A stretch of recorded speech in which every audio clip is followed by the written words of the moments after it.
Hi. Hello, Vimin.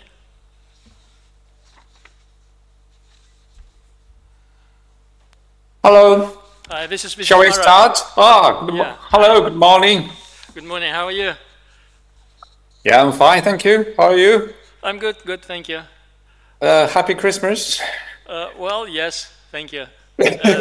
Or you're not celebrating? Orthodox Christmas is on the 7th of January, and yeah, we're all looking forward to the New Year Eve.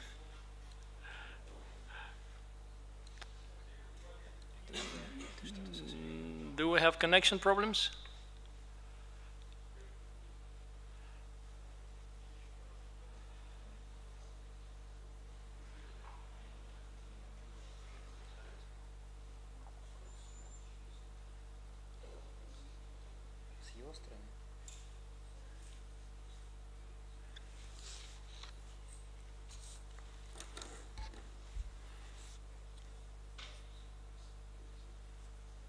Доброе утро. Я вас вижу и слышу хорошо. Видимо, проблемы со связью.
Vimin, can you hear me?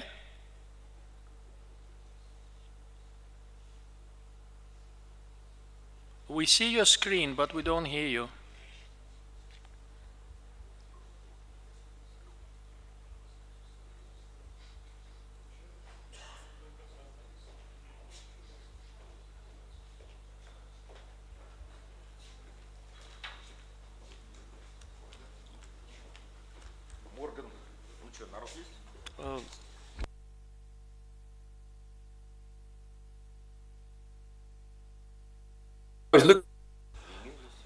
Vimin, can you hear me?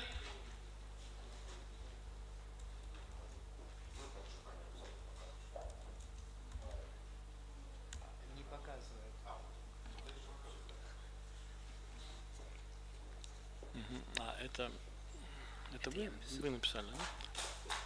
Yes, you are back.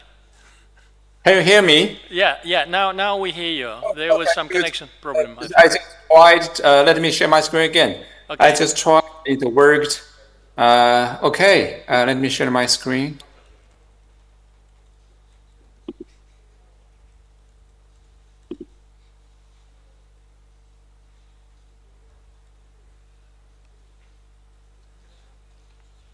Can you hear me now? Yes, we hear you and we see your screen. So we start our session. Коллеги, мы начинаем нашу сессию. Первый доклад Веймин Юань расскажет про Einstein probe. Веймин, so you have 30 minutes in total. I suggest to leave some few minutes, 5 minutes for questions. Okay. Yeah, please go ahead. Okay, thank you, Marat. Thank you for your invitation. Good morning, everyone. I'm Wim Yuan from National Astronomical Observatory, Chinese Academy of Sciences, and I'm talking about the Einstein probe mission on behalf of the entire EP consortium.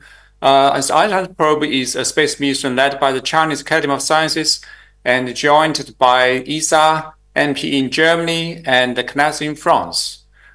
This is a time domain X-ray astronomy mission So my title also says it starts to review a deeper and clearer view of the dynamic X-ray universe.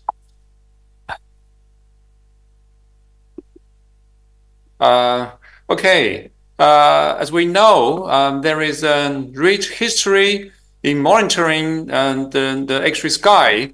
The X-ray sky is full of transients and variable objects. And currently, there are several big missions, such as SWIFT, MAXI, Integral, and the newly launched the French, Chinese gamma-ray burst mission SWORM. They are all looking to monitor the X-ray sky constantly. And as we know, all these instruments, including the ones in the past, they were all using the long-focusing technology to build the all-sky X-ray all-sky monitor. As we know, they are namely the coated mask detectors or the pinhole slit cameras without optics. The problem with this conventional all-sky monitor is since there is no focusing capability, so the sensitivity is limited due to the relatively high background and also due to the relatively low spatial resolution. But in the past years, there are new discoveries of new types of transients, such as tidal disruption events, high redshift GRBs, supernova shock breakouts, or potential electromagnetic wave counterparts of gravitational wave events. And all these new types of transients in the X-ray band, they are all much fainter than the typical bright transients like GRBs and so on. And to detect them in large numbers and to characterize these new types of transient, we really need to look deeper while keeping look wider in the sky. So this requires a new technology to build an all-sky X-ray all-sky monitor. So this is the lowest eye micropole optics, or we call it MPO, because to improve the sensitivity, one essential method is to do X-ray focusing, okay, while keeping the wide field of view. So this is not easy. So this is what the lowest eye micropole optics can bring us to this capability. This MPO technology can enable much better sensitivity while give a much better spatial resolution, as I can show you in my talk later on. And the development of this technology started several decades in the world, but in China, we started the development since 2010 at the X-ray imaging laboratory at an AOC, the CAS, and this was initiated first by Professor Shuanan Zhang from IHAB, and the development was led by Dr. Chen Zhang at NIOC. So this is the basis of the technology development of the Einstein probe mission. And here I show you the instruments and the spacecraft of our mission. There are two types of scientific payloads. The first is the wide field X-ray telescope. We call it WST. There are 12 modules of this.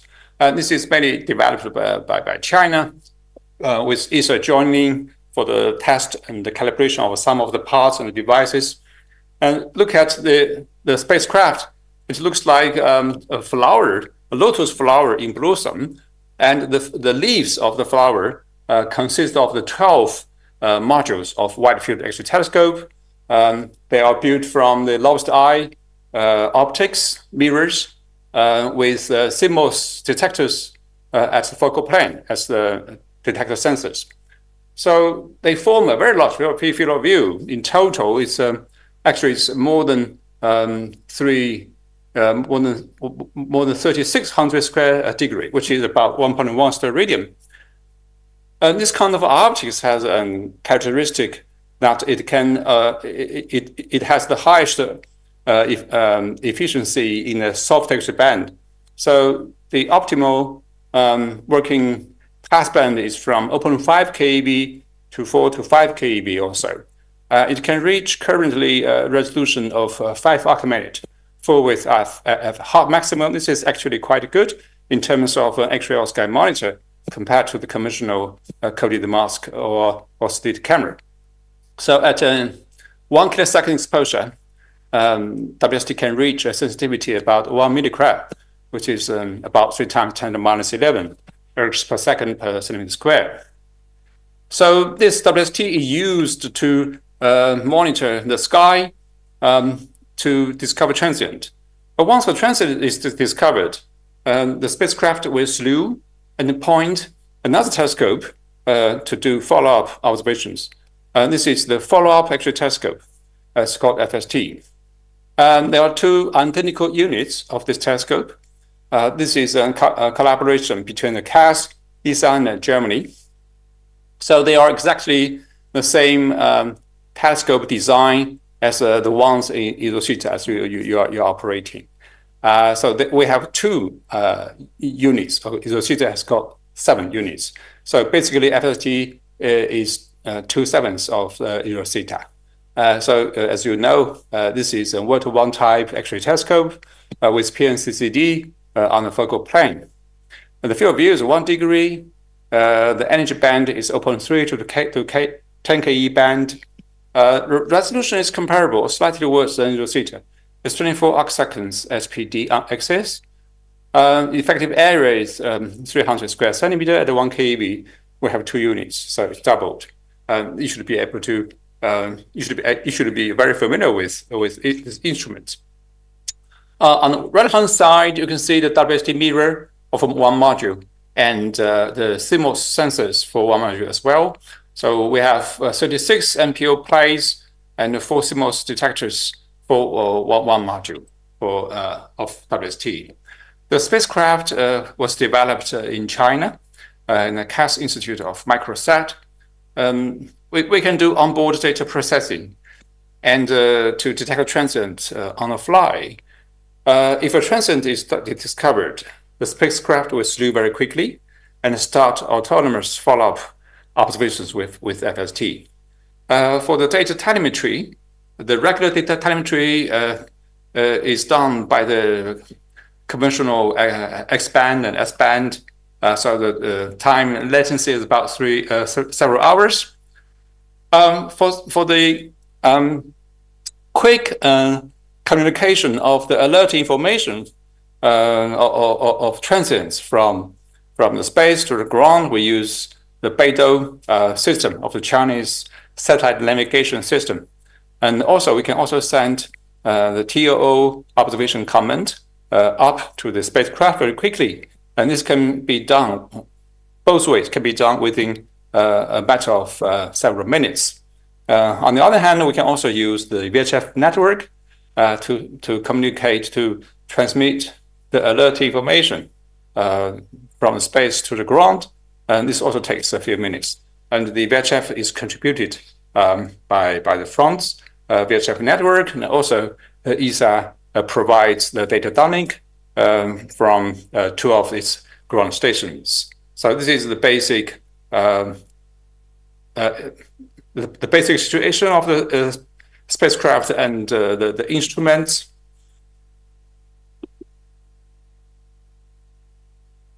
This is how the satellite looks like before launch. It was last year during the system test and the calibration in Shanghai. And the right-hand picture shows the status of the spacecraft just before the launch. The launch, so it's quite large actually. It's nearly 1.4 ton, and it's 3.4 meters high. It's not a small satellite. The launch of the Einstein probe was on the 9th of January this year. So it was put onto an orbit of nearly 600 kilometers. An orbital period is 96 minutes with a low inclination angle of 29 degrees. So the launch was very successful. by the Chinese Long-March 2C satellite from the Xichang Launch Center. Here I show the first light of WST, looking at the galactic center. You can see the 12 modules of WST. This is the shape of the field of view, and each square represents the field of view of each of the 48, in total 48 CMOS sensors.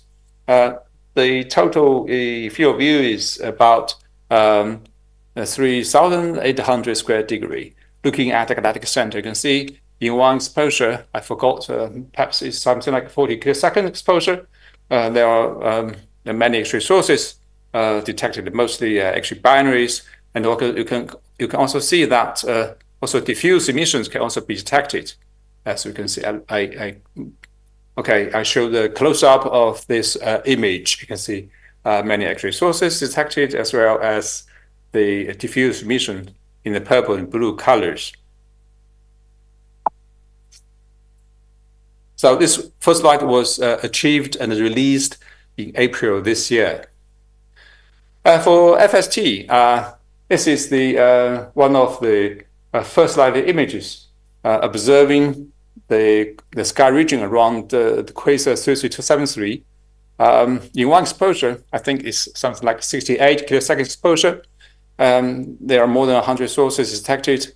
And since at this exposure time, the sensitivity is already beyond the Oscar survey of Rosetta. So you can see actually quite a large number of the X-ray sources were actually new, or by new I mean detected for the first time, not in the Rosetta Oscar survey. So this observation results show that both instruments are working fine. Okay, so this is the Oscar survey monitoring is done. Basically, we have 3 observation modes. In the sky modes, primarily using WST, we look at the anti-solar direction. And for each for each orbit, there are about 1 to 3 pointings. Okay, which means that the observation time lasting for either about 60 minutes or 20 minutes, depends on how many pointings we do in one orbit. In this way, if we do 3 pointings, 1 orbit, then we can cover the entire night sky in 3 orbits, which is about 5 hours. So in this way, the whole sky can be covered in half a year. And during the survey observations with WST, we always put the field of view of FST to observing some of the pre-selected targets provided by Einstein probe users to make the most of the observing time.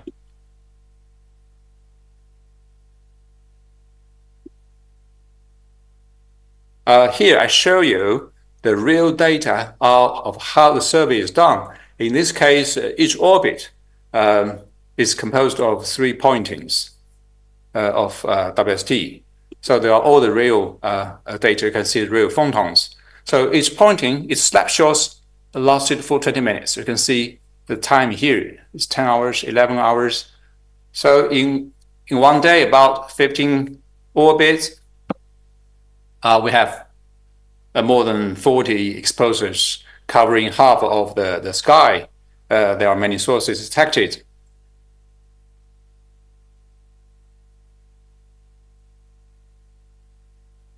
Okay, so far we have completed the test and the calibration of the instruments, and the nominal operations have started since July.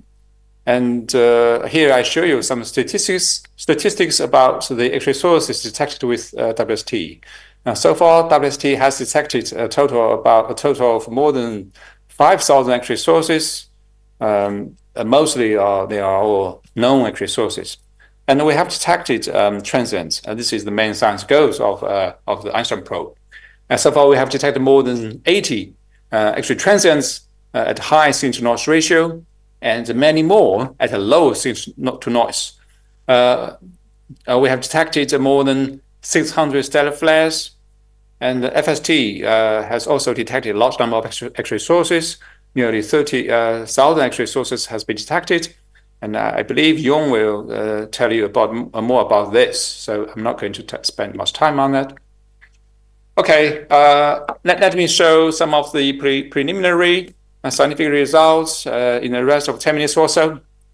This is the very first X-ray transient detected by WST on February when we were observing the Crab Labular, which is the brightest source. This is the brightest source with a cross point spread function during its WST calibration observations. You can see an X-ray transients appeared and lasting for about 200 seconds and disappeared again. It turned out to be an X-ray rich gamma ray burst because for this source, most of the gamma ray, all the gamma ray monitors were not triggered, but later on they found the subthreshold detections from archival data, for example, the BAT. The paper has been published already. Here I show you some interesting. Let me do it again. So when this show it's not a simulation; it's real data showing when a transient is discovered and how the telescope slew, and to allow the FST to do follow-up observations. You can see here a source is detected, and then the spacecraft slew and observe with the FST. This is FST field of view, and we can get the light curve as well as the spectrum. So we have performed a large number of FST observations. I'm not going into the details, and I believe Yong will talk about much more about this. I show you an example of a fast X-ray transient detected in September, which was followed up quickly by the onboard trigger by FST. So when this is the light curve of WST, and when the source, sorry.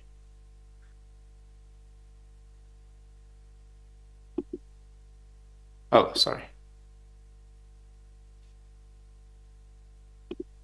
So this is the WST light curve. So 7 minutes after the source was detected, the FST started automated observations. So you see this is the FST light curve, and it's a zoom out of the light curve. This is a long-term light curve. It's turned out to be a gamma ray burst. You can see the image of the WST. The FST image is here. The source is located within the 3 archiminute position error of the WST source. So for the FST, the source position can be accurate as good as about 5 arcseconds to 10 arcseconds. This is an example of a typical onboard automated observations. Sometimes it can be even quicker than 7 minutes. Maybe just a few minutes we can start the observation. Here I show a statistic of the X-ray transients detected by WST. The increasing number of X-ray transients detected by WST. You can see the blue curve is the total number of transients. The red curve represents the fast X-ray transients. By fast X-ray transients, I mean transients lasting about from tens of seconds and shorter than maybe an hour or so. So on the right-hand side, you can see the distribution of this 80 transients on the plane of the peak X-ray flux density versus the time scale. You can see the fast X-ray transients. They are located on the left upper region, and they are mostly okay. 1/3 of this they were also detected by the GRB detectors, so they are GRBs, but they are still 2/3 of this have no GRB counterparts in the hard X-ray of the gamma ray band. So we believe some of these are still GRBs with faint or weak hard X-ray or gamma ray emission, but there must be something which are new, which we may not be understood at the moment. Could be X-ray flash or low luminosity gamma ray burst or so on. And on the right-hand side, there are long time scale transients, mostly GRBs, X-ray binaries, and also there are some objects with the transients falling on the time scales of days to weeks. We call them intermediate time scale transients, and most of these are quite interesting. For many of these, we have no idea where they are. They are still under investigation. Here, I also show the WST sensitivity. You can see at 1 kilosecond exposure, we can reach about 1 millicrab or so. Let me say a few words about, here I show the example light curves of some of the fast X-ray transients detected. So it's highly variable. Short time scale variability also can be seen for many of these. As I said, only 1/3 have gamma ray counterparts. And here example, this paper has been published in National Science Review last week, and you can see, you can find the paper online. And this was discovered by, not by Einstein probe, but by the Einstein probe Pathfinder layer. So this is a gamma ray burst, one of the brightest gamma ray burst. The key information is that we extend the emission from the gamma ray burst to the soft X-ray band from layer. So using the layer data, we are able to find evidence of some sort of X-ray, we believe, coming from the magnetar, from the merging of two neutron stars, which, from the light curve and the X-ray spectrum, we can see this component is completely different or independent of the traditional gamma ray burst emission in the high energy band. I'm not going into the detail. If you're interested, please look at the paper just appeared. Einstein probe detected also some gamma ray burst at a relatively high redshift. We detected 2 gamma ray bursts at a redshift beyond 4. So this is the one at the highest redshift detected by EPs, redshift of almost 4.9. If we put this gamma ray burst at a redshift of 0.7, it still could be detected as well. A marked interesting difference between the soft X-ray light curve and the traditional gamma ray and the hard X-ray light curve, as you can see from the right-hand panel, is you can see in a soft X-ray band, the gamma ray burst, the X-ray burst started much earlier, almost more than 200 seconds earlier, and lasting linearly more than 1,000 seconds, while the gamma ray and the hard X-ray data only lasted for less than 50 seconds. So this provides some very interesting new insight in the modeling the central engine of gamma ray burst. And this is another interesting transients. The paper also has been put online. If you are interested, just take a look. We believe this is an X-ray transient associated with a type 1c supernovae, at a redshift of 0.4. We argued that this is a supernovae powered by the relativist jet, a weak relativist jet.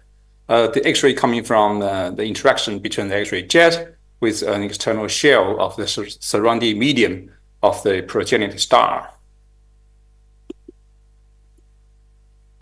We detected an outburst from B and Y dwarf system, which are very rare in the SMC region.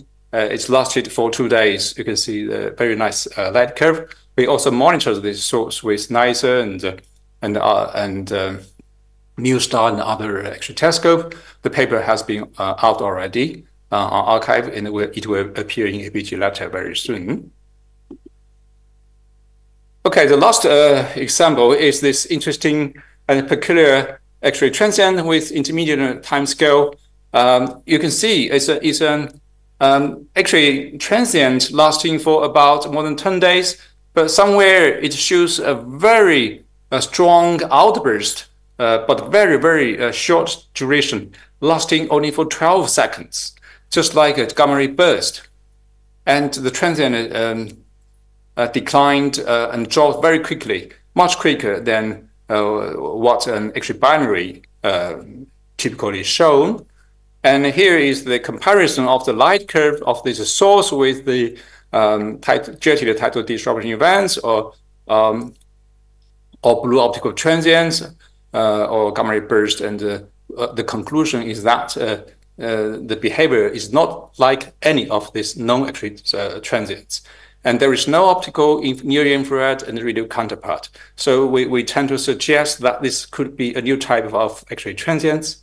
This is an example of the actually sources which detected in our galaxy. It's a non-neutron star actually binary acro X1. As you can see that the Einstein probe could detect the brightening at a very faint level just before the outburst, which cannot be done by other missions. We have done observations of gravitational wave events as well. Since there is no positive results, I just skip it.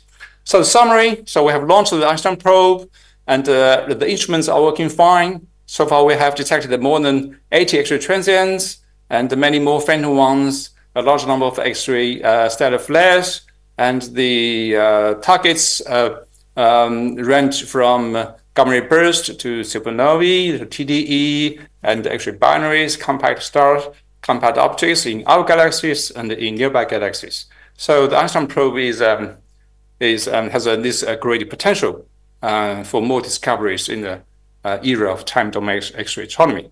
Here are the link to our webpage as the case, CAS, and also ESA. I would stop here. Thank you very much. I would like to take quick questions. Thank you, Vemin. So it's a great mission. I remember in early Chandra times, people were submitting proposals to catch transients at very early rise times, and they're inventing various techniques using optical triggers how to catch this very early rise of X-ray transients. Now you can do it just routinely with Einstein probe. Questions, please. Вопросы, пожалуйста. While people are thinking, I have a question. So I think that's probably wouldn't be exaggeration to say that this is a first lobster eye type all-sky monitor operating in space, right? So yes, except we have a Pathfinder. yeah, except for Pathfinder. That's right. So what do you think? What are the lessons for future?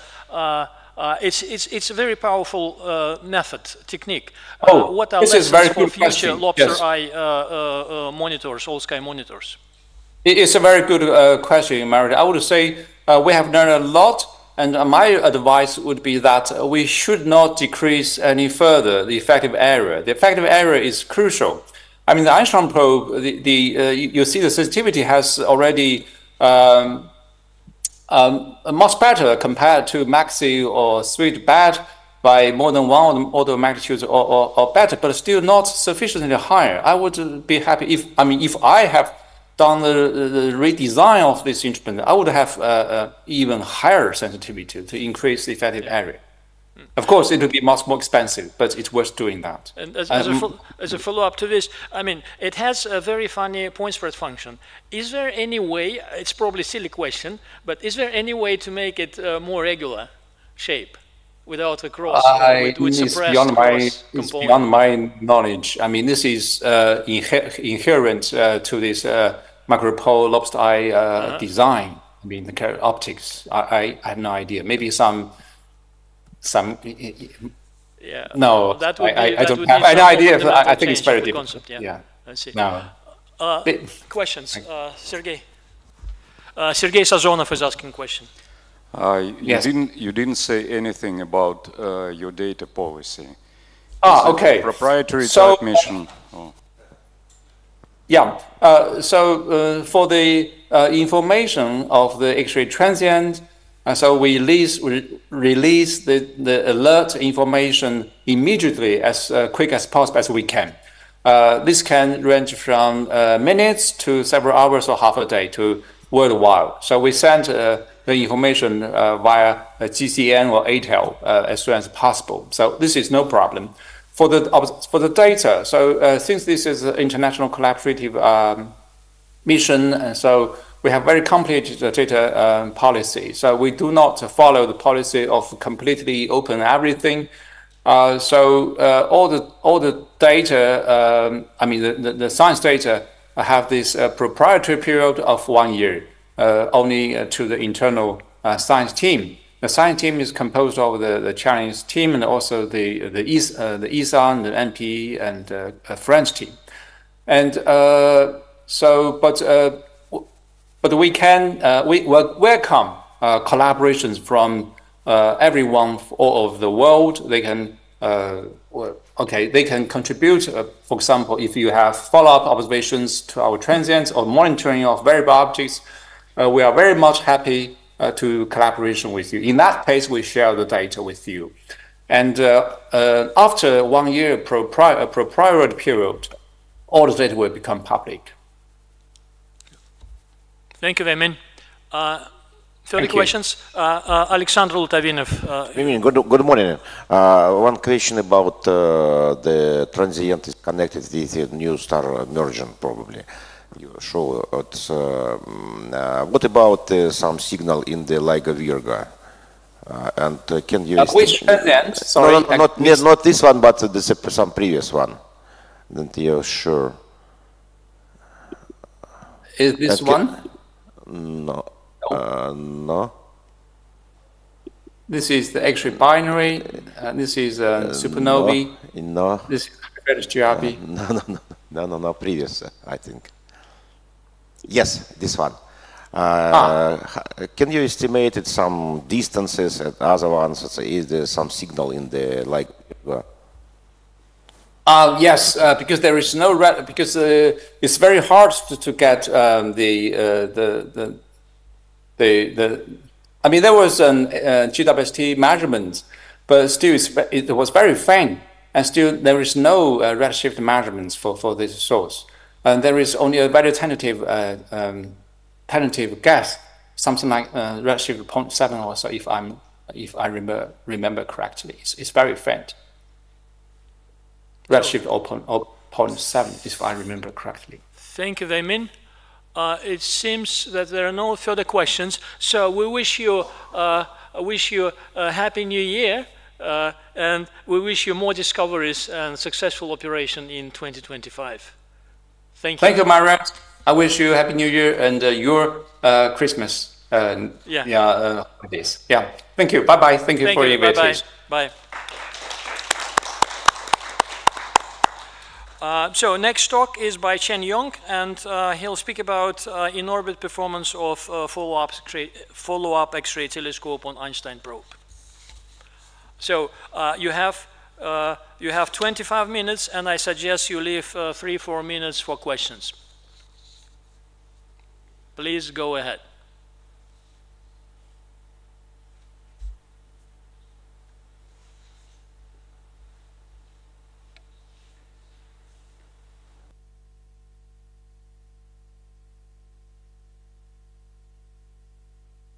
Okay, thank you. Can you see the screen? Yes, we do see your screen and we hear you.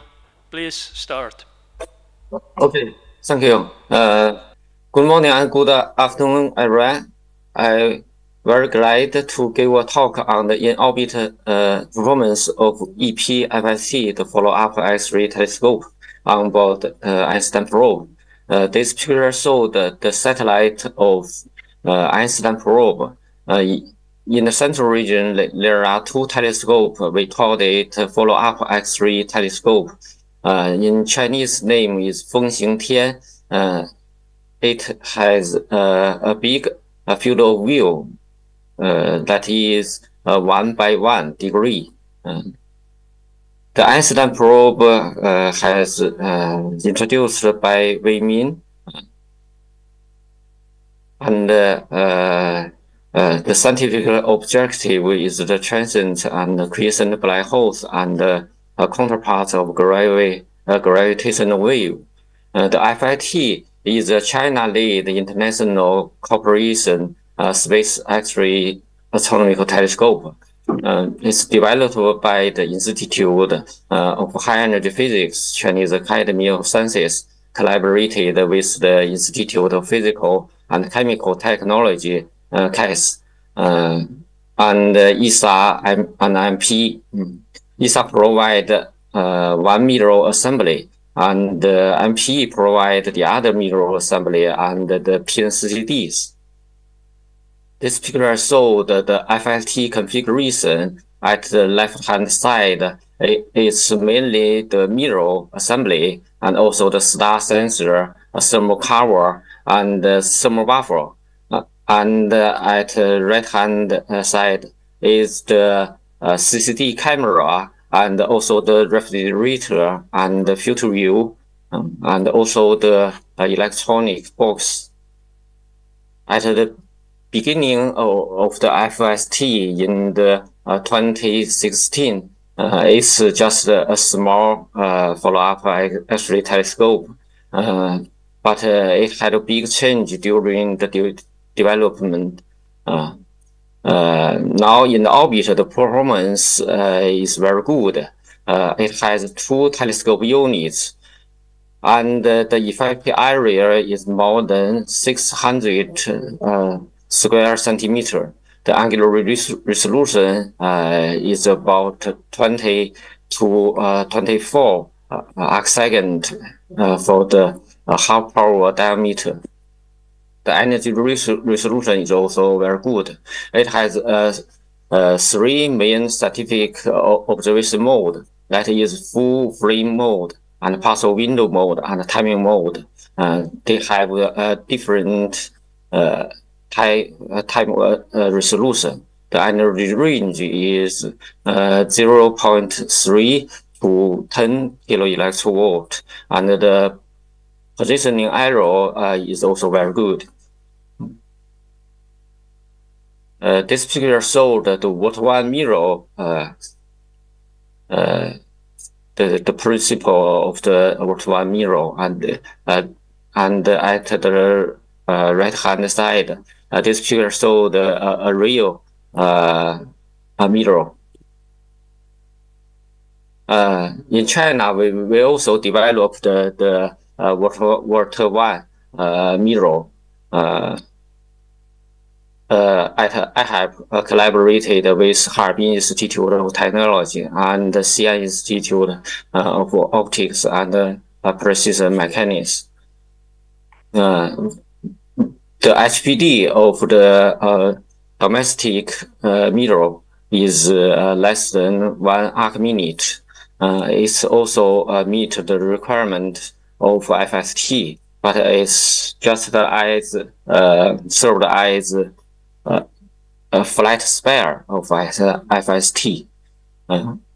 IP provide us the PNCD.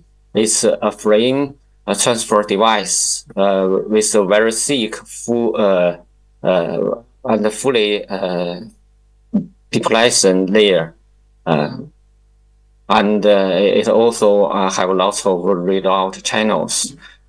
This picture showed the PNCD, and we developed the pulse-tube cooler to cool down the PNCD to the -90 in the orbit, and it's very stable. And this picture showed the filter view. Actually, we have 6 filter positions, as showed in this picture: the open and the thin and the medium and a whole position. Also, the closed and the calibration position. The in-orbit particle background of FST is very low. The quantum rate of the particle background of FST is only about 1/5 of that of zero theta. So the FST can observe very faint diffused X-ray sources. And this picture showed a supernova remnants Papis A during the performance verification of a period of FST. In this picture, we have seen this supernova remnants just at one glance of the FST, and it just FIT fully covered this supernova remnants. We also see CCO in the central region. Also, we see many filaments and nodes of this supernova remnants. We also detect many emission lines of the elements. Furthermore, we can also make the picture of the distribution of several elements inside this supernova remnants.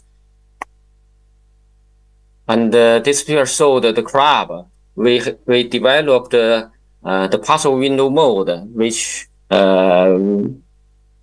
we can observe the crab directly, and also find the pulsar. It can be seen very clearly inside the pulsar wind nebula. And we developed the timing mode. We can get the pulse profile of the crab. FST also can observe the millisecond pulsar. This pulsar has the shortest period in the universe. We also get a good profile, a pulse profile of this pulsar. And this picture showed a globular cluster, Omega Centauri, observed by FST. In the left-hand side is the central region, and at the right-hand side, the full FOV. FIT has a big FOV compared with Chandler, SM Newton, and Sudoku. This picture shows the field of view of FST compared with other telescopes. Also, at the left-hand side is the optical image. We can see clearly the difference between the optical image and the S3 image. The S3 image, the S3 emission is from the hot gas in the universe, and we can see some features of these giant elliptical galaxies. FIT can do a good job on the follow-up observations. Here show the GRB EP, this one, the afterglow detected by the FST. We get the flux and only 3 arcseconds away from the optical counterpart. This slide shows the angular resolution of FIT A and B, and also the positioning error. It's less than 5 arcseconds now. FIT have a good performance on to detect the new X-ray sources. This showed an example in the sky region near this 3C273. We get about 100 new sources from this region by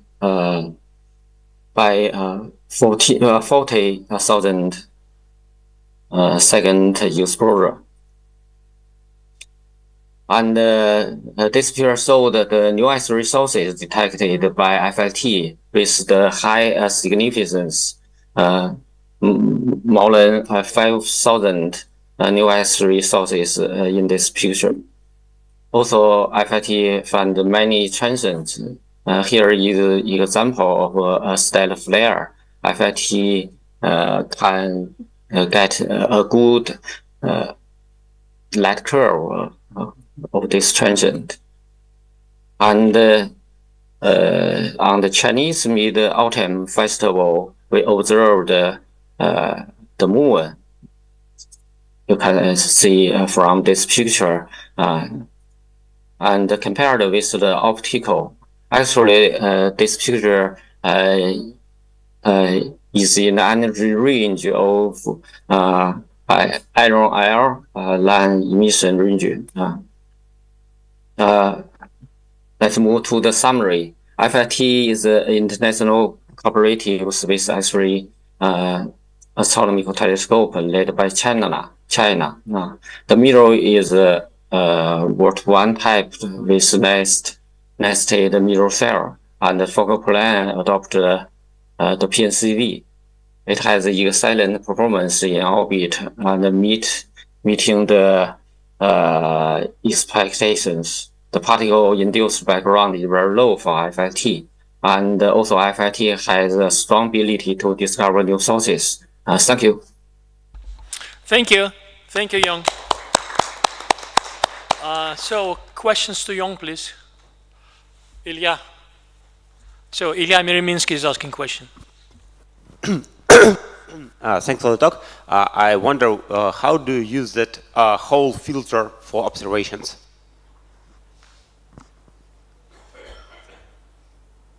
Sorry? You showed the filter wheel. There was a filter with the hole. Filter wheel. You mean the filter wheel? Filter wheel. Filter wheel. There was a slot with a hole without anything there. The question was how do you use it? The open one.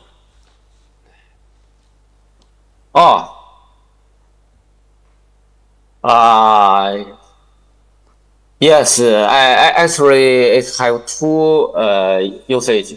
The one is to get the contamination from the detector to get rid of it to up to the outside, I think. The other we can calibrate the filter view, the filters, the transmittance of the filters. We can use this. Actually, we can also use this one to look at some bright stars and also planet to get some to get the position of that sources. And the whole one? This one is also very useful. We can use it when the solar activity is very high and maybe the magnetism storm during light period maybe it's very dangerous. So we can use this one to protect the detector. Also, there is another use. When we use the partial window mode and as well as the timing mode, we can get lower background. That means get a lower OTs, something like that. Thank you. Thank you. Sergei Sazonov. Yes, thank you. I wonder how much of the sky you are effectively covering, say, per year. If I understand correctly, you have both pointing observations and sometimes you are spending just observing the same areas along with the wide field telescope, right? So and you're accumulating a lot of observations, and so you should cover a significant fraction of the sky eventually. Can you estimate? Do you I think it's about 3,000 square degree. Also, I think 3 or 4,000 square degree. So it's quite a large area, actually. Although you are not a survey mission yes. with this telescope, but still you are covering a significant fraction of the sky, if I understood you correctly. Yes. Several thousand square degrees, right? Okay. Thank you. Yeah. So, Young, I have a question. You had this beautiful image of the moon. You also have spectra, right? Is there anything remarkable in the spectra, in the spectrum?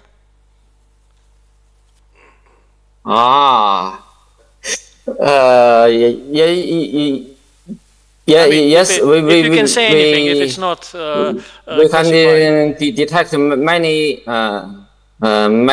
emission lines of the elements on the moon. Also their distributions. We will redact the data later. Okay.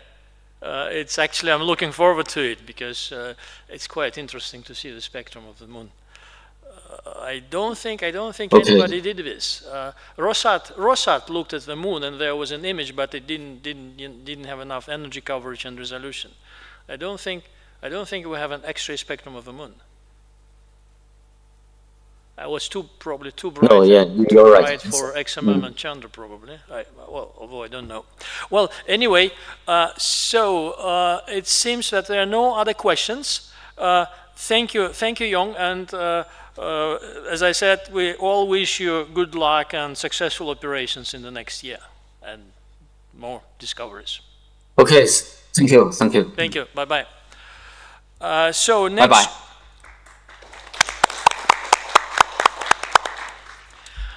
Next talk is Zhang Shuangnan, and he'll speak about highlights of the InSight HXMT mission.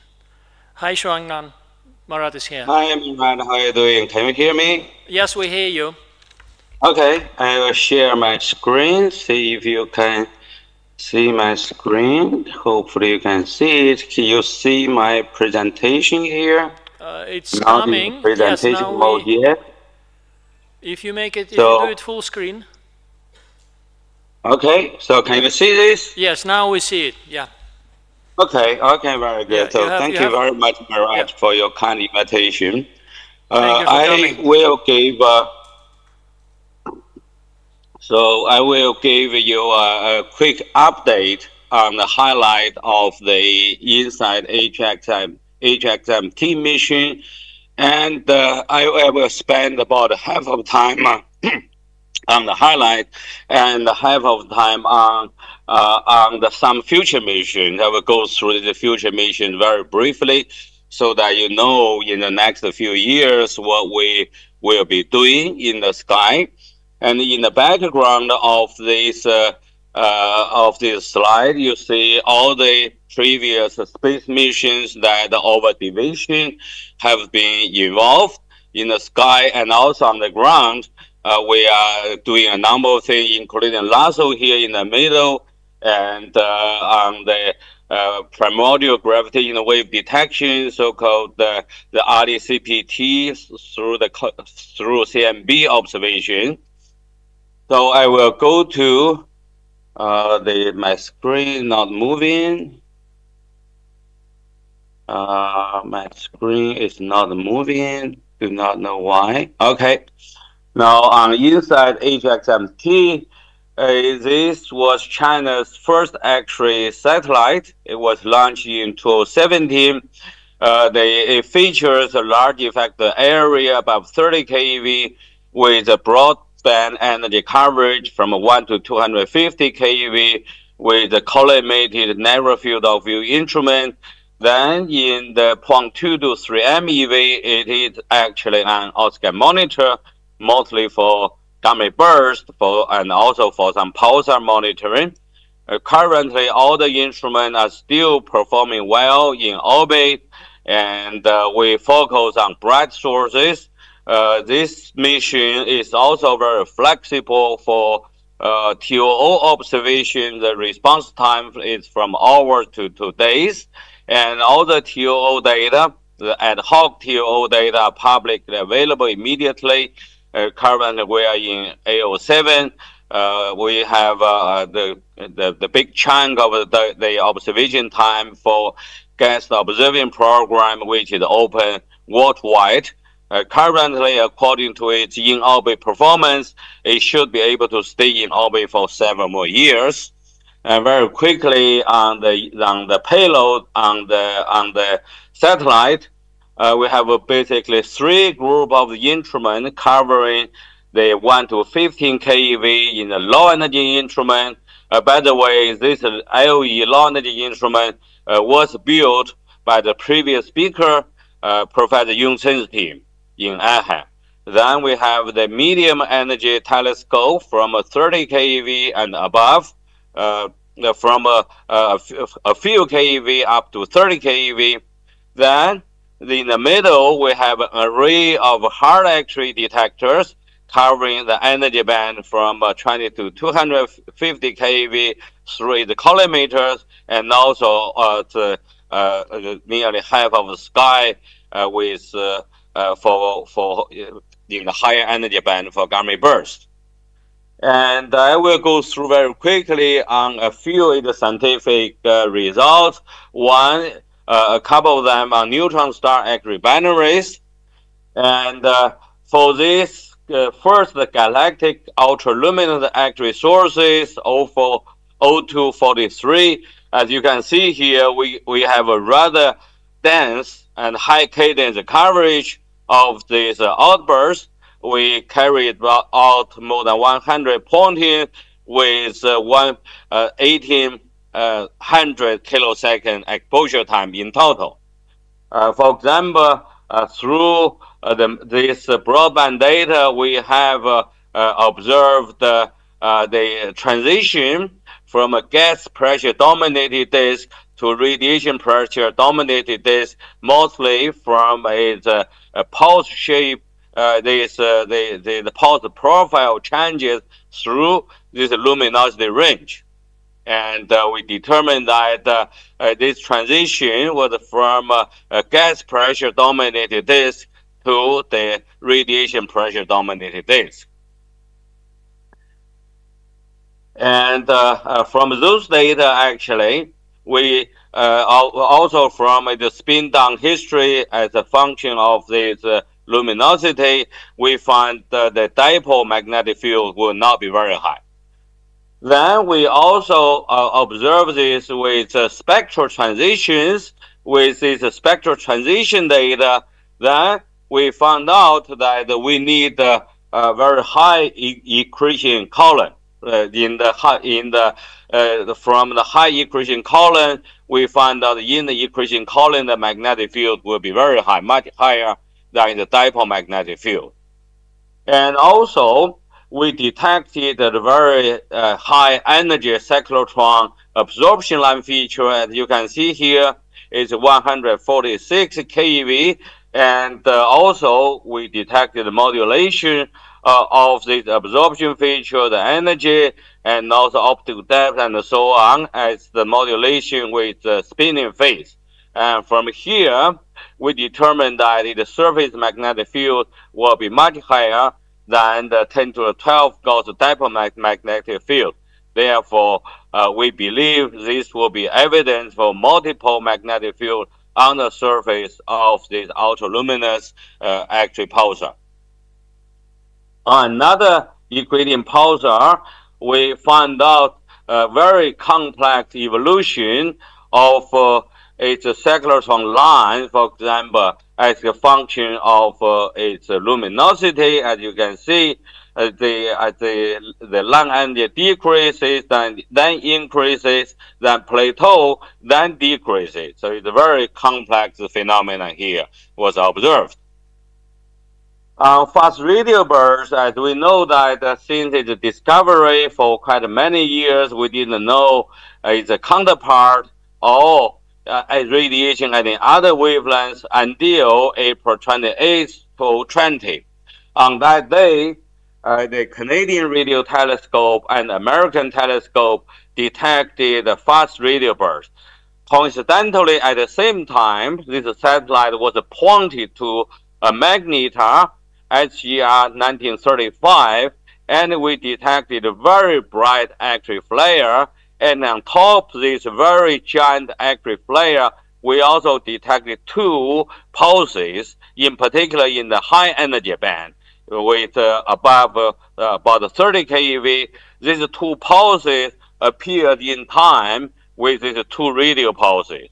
And we can also localize this actually burst event. As you can see here, this white contour actually the center at this SGR 1935 in comparison with the localization from the Canadian radio telescope and American radio telescope. And this actually burst is just 3.7 arc minutes of this 1935, exactly within the error bar here. So therefore, we identify this actually burst comes from this SGR 1935. And of course, the radio burst also comes from this magnetar.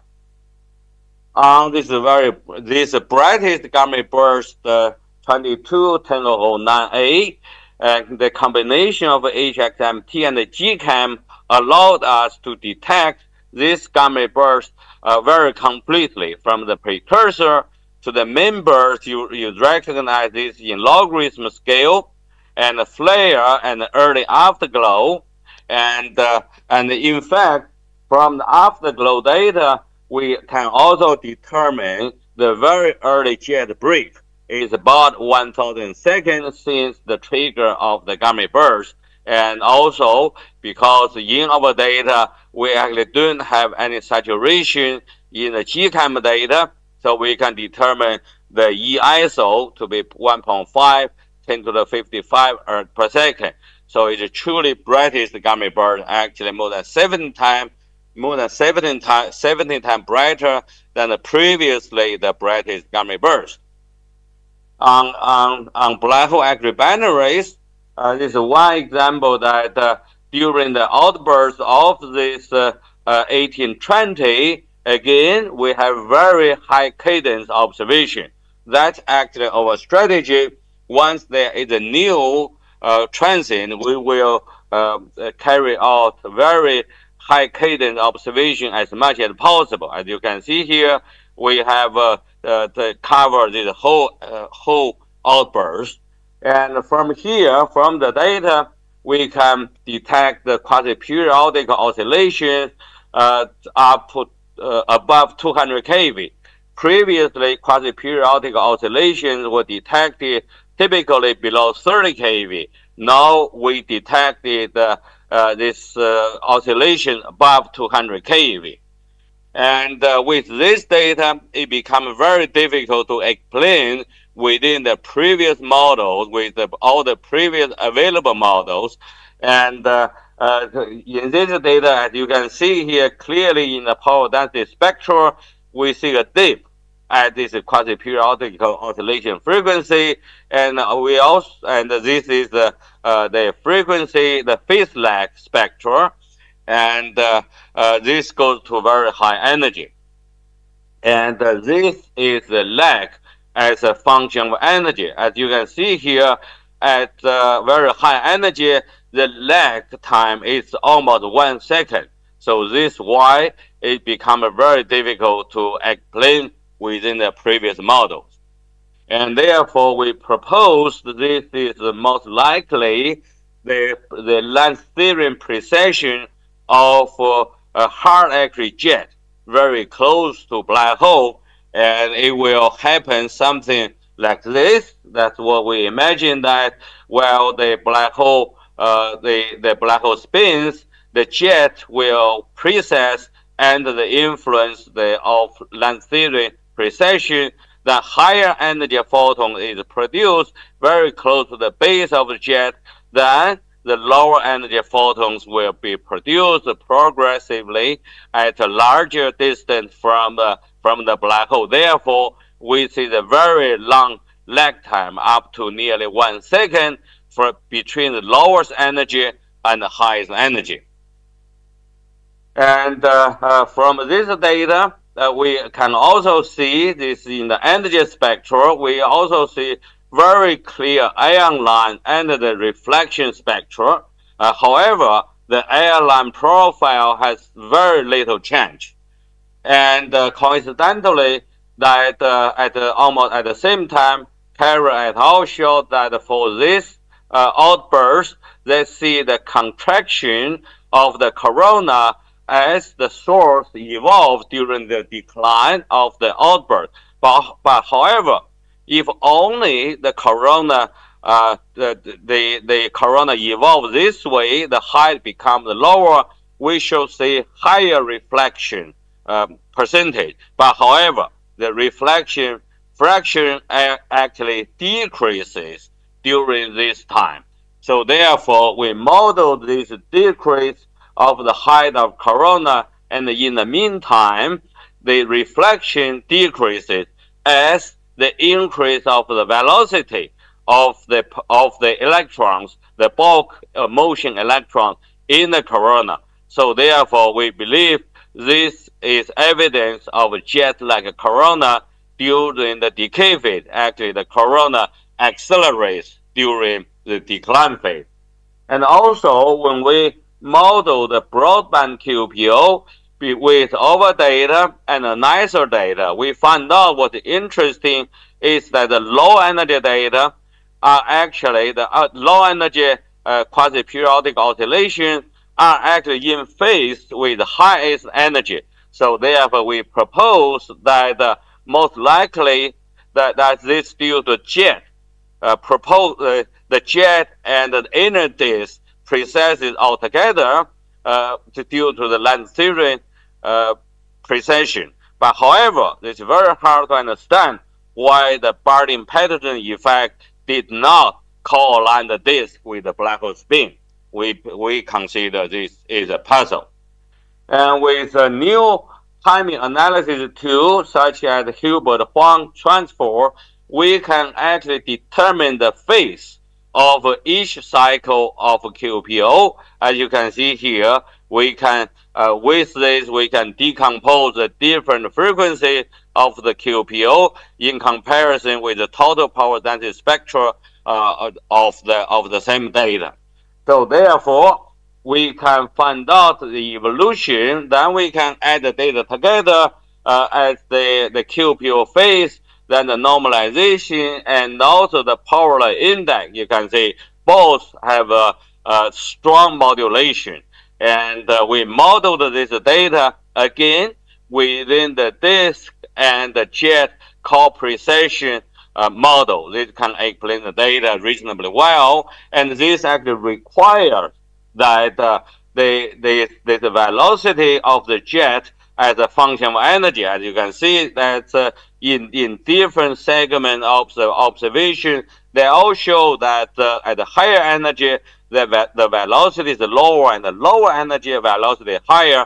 Therefore, we believe this is also evidence that the jet has acceleration, and all at the base, the velocity is lower. That's why a higher energy photon produced. Then near the top of a jet, the velocity is much higher. So we may be seeing the jet accelerating in the jet. And also, because we have quite clear coverage in the broad energy band of this outburst, and in particular, you can see near the end of the flare, when we see the low energy flux decreases, then we see the hard active flux increase. And in the meantime, we also see the radial flux increase later after the increase of the hard active flux. So we modeled this as the evidence of a MAC, that is, during this process, that in the inner region of the corona, the magnetic field intensify, therefore produce a jet. And this is a delay of the radial flux. Then I will go through very quickly on a few future missions. The first is the Apollo 2 experiment. This is the collaboration between China and Switzerland, Germany and Poland. This was we submitted a proposal through the United Nations. That's when China Space Station made an announcement there, and this was selected in 2019. And currently, the Apollo 2 instrument, this is a dedicated broadband wide field gamma ray polarization experiment. It's made of 3 instruments. One is the high energy polarization. It covers 30 keV to 800 keV with, as you can see, very large effective area. In particular, even for polarization, is more than 1,000 square centimeters. And then in the lower energy band, we also have a polarimetry detector here, covering 2 to 10 keV. Then we also have a broad energy band spectrometer, and it also covers broad energy band and larger field of view. This is essentially called a massive imager. So it can localize the gamma burst and with the broadband spectral measurement. This will be launched in 2027. So Apollo 2, the main feature is that it will measure polarization of gamma bursts and X-ray flares simultaneously from quite a number of gamma bursts when it is in orbit. Hopefully, this can allow us to understand better the central engine and evolution of gamma bursts, jet geometry and the magnetic field topology, and possibly particle acceleration and the radiation mechanism in the jet.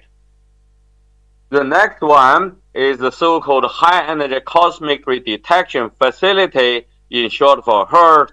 This is the flagship scientific experiment on board, also the China Space Station. This is planned for launch in 2027.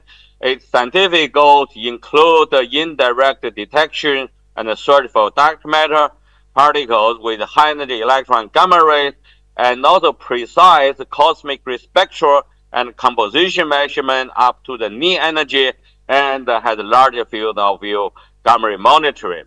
So this picture shows when it is installed on China Space Station, how it looks like. It will be on top of one of the modules. And this video shows you how it will be installed one after launch by the large robotic arm. It will be installed on top of the space station. And in a nutshell, this is basically a large colorimeter particle come interact with the 3D colorimeter to produce a shower. It's a 3D shower that will be reconstructed. Then we also have a transition radiation detector to calibrate the energy scale. The total weight of this is about 4,000 kilograms. You can see on the left, in the center, we have a 3D colorimeter. Then surrounding this, we have a silicon tracker, we have a plastic scintillators, we have a silicon strip charge detector, and also transition radiation detector. So when this was proposed quite a number of years ago, this was a full-scale collaboration with Europe, and Europe will provide 50% of this instrument. But however, due to the well-known geopolitical uncertainties, currently all hardware will be built by and in China, and of course will be launched in China and installed in China. But nevertheless, we still have the collaboration with the European scientists on the scientific studies and all the software development. This shows the gamma ray capability. Only in particular shows the gamma ray capability. Of course, it has a very large acceptance for electrons, for protons with a broad energy band, For electron and the proton, it can measure the charge up to the very high charge with a good charge resolution, energy resolution for both electron and the proton. For gamma rays, we'll start with the half GeV all the way to above 100 TeV, with also good energy resolution and angular resolution. From the top for the top incident. From a lateral incident, because we don't have the full coverage, it will be about 1 degree. The total field of view, and not similar for electron proton, will cover nearly half of the sky. And also for gamma ray astronomy, once we have external trigger, where we will download the data very quickly to the ground. So this mission is optimized for cosmic ray science with the complementary gamma ray capability. This is one example that, for example, it's expected that the dark matter particle may have annihilation and produce gamma ray lines. It has a very good sensitivity for that. And of course, it will also monitor the gamma ray sky continuously. Finally, I will go through an future X-ray mission. This actually large observatory called the Enhanced X-ray Timing and Polarimetry Observatory, and it will study neutron stars and black holes targeted for the physics of extreme gravity, extreme magnetism, and density. Currently, on board the satellite, we have a 3 group of instruments. We have a spectroscopy focusing array with 6 telescopes, polarimetry focusing array with 3 telescopes, and also wide field wideband camera, and covering quite broad energy band. As you know that previously we also have European instruments, LED and WFM, but however, those are all dropped out due to no commitment from Europe. And back in 2019, we published a set of white papers, 5 papers. We are now working on an update. For the update will include 6 white papers next year before the mission goes into phase C. So this is a quick illustration of SFA. The telescope has a focal length of 5.25 meters with a grazing incident with 6 of them. And the focal plane, we have 19 cells of silicon drift chambers in order to have a good energy resolution and good timing resolution. And also with a very high sensitivity, with very low dead time, even for very bright sources. For PFA, in a nutshell, this is basically a much larger version of XP. It will use the same detector, mostly the same detector, but however, with a much larger effective area, and of course, much larger telescope. And W2C, this is essentially a colorimetric imager in a broad energy band, and with a reasonable sensitivity, actually, for gamma ray bursts. And this is a comparison between the effective area of SFA with the new Athena to be launched in 2037, and also PFA with XP. This is about 5 times of XP. And for SFA, as you can see, we are optimized above 4 keV. Of course, will be launched a few years earlier. And we will, of course, carry out the spectral timing polarimetry study on accreting black holes. And for neutron star equation state, we will measure a dozen of neutron stars with accurate mass and radius. And also, we will study the strong magnetism with polarization, with the hope to eventually detect the vacuum fluctuations around the neutron star. There is a debate whether this has been detected by XP or not. So this is a comparison between XP, for example, in combination with another X-ray telescope, and we already know that the simultaneous observation is very difficult. And for EXTP, all the instruments will be pointing to the same target, and we have very fast repointing to transit. Actually, in 10 minutes, the slewing, we will be able to slew for more than 30 degrees. And this actually is difficult for large satellite, but we can do that. And also, it has a very high continuity capability, almost for no telemetry limit for even bright sources. And so therefore, and because this will be in highly elliptical orbit, so that we can study the variability and almost for 2 days continuously, in comparison for ICP and the near Earth orbit, we will have interruption nearly 50% of the time in 90 minutes. And so therefore, for the same source, EACTB allows for polarimetry at a better timing and energy and phase resolution, actually 5 times better. So finally, this is a summary that in IHAP since 2015, we have been involved in a number of space missions, and in particular, a number of them are still in orbit, including DAMP, HXMT, GCAM, and for EP and SWARM, we have a strong involvement. Actually, we built 50% of the instrument on the Chinese part. Then in the future, Polar 2 and HERD and EXTP will be launched, so we'll be quite busy. All this with the stars are actually proposed and led by IHAP. So I will stop here. Thank you for your attention. Thank you, Shangnan. Questions, please. Simena. Andrei Simena is asking question. Okay, I thank have you. a question on your heart instrument on inside HMXT. So you say you can detect QPOs up to 200 keVs. How sure is that you do not introduce some variability from soft energies to hard energies, for example, through dead time or pileup in this instrument? I don't understand the later part of that, so can you repeat? So, for example, on RXTEs, you can put some power from soft energies to hard energies with the dead time. You can modulate hard X-ray flux with the soft X-ray flux. And how well do you understand this feature in your device? So, are you sure that this is a true power spectra?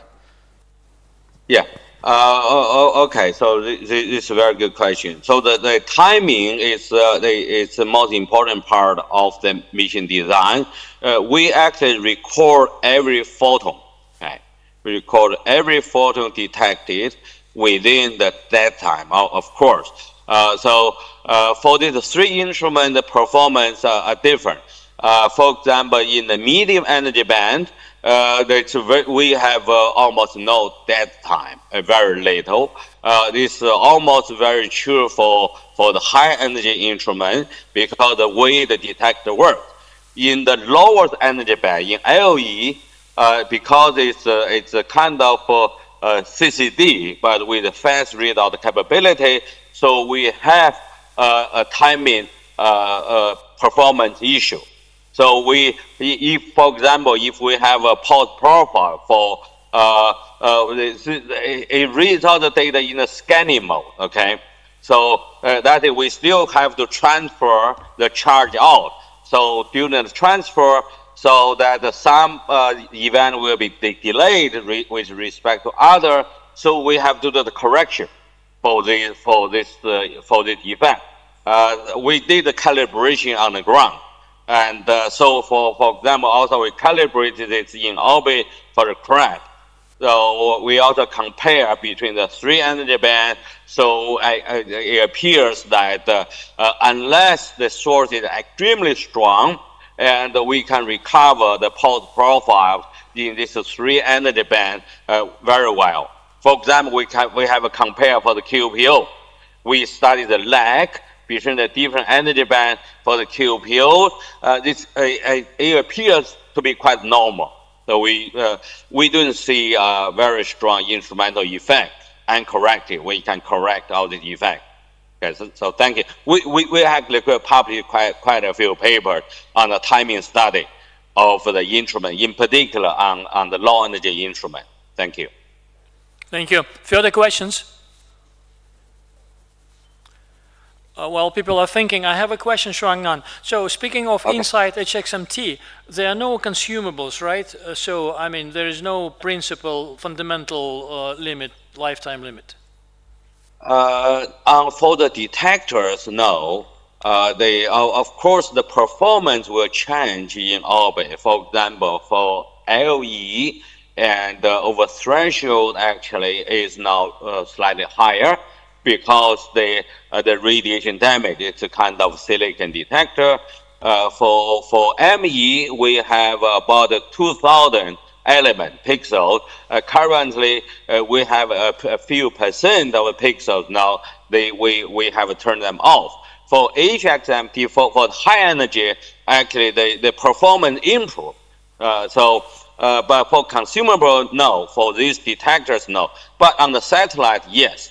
Because it's in low Earth orbit, we have maintained the orbit once in a while. In particular, during the recent solar activities, the orbit decays quite rapidly. So we have to boost the satellite. We have almost go through the current solar maximum now.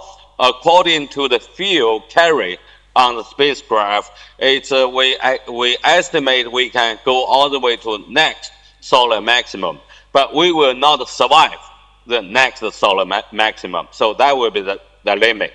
So if everything goes well, maybe it can even work with EXTP for a few years before the next solar maximum, which is around 2034 to 2035.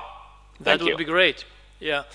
One more question about when you described EXTP, you mentioned that there is no telemetry limit for bright sources. How about instrumental detector dead time for spectroscopical instrument?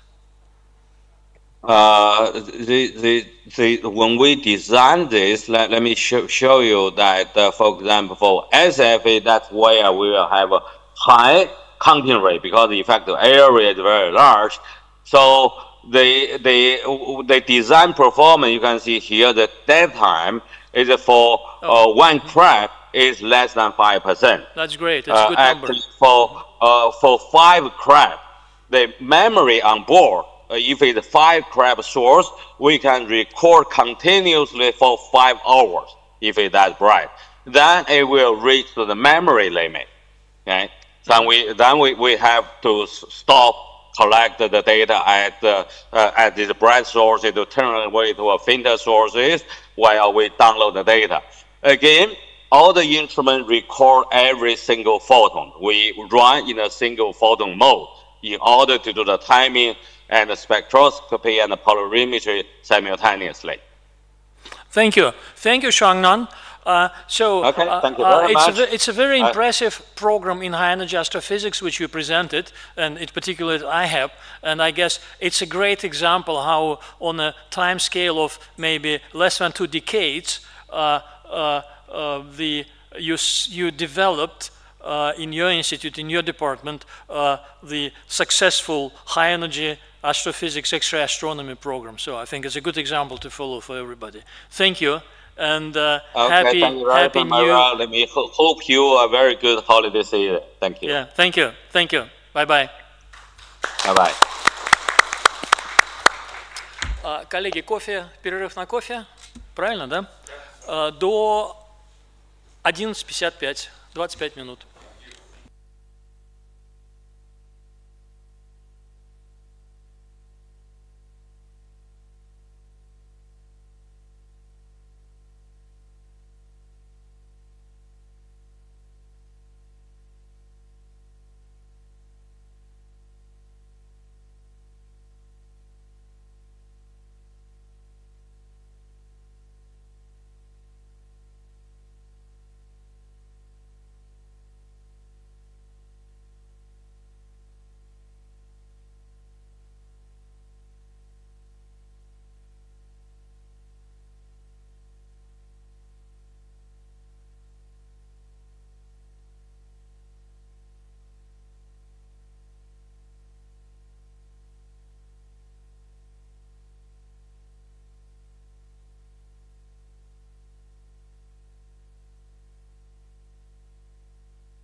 Shaolin, can you hear me? Yes, yes. Oh, okay, Can you fine. hear me? Yeah, I can hear you. Let's check the screen share. Okay. Just a second.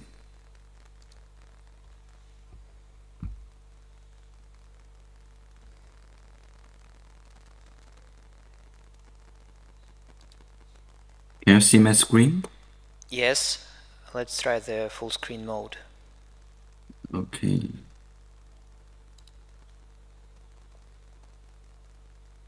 Can you see it? Yeah, everything's fine. You got approximately 20 minutes Okay. Okay. until the start. We start in 20 minutes, I mean. Sure. Okay.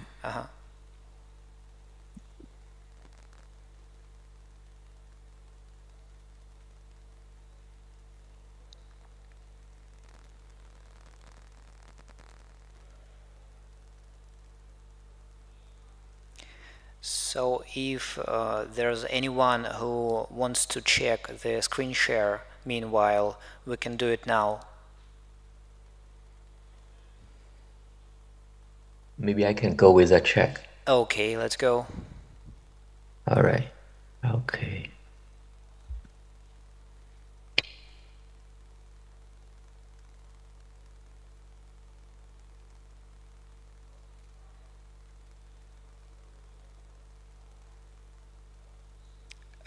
Everything seems fine. Right? Yes, we hear you clearly and we see your screen. Good. All right. Thank you.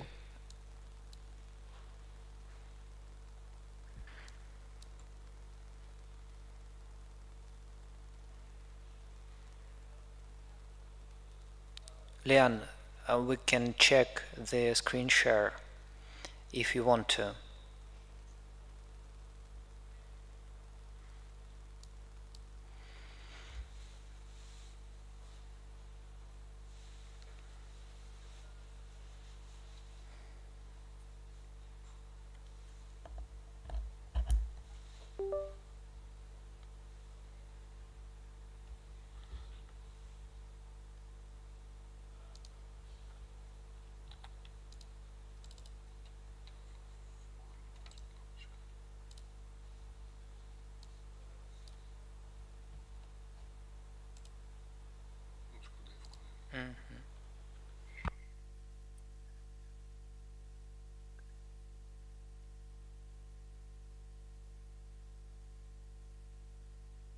Wait me 1 minute. I will open my PowerPoint. Okay. Wait a bit. Wait a second. Okay. Thank you.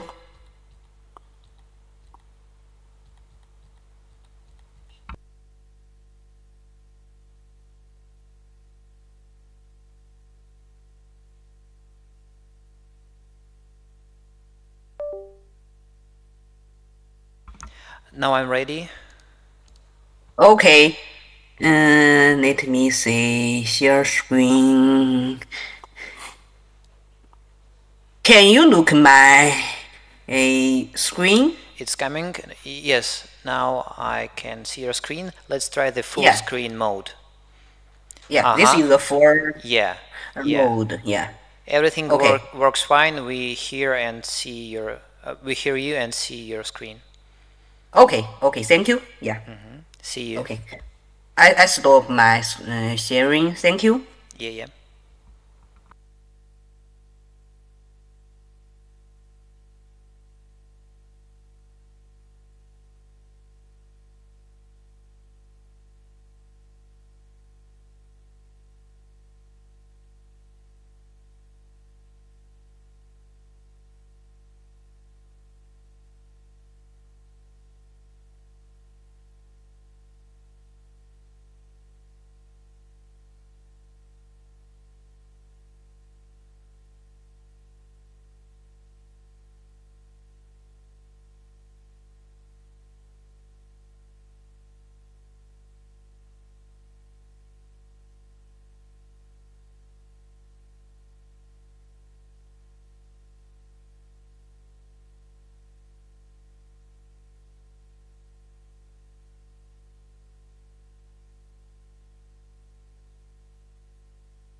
to make this bright emissions, mostly in the KeV to MeV energy band. So we call it hard X-ray or soft gamma ray, or we simply call it gamma ray. So this is why we call this event as a gamma ray burst, because we firstly discovered this kind of event in the gamma ray band with the gamma ray monitors.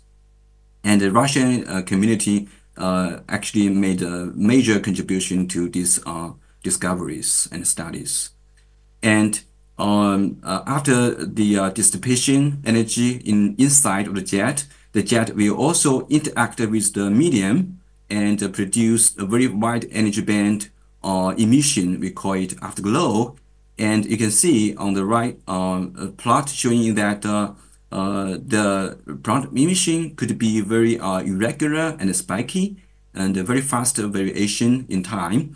But for the afterglow emission, they could be quite regular and in polar decay segments. Could be different mechanisms. And actually, there are so many open questions regarding this system and this explosive physics. And I think the most important one recently is the association with the gravitational wave. And actually, the merger of two binary neutron stars could not only produce short gamma ray burst, but also produce the gravitational wave. And this was realized long ago, and recently years just direct observation of this kind of gravitational wave. And motivated directly by the potential science cases, especially for the gamma ray burst associated with gravitational wave, I and my colleagues proposed this mission called GCAM mission. And the idea is very simple, that by the time 2016, when the gravitational wave was announced by LIGO, and there were just a few gamma ray burst monitors in operation, and usually the field of view is not a full sky coverage, but of course considering has the full field of view or coverage, but we still need some improved gamma ray burst monitors, both with the verified field of view. At best, we can cover the full sky, just like the gravitational wave detectors. But also, we need to have like a wide energy band coverage to measure the spectrum, and we also better to have a high sensitivity to detect the weak gamma ray burst associated with the gravitational wave, because those kind of events could be very weak, just like GW170817. And also we has the localization capability of this satellite. So keep this in mind. I propose that we can do launch two small satellites, and each carries many detectors. This is a typical design for gamma ray burst monitor. And for these two satellites, we can put them in the same orbit, but in the opposite phase in the same orbit. In this way, these two satellites together, they can monitor the full sky without any Earth blocking. Okay. And after that, we launched these two microsatellites in 2020, almost 4 years ago. And later we find some issues with these satellites, power supply issues. And later we launched additional other GCAM style monitors in other spacecrafts. This 2 years later, 2022, and this year we launched the fourth one. So currently, GCAM is not two satellites anymore. It consists of 4 instruments on different spacecrafts. Okay, and here just to give you an impression that we have 3 small satellites carries GCAM monitors, and another one is in the so-called DRO orbit, which is basically orbit orbiting the Earth and the Moon. And in this case, the the Earth or the Moon will not block the field of view. And for this satellite, we have 5 detectors on board. And this mission is still on the commissioning phase.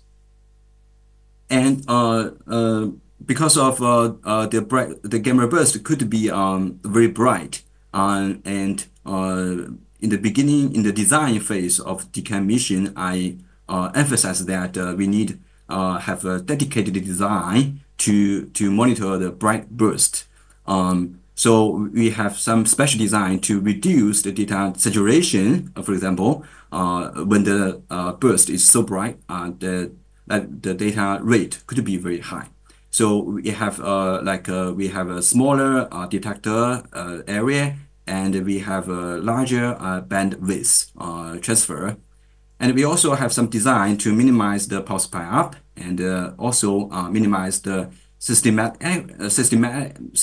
errors in the detector response, because this is also very important if you want to have a good measurement of the spectrum of the gamma burst. So it turns out that we are quite successful in the observation of these 2 very bright bursts. Another technology first used by GCAM is the Beidou navigation system. As you know, that this is basically a navigation system, but it has a feature of sending the short message, just like our cell phone. We can send out the very short messages to the system, and they will transfer to ground. And using this technology, we can the GCAM can trigger on board the gamma burst, and to the roughly localization of this burst, and we can send calculate this information of the burst, and then we can make a short message and send to the Beidou system, and we can receive this. We call this message as trigger alerts. We can receive these alerts in about 1 minute after the trigger. So this is very fast. And then we will distribute this trigger information globally. Especially we distribute it to like a master global network optical telescope. And this technology turns out has been widely used by other space missions, just like EP and SWARM mission. And here, just to give you an example how GCAM detect burst in flight on board in real time. And this burst 230307A, and this burst is the second brightest one. And GCAM B satellite trigger this burst in flight, and then we receive the burst trigger through the Beidou system, and within 1 minute. And then our burst identifier in duty find this burst quickly, and then we did a very quick analysis and find out that this burst is extremely bright. And then we report our results to the GCN system, and everybody knows this burst is very bright. And also, very importantly, the IPN network, also led by our Russian colleagues, and also very quickly to do the localization. And it turns out that we find this burst is very interesting, and many telescopes on board, on ground or space-based, did many observations to this gamma burst. Indeed, this burst is very interesting, not only because of the many observations in many wavelengths, but also it itself is also very interesting. This burst, it looks like a long burst, but we did a detailed analysis in terms of the spectrum and timing analysis. It shows that this burst is more like a short burst, which means that this burst should be produced by a merger, but usually merger bursts should be in duration should be short. So this burst is very interesting. We propose that this could be a subclass of a gamma burst, and this could be a potential counterpart of the gravitational wave event. And also this burst actually has a lot of features in the data, and especially combination of GCAM and LIDAR data in the soft X-ray band.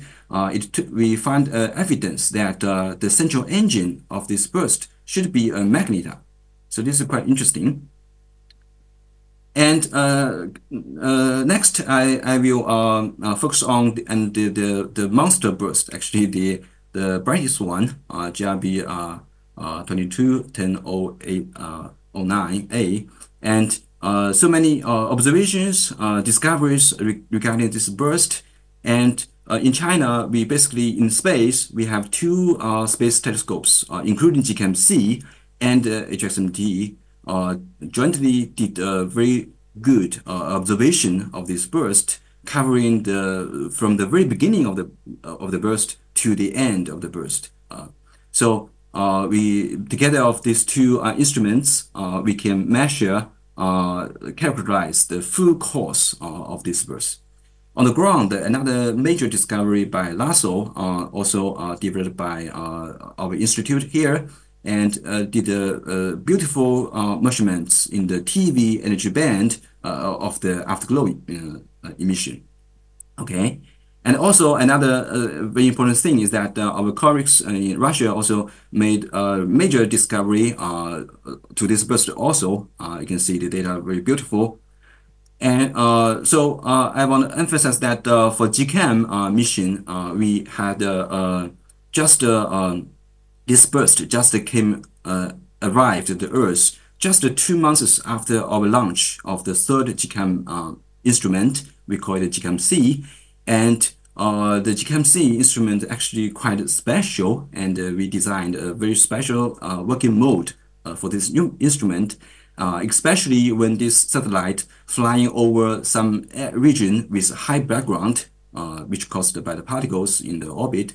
Then we will turn off almost all detectors and only keep one detector is on, and that means this way we can have only one detector to measure the burst and to avoid the data saturation. And luckily, in this mode, we just detected this brightest burst, and you can see this is like a curve of this one detector, or only one detector is on, and you can see very good measurement of the main burst region. It consists of two major bumps, and also we have a good measurement of the flare. Actually, this flare is so bright and is bright than any other gamma ray burst before. Okay, and other missions they get some data issues, of course, because of this burst is so bright. And this here it just give you an impression of what is the data saturation means. What does data saturation means? Data saturation means that the data rate is so high, and your system cannot deal with so many data, and it will throw out a lot of photons. That means the light curve could be much distorted, as you can see this comparison of instrument. So why GCAM-C can make accurate measurement? Because we have the dedicated design for the bright burst. And another factor is that we are so lucky because this burst comes in the right time on the right location. Okay, and with the accurate measurement of GCAM-C, we can do the spectrum analysis, and we can measure the total energy, and we find out that this burst has a new just set a new record in the astropic energy of this burst, and we can combine lots of instruments data, including GCAM, HSMT, and also Fermi GVM. We can get the full measurements of the every afterglow. But here's the technical issue is that the background analysis is very challenging. But it turns out that we can made a very good background modeling, and we can derive the accurate measurements of the spectrum, and the spectrum is quite interesting. And we also find that the light curve of the early afterglow in different energy band is very interesting.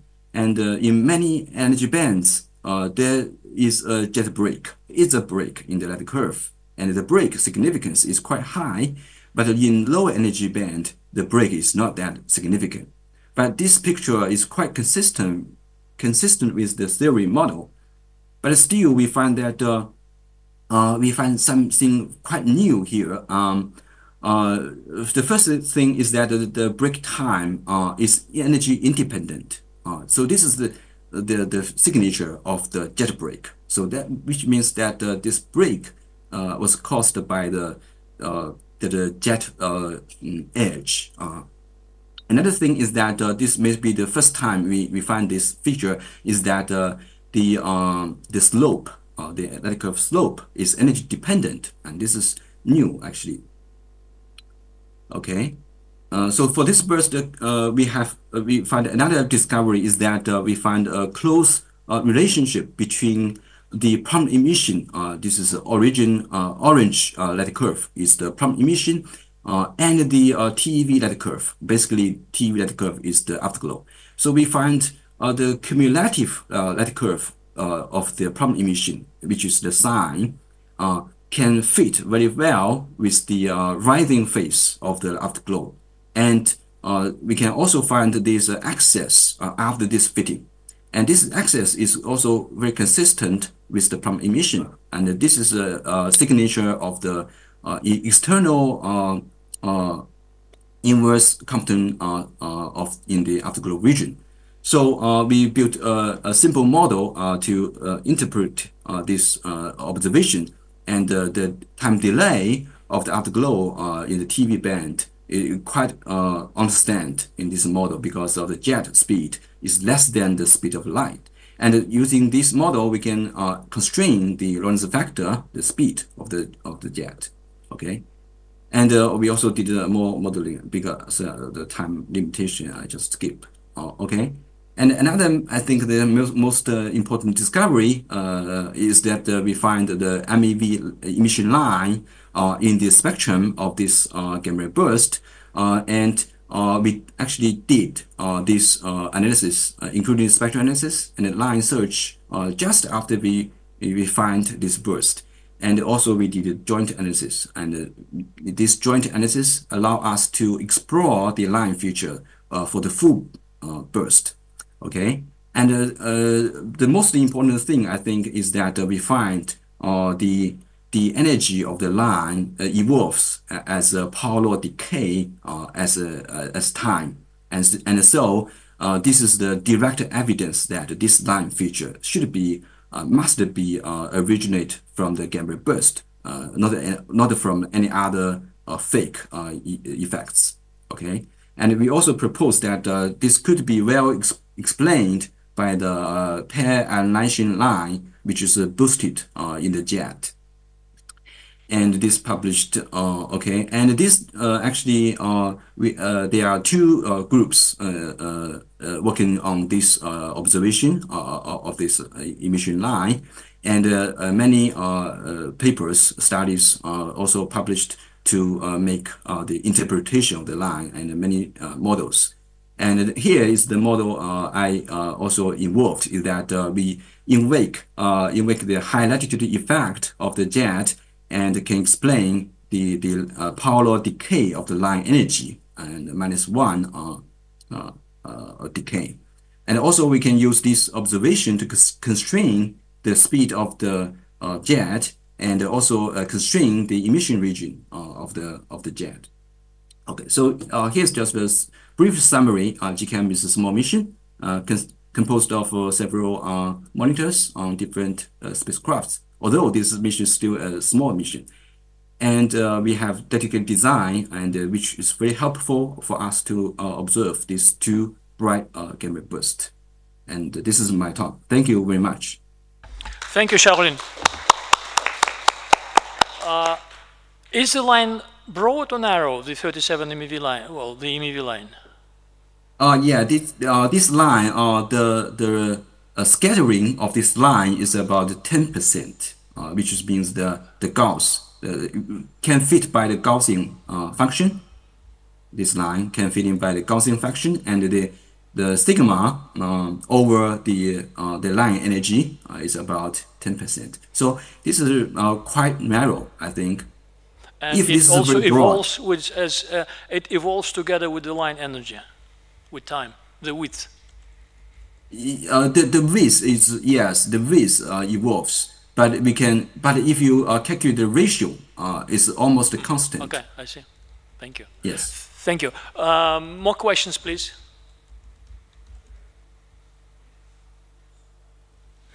Well, people are thinking about this origin of this line, apparently. Thank you, Shaolin. Thank you for a very interesting talk. Thank you very much. Thank you. So the next talk is will be given by Feng Hua about the future mission concepts for MEV astrophysics. Hua, you hear me? Yes. We see your screen and we hear you.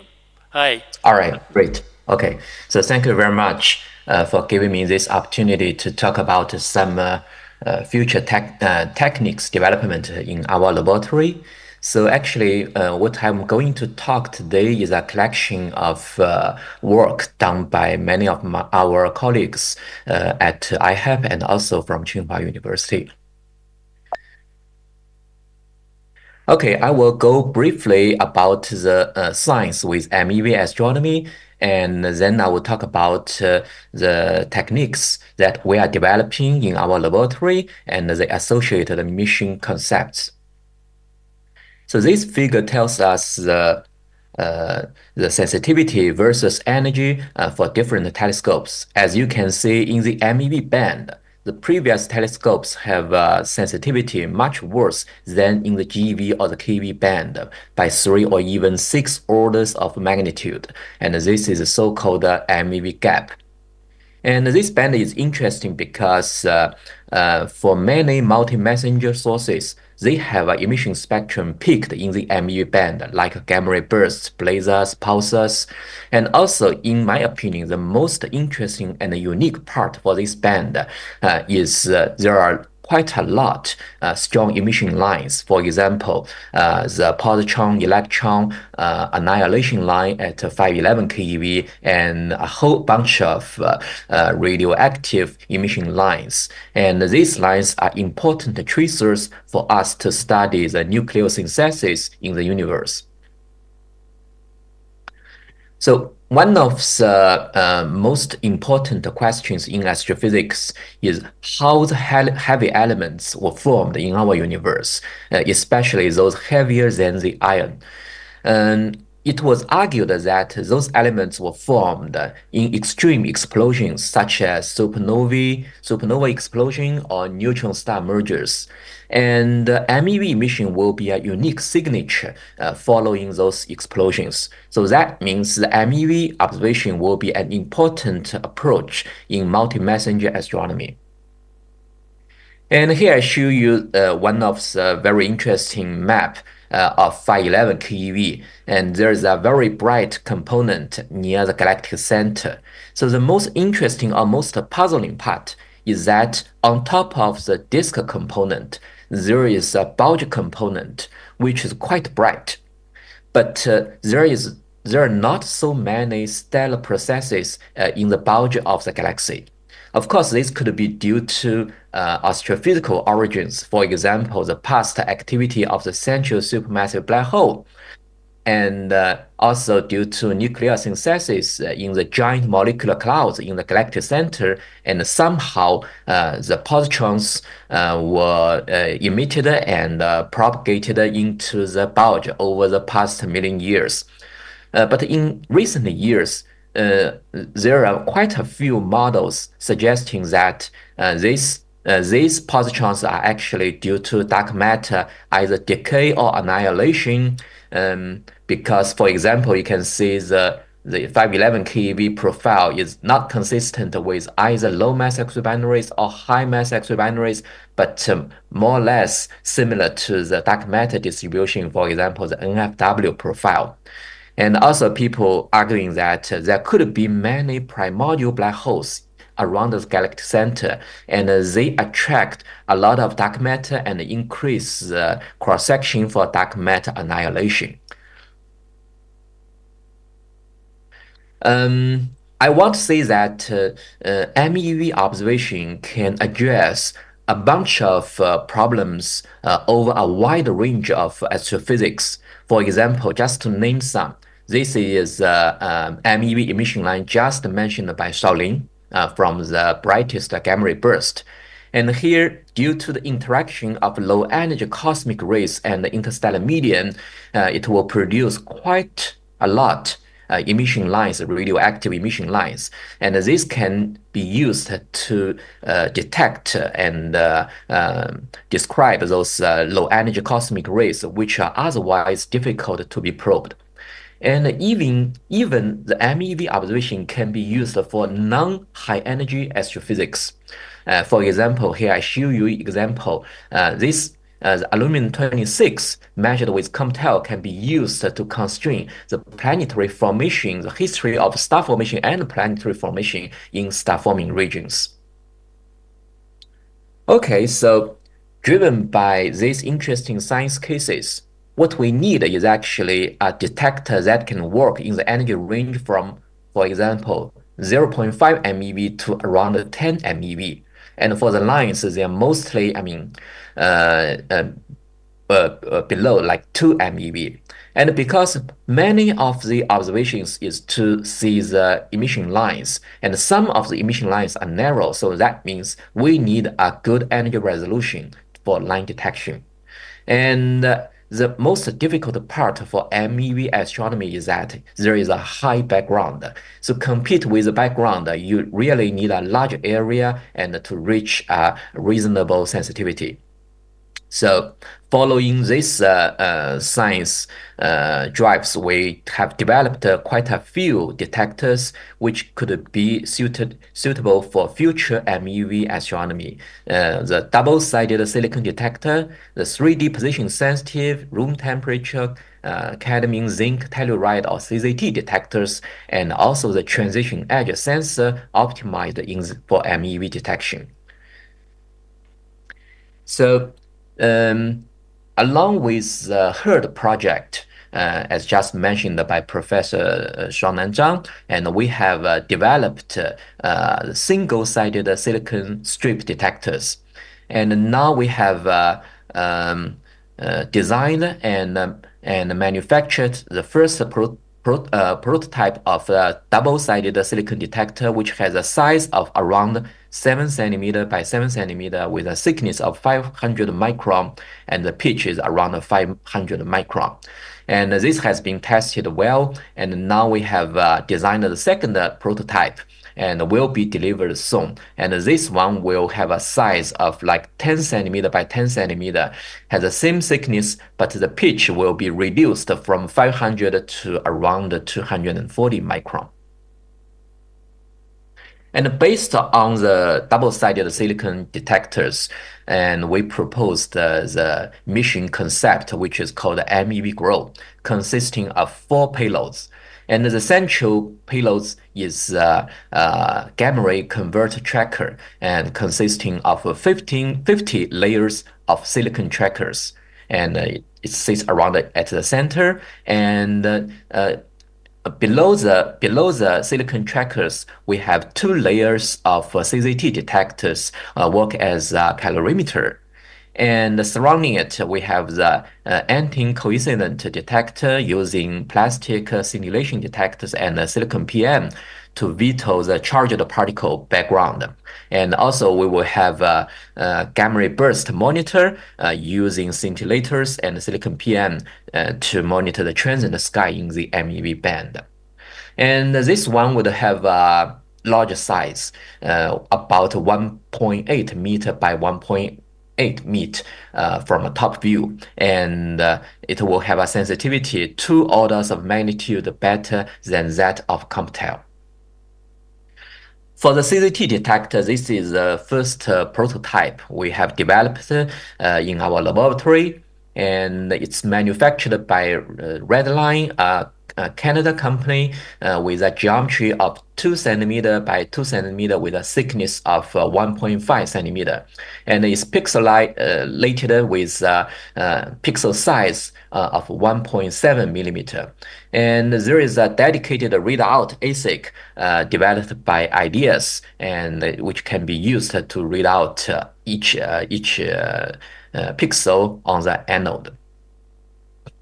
So the pixel position tells us the position of X and Y, and to get the position along the Z direction, we can either use the charge ratio measured from the cathode to that from the anode, or we measure the difference of the drift time, which is a function of the position along the Z direction.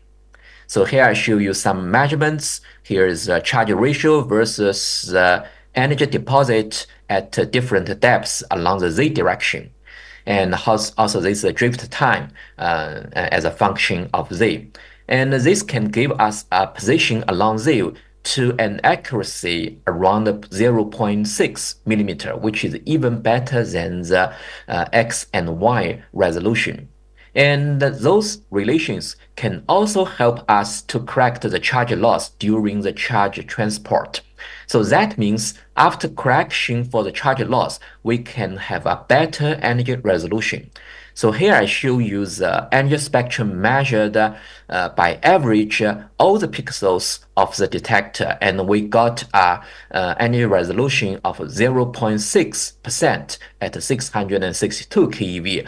This is comparable to the energy resolution of high purity germanium, but remember that high purity germanium can work only at low temperatures. For example, like minus 200 degree, but this one is measured at room temperature. So in terms of applications in space, and this kind of detector will be much easier to use. So to test the detector in space directly, we have constructed a small detector module, and which is called a mass cube, and which consists of 4 CZT detectors with some BGO detector as a VTOL. And the detector has been built and is currently under testing and calibration, and we will launch it in next year. And as I have mentioned, the CZT detector we have used here actually purchased from a Canadian company, Redland. But there is a Chinese company which is called IMD Tech. They also produce CZT detectors actually in an early stage. So we asked them to have a customized CZT pixel detectors which has like 8 by 8 pixels, and we just tested the detector. Here are some comparison with the Redline module. They have the same size, but the thickness from the Chinese company is slightly small, 1 millimeter versus like 1.5 centimeter, 1 centimeter versus 1.5 centimeter. Here I show you the energy resolution before the charge correction. So it's around 2%, which is quite good. For those Redline detector, the raw energy resolution in each pixel without charge correction is around 2 or 3%. So the next step, we will do the charge correction, and we expect to get energy resolution better than 1%. And this company is also making rapid progresses in the CZT crystal manufacturing. So we would expect they would have a better detector and a higher yield in the near future. Okay, so this is the last part of my talk, and we are trying to build a 511 keV telescope, and using lower optics and TES detectors.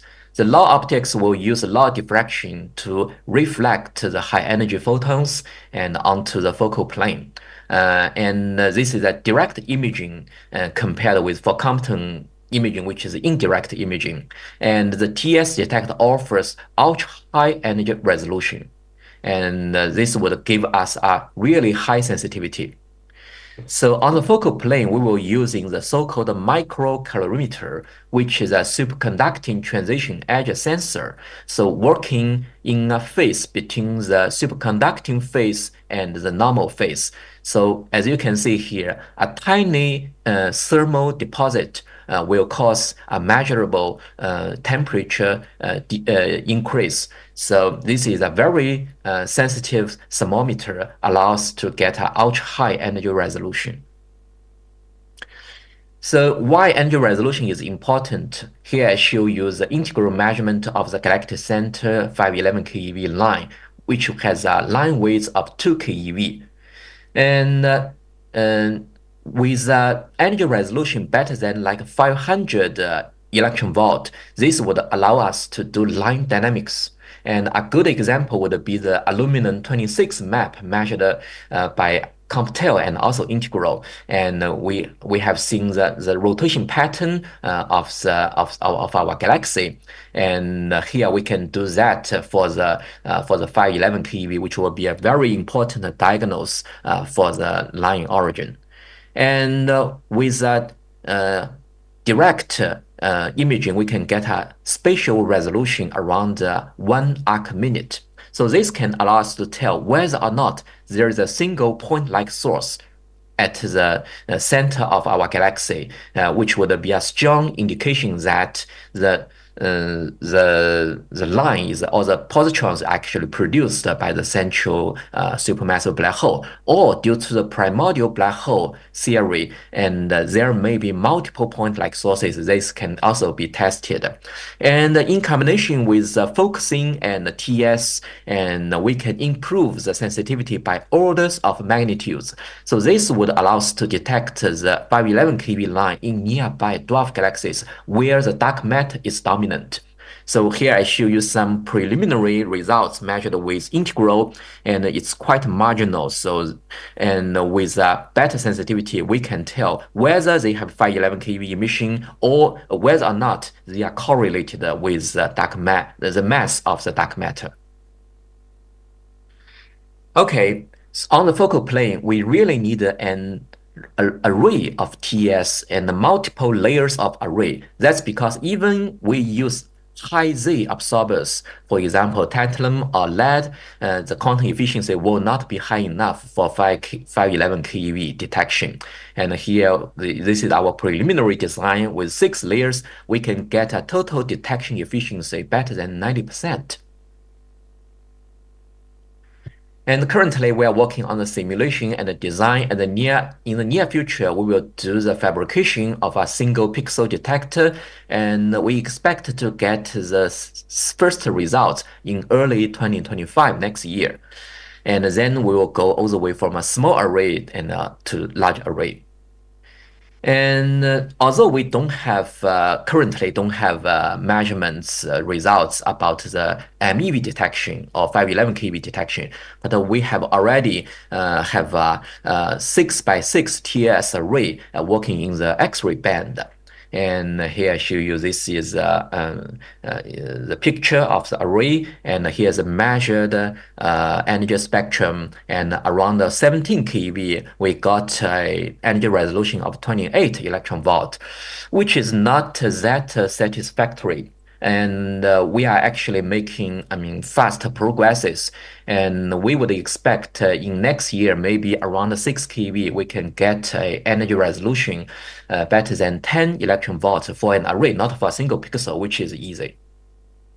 Okay. To read out all these arrays, we need a time division squared multiplexers with multiplexing ratio of, currently we have achieved 20:1 and with a goal of 128:1. And in collaboration with another institution in China, we will have the ADR cryostat to cool the detector down to around 100 micro K, which is the working temperature or the critical temperature of the TES. And for the lower optics, we will using the germanium crystal and working in a narrow band around the 511 keV. This will be easier, actually much easier to build a lower optics for a broadband telescope, which has been developed in the University of Ferrara for many years. With this kind of design, we expect to reach a spatial resolution around 1 arcminute with a field of view of 5 arcminutes and reasonable effective area around 100 square centimeters. And we expect to have collaboration with the University of Ferrara and also with another team at our institute who are working on synchrotron sources. Okay, to summarize, because of the high background in the MEV band, a large area Compton telescope is really needed. So that means this telescope cannot be small. It must be a major mission. And I believe international collaboration is very important. I heard that the Russian community has a strong interest in the MEV, astrophysics, and also Compton telescopes, and I believe maybe we can collaborate in the future. And the focusing lower telescope is not a replacement because it works in a narrow band and also have a small field of view, but it could be a very important complementary approach in addition to the larger area Compton telescope. All right, I will stop here. Thank you very much for your attention. Thank you, Hua. Questions, please. Well, I'll start. So speaking of lower telescope, maybe I missed it at your talk. What are achievable effective areas? It's around 100 square centimeters. This is the number. Actually, it depends on the focal length. Here, if we go with a 20-meter focal length, sounds crazy. Okay, we can do that. But in practice, maybe we can go with like 8 meters, and that means that the effect would be the reduced effective area by a factor of few. But that is more practical, I mean, in the near future. Alexander Lutavinov has a question. Thank you very much for a very interesting talk. Question about the Compton telescope. First off, probably I missed what's the total weight of this telescope and what is the upper energy range or working range? Is typically people trying to extend it to the GV and cosmic rays, but you plan to focus only on the MEV band, yes? Yeah, actually, that's a good question because the upper energy range is actually determined by the thickness of the detector. Of course, this kind of detector can be used for pair detection. It can be extended to GeV band, but currently we hope to focus in the MEV band. It's more or less a political issue because there is another strong proposal in China for a larger GeV mission in the future. And also for the size and for the total mass, this kind of mission concept is very, I mean, preliminary and can be changed in the future. So, but in my opinion, if you want to go with a high sensitivity to compete like CompTel or Integral, a size of 1 meter by 1 meter is something a must. And what orbit you proposed? What is the orbit? Yeah. The background is important, so it will be I think the favorable orbit would be the low inclination, low Earth orbit. But currently, I think we are focusing on the R&D of the detectors, and for the mission profile, this can be discussed and optimized in the future. Yeah, yes, you know about the Astrogam project, and there are many discussion about the orbit, and 2 different types of orbit was considered. It's low, as I said, it's a low inclination orbit or L2 point. But L2 point have some advantages, but also some disadvantages due to the very strong downlink of the radio channel. Okay, I think there's another opportunity is Chinese space station. The station itself is not a good site for Compton telescope because of high background, but maybe it can be launched along with the space station and then make it a flyby independent satellite. Thank you, Hoa. Are there other questions? Okay, we still have a few minutes, and I'll ask you the following question. I mean, it's probably too early to ask, but what timeline you have in mind? I mean, assuming for this one, timeline. I mean, I know for this one or for both. I mean, for this one, and also especially, I'm especially interested in lower optics telescope. It's difficult to tell because it's still we are in the early phase of the technical R&D. Yeah. We are trying to discuss with the space station to see if there's any chance we can do a flyby independent satellite. But I would think it won't be sooner, like 5 years or even close. And for this one, actually, we are considering to have a balloon test in the near future. For example, in 5 years, we believe this is possible. You mean a Pathfinder mission?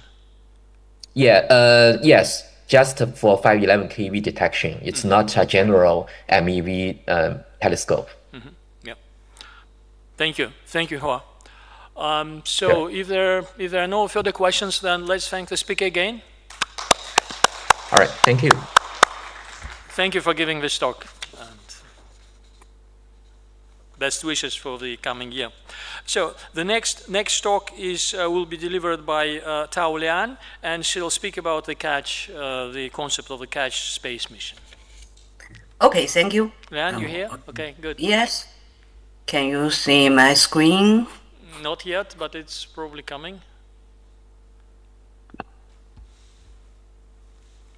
Yes. Okay. It's not full screen. It's not full screen yet. Yeah, I see.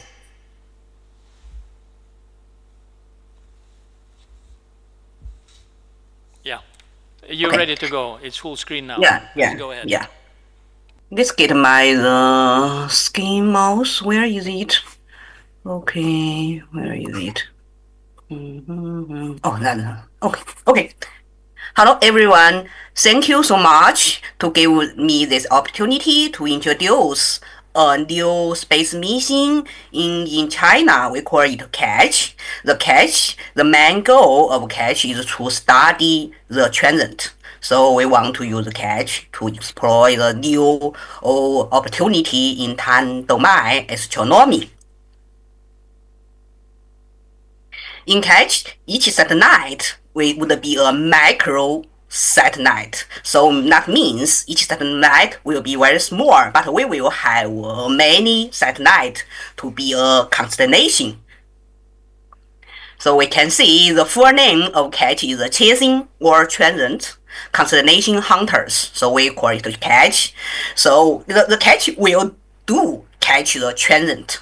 So in the baseline plan, we will have X-ray follow-up observation, X-ray follow-up telescopes, about 100 microsatellites, and in each satellite, we will have lightweight focusing X-ray telescopes in here, and this satellite will be deployed in 3 orbital planes with a height around 500 kilometers and the inclination around 29 degrees or less. And with the cooperation with this satellite, we will do follow-up observations for a lot of transit. And in our advanced plans in CATCH, we will expand to a multi-wavelength band such as optical, UV, infrared, and gamma ray. And in UV and gamma ray, we will have large field of view or sky monitors to give triggers to X-ray satellite of CATCH, and also we can get the external triggers from other Earth skies telescopes such as SWARM, EP, SWIFT, LST, SKA, and so on. And for each satellite, before the launch, the size is comparable to a large microwave oven, but after launch, with the deployable mast, we can increase the length of the focal length. That means we can increase the angular resolution and enhance the sensitivity. Here is the basic constellation configurations for Type A, Type B, Type C, and Type D satellites. They are X-ray satellites, but they will use different X-ray optics and different types of X-ray telescope, different types of X-ray detectors. For example, for Type A satellite, we will use MPO, the multiple optics, and use SDD array. That means for Type A satellite, we can do good timing in observations, and also if we use SDD arrays, we can also have the imaging capability. And for example, for Type C satellite, we use auto-1 X-ray optics and with the gas pixel detectors. That means we can do polarization observations. And for example, for Type E satellite, it's a large field telescopes with cold mask. So with a large field of view, it can detect transient and give triggers to X-ray telescopes. Here is a preliminary payload plan. We can see for Type A satellite, we use MPO multiple optics, and compared to the MPO used in Einstein probe, the MPO used in CATCH with a narrow field of view around 1+1 degree, but we have a longer focal length. That means the effective error of CATCH will be 1 to 2 orders of magnitude larger than the EPWST. And for the detector system, we will use SDD array or we will use SDD array. That means we can read out very quickly and no pile-up effect. And for example, for Type C satellite, we will use lightweight auto-1 X-ray optics. That means it will have good angular resolution, but also have large effective error. And for the detector system, we will use a gas polarization detector (GPD). In this slide, I want to focus on the lightweight X-ray optics because the satellite in CATCH is a macro satellite. So that means we cannot carry very weight X-ray optics. So the lightweight X-ray optics will be used. That will enable high sensitivity X-ray observations on small satellite planned for. So for MPO, the multiple optics, it uses glass, so the weight will be less than 1 kilogram. Here is the MPO used in CATCH-1, the first pathfinder of the CATCH constellation. We can say the mass of the X-ray optics is just around 500 grams. And another types of the X-ray optics is the lightweight auto-1. In this type of X-ray optics, we will replace the base. So that means we can reduce the weight of the lens. So finally, we would have the mass per unit effect error of the satellite in CATCH is at least 1 order of magnitude lower than traditional satellites. Now I will introduce why we need CATCH, why we need so many satellites. We know in time domain astronomy, we have a lot of telescopes, survey telescopes,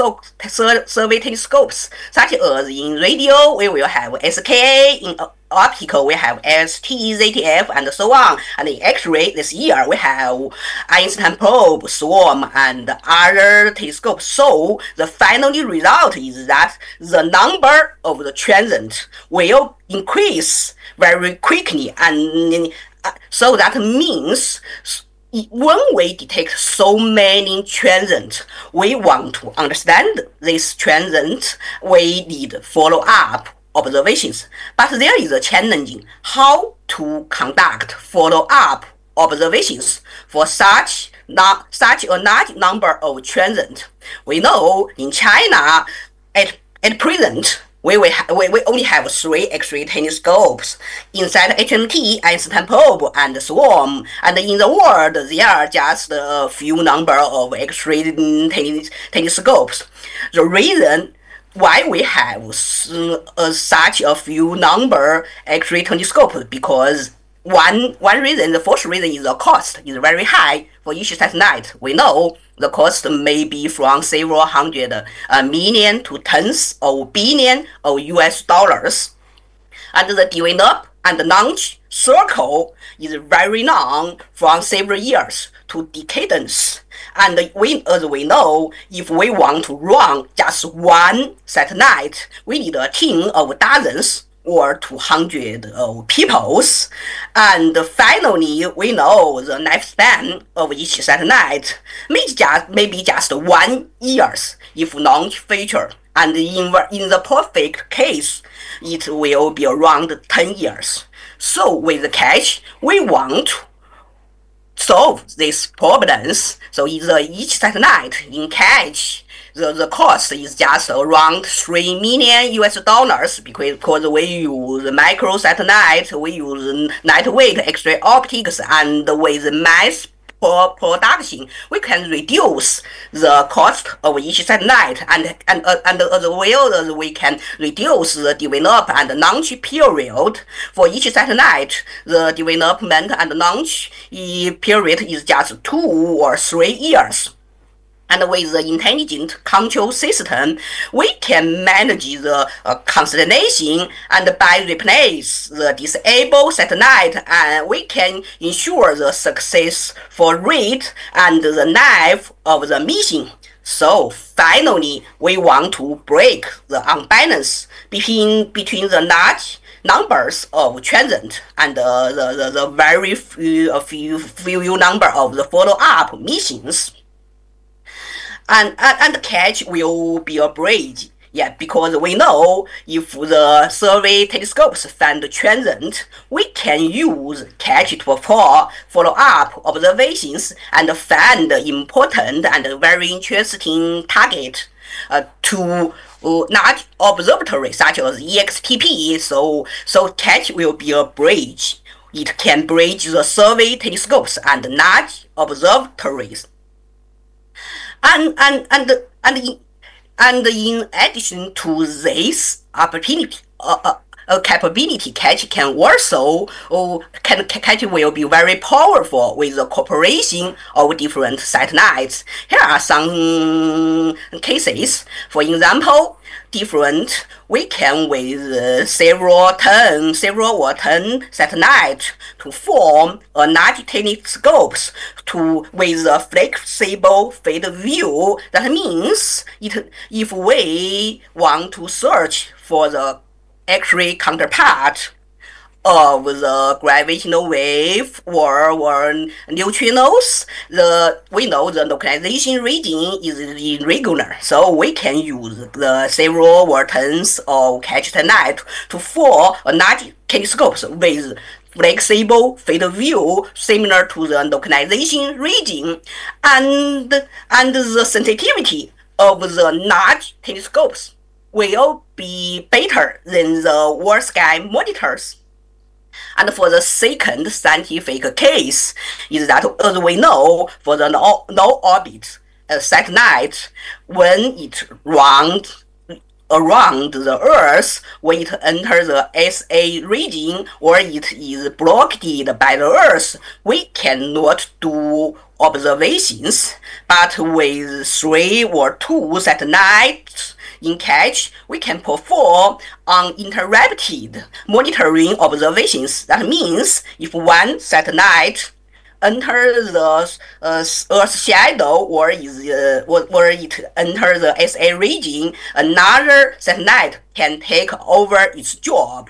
That means catch can do uninterrupted very long-term monitoring. That will be very useful for the short time scale transient such as the FRB, the X-ray burst corresponding to FRB. Here is an example. As we know, for FRB 2004-29, HMT observed the X-ray burst, but other satellites, they cannot do very high cadence observations. They did not detected the signals, but with catch, we can full cover the outburst circle and detect the X-ray emission.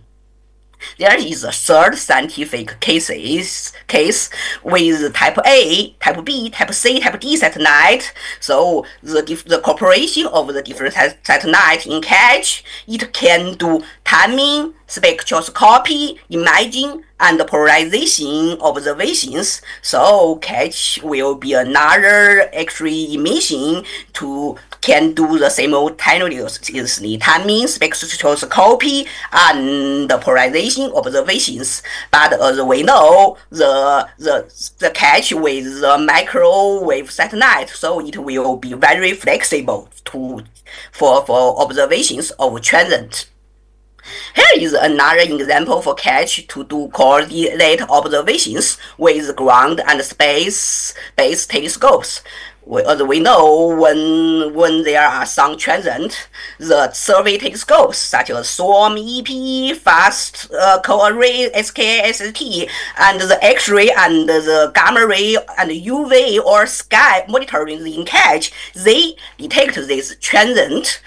They can give the triggers to Beidou GPS, VHF, inter-satellite link and ground station, and give triggers to catch.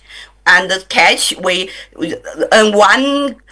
important opportunity of catch is the slew speed is very quick. It can change the pointing by 45 degrees every minute, and the solar angle is very small, so that means it can observe a larger scale region. So with this opportunity and with the different satellites in catch, such as imaging telescopes, polarization telescopes, timing telescopes, and spectroscopy telescopes, it can do follow-up observations. And for another case, it can do simultaneously sky survey with other telescopes. So that means, for example, catch and SORM, SK and ST, they can survey and they can scan the same region. So that means there is no time lag. That will be very important for short time scale transient. Here is a timeline of catch. In this year, for the first step, we will have several pathfinders, and in our second step, we will have the mini constellation around the 10 satellites, and finally, we will have the full constellation. So, and in this year, we have launched the first pathfinder, Catch 1.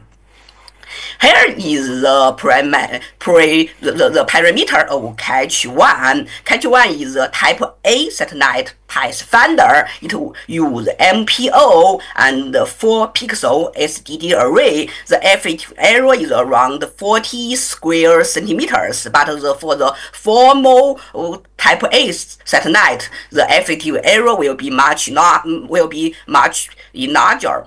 And the timing resolution of the pathfinder is very good, will be better than 10 microseconds. Here is the X-ray optics. used in catch 1, and this is the MPO piece, this is the optical free, and this is the flight module. We can see the mass of the flight module is very weight, is just around 500 grams. Here is this figures show we were doing calibrations. We can see the angular resolution for the MPO optics in catch is very good. It's just around 5 arcsecond. It's the best level for narrow field MPO in the world. This is the effective error of the X-ray optics in around 1 keV. The effective error is about 40 square centimeters. So we know the mass of the X-ray optics and we know the effective error. So finally we can see the optical mass for effective error at 1 keV is indeed at least 1 order of magnitude less than traditional optics. And I want to say the X-ray detectors used in catch is SDD. It's different from the CCD used in Swift and EPFT. When we use the SDD, the readout is very fast. So for catch 1 and catch 2, we can observe very strong sources without pile-up effect. Here is a detector system used in catch 1 and catch 2. We can see we get the SDD detector from from KTEC. Here is a digital board and front end electric, and there is a shading fields. This is a flight module of the detector system. Here is a calibration result. We can see the timing resolution of the detector system is better than 4 microsecond, and the energy resolution at 6 kV is around 140 EV. Here is the deployable mast used in catch. You can see it deployed and it will be deployed in orbit. Here is the final satellite. Here is the X-ray optics. Here is the detector system. So finally, Catch 1 was launched in this year. Use the rocket, the Sun rocket, Swarm, and in the orbit, the detector system and the Planet 4 are with the normal parameters. And in the middle of 2025, we will launch Catch 2. In Catch 2, the basic design is similar to Catch 1, but will have some further enhancement and improvement. And in 2025 to 2026, we will have Catch 3. In Catch 3, we will focus on the imaging observations capability. We will use MPO and CMOS detectors. That means Catch 3 will have good imaging observation capability. And we are also developing a lightweight Watt-1X optics to plan to equip with one pathfinder. That is a Type B satellite pathfinder. Here is a testing result of Catch 1 in orbit. We can say it can rebuild the pulse profile of crab. In the next step, we plan to have mini catch. In mini catch, there are around 10 satellites. We will have a large field monitor catch E. In current plan, we plan to use mini Eclair, and there is another large field X-Earth monitoring is in the ultra wavelengths in the UV band, and in the follow-up capabilities, we will have X-ray follow-up telescopes and infrared, and also maybe have optical follow-up telescopes. Here is the payload, different payloads will used in these mini catch constellations. Here is a summary. A catch is a telescopes. This is a mission to perform follow-up observations for transient. We get the triggers from internal and external triggers.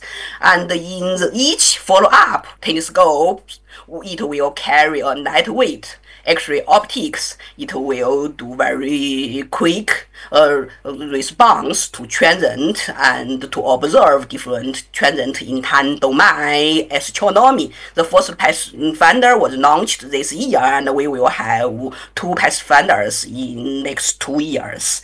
And the mini catch constellation is going. Thank you. Thank you, Lian.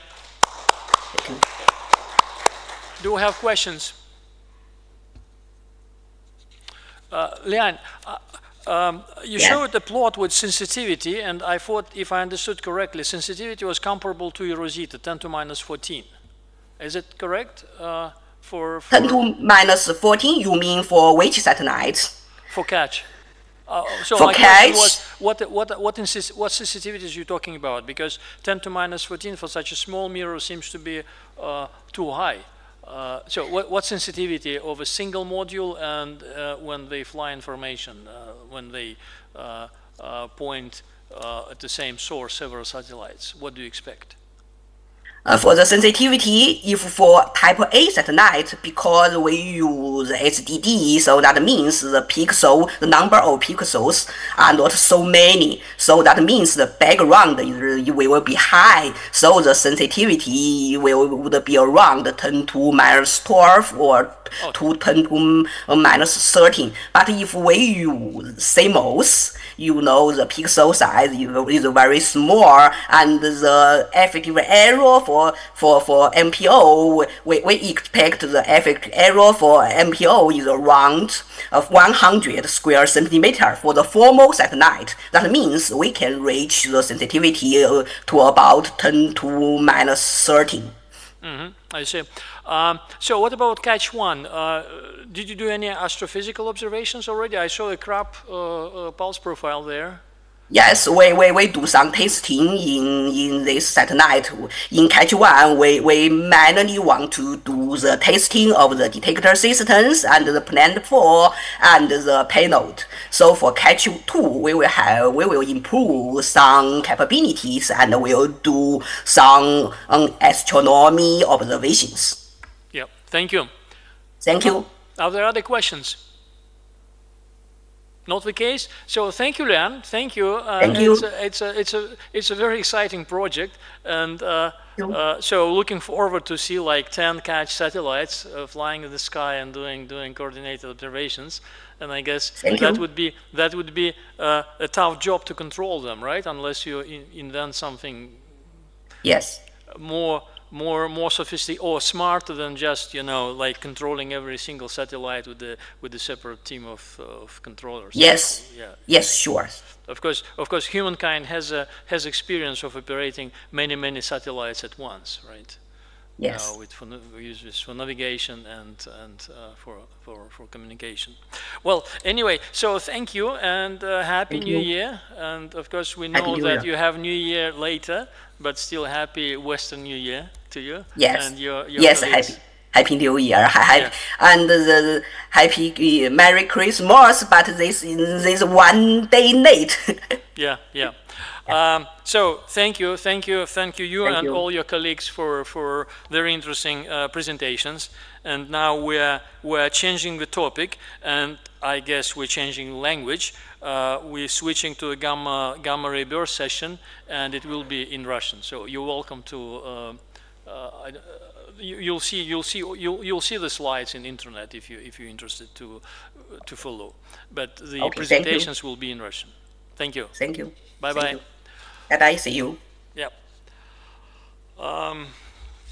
Так, значит, следующий у нас доклад Дмитрий Сергеевич Свинкин. Вы здесь, да? Отлично. Гамма-всплески, одновременно наблюдавшиеся конус Wind и Einstein Probe. Ну, близко к тому, что мы только что слышали. У вас 20 минут, минуты 3 на вопросы. Оставьте, пожалуйста, хорошо? Хорошо. Добрый день, уважаемые коллеги. Спасибо за возможность сделать доклад здесь сегодня. И много говорилось о юбилеях, которые пришлись на этот год, но вот еще один юбилей – это юбилей инструмента конус Wind, который был запущен в 1994 году, уже 30 лет находится на орбите и проводит хорошие и нужные наблюдения. Преимущества этого инструмента, я как бы много раз уже говорилось в этом зале про конус Wind, основные преимущества – это широкий энергетический диапазон и непрерывный обзор всего неба. То есть в то время как Ферми, Свифт затенены Землей, конус Wind всегда, над конусом Виндом никогда не заходят звезды. Вот. И все яркие транзиенты, и даже не очень яркие, наблюдаются конусом Виндом либо в триггерном режиме, либо в фоновом. И в настоящий, скорость, частота детектирования гамма-всплесков, например, вот по итогам этого года где-то 270 событий в год, если считать и, соответственно, и фоновые и триггерные режимы. И такая частота детектирования очень полезна в совместных наблюдениях с другими обзорными инструментами, как в оптике, так и в рентгене. И вот сегодня я хотел бы рассказать про наблюдение совместной конус Wind и Einstein Probe, который был запущен в январе этого года. Основная часть, большинство на самом деле, гамма-всплесков регистрируется только в мягком гамма-диапазоне и жестком рентгене выше 10 КФ. Но мы, по сути дела, ничего не знаем, не знаем ничего о том, как гамма-всплески выглядят в рентгене. То есть буквально несколько было детектирований, начиная с Беппа-Сакса. То есть Беппа-Сакс видел где-то порядка 80 гамма-всплесков в рентгене и в мягком гамма-диапазоне. Несколько событий видел Свифт. И вот тут представлены примеры того, как гамма-всплески могут выглядеть в рентгеновском диапазоне. На левой картинке показано наблюдение Беппа-Сакс. То есть верхняя картинка это 2,10 КФ, верхняя картинка 40-700 КФ. И для вот конкретно этого всплеска 0,1,11,21 видно, что он чуть раньше начинается в рентгене с более мягкого излучения. На правой картинке приведены наблюдения уже совместные с Swift XRT, то есть у этого всплеска был прекурсор, на который навелся Swift, и дальше второй эпизод был совместно зарегистрированным XRT и BAT и конус Wind. То есть на самом деле во многих наблюдениях видно, что спектр нормально протягивается до рентгеновского диапазона от гамма, но вот есть свидетельство того, что возможны изломы, которые нам могли бы помочь понять о физике процесса, лучше понять нам физику процесса. И на наше счастье, вот в январе этого года был запущен эксперимент Einstein Probe, у которого очень большое поле зрения в мягком рентгене, и он, соответственно, начиная с января зарегистрировал где-то 60 транзиентов, из них 19 – это гамма-всплески, видимо, гамма-всплески. И, соответственно, прошу прощения, и 15 из этих гамма-всплесков видел конус Wind, 10 видел Fermi ГБМ, и только 5 видел Swift в поле зрения. То есть это нам говорит о том, что вот такой инструмент, который находится далеко от магнитосферы, от Земли, в принципе, не затеняется и имеет стабильный фон, очень полезен для таких наблюдений. Первое, что, соответственно, сейчас не опубликован каталог, еще не опубликован каталог Einstein Probe, то есть все данные, которые я тут привожу, за исключением некоторых событий, взяты из циркуляров. Первое, что бросается в глаза, это большая длительность события в рентгене, то есть это не с учетом начала после свечения, это вот именно, видимо, prompt emission, который наблюдается. Поэтому в диапазоне выше 10 КФ длительности гораздо меньше на порядок, от 2 до 140 секунд. Спектры в мягком рентгене обычно степенные, с наклоном от 0,5 до 2. И сразу, на самом деле, если было несколько событий, где широкоугольный телескоп Einstein Probe видел начало после свечения, там спектр, он больше минус 2 имеет наклон, сразу видно, что это после свечения. Вот. А если смотреть в мягком гамма-диапазоне, по данным конус Wind, эти всплески на самом деле обычные, у них типичный для длинных гамма-всплесков спектр, и характерные вот энергии пика New спектра, ЕП, они там находятся в диапазоне 70-300 КФ.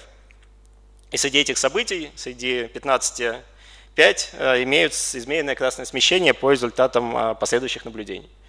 Вот, если посмотреть уже энергетику и, соответственно, пиковую энергию неуровневого спектра в собственной системе, то среди длинных гамма-всплесков конус-винт они, в принципе, ничем не выделяются. То есть то, что они лежат немножко выше основной популяции, возможно, связано с тем, что многие из них зарегистрированы в фоновом режиме, и мы, например, не можем туда вписать модель банда с изломом, поэтому мы немножко переоцениваем пиковую энергию и недооцениваем энергетику. Вот. Ну, теперь я хотел бы перейти к рассмотрению отдельных событий. То есть вот одним из первых событий, на самом деле, вторым, зарегистрированным одновременно в гамма и в мягком рентгене, было событие 240315А по данным Эйнштейн-проб или гамма-всплеск 240315С. После того, как пришел алерт от VXT, мы начали искать в данных Свифта и конус-винда что-то, что могло, соответственно, соответствовать этому событию, и нашли гамма-всплеск, который начался через уже практически 400 секунд после триггера начала всплеска в Эйнштейне. И это событие было локализованным методом триангуляции, то есть оно было зарегистрировано в Swift-BAT вне поля зрения, то есть у нас ничего не оставалось, кроме IPM-триангуляции. Мы поняли, что это событие, связанное с Эйнштейном, и дальше уже начали работать и пытаться понять, что это за событие. И в широкоугольном телескопе Эйнштейна это событие было очень длинное, 1600 секунд, и на картинке представлена кривая блеска по данным Эйнштейн-проб VXT, вот непрерывная линия. Красной полосой указан интервал, где было детектирование конус-виндом и Swift-BAT.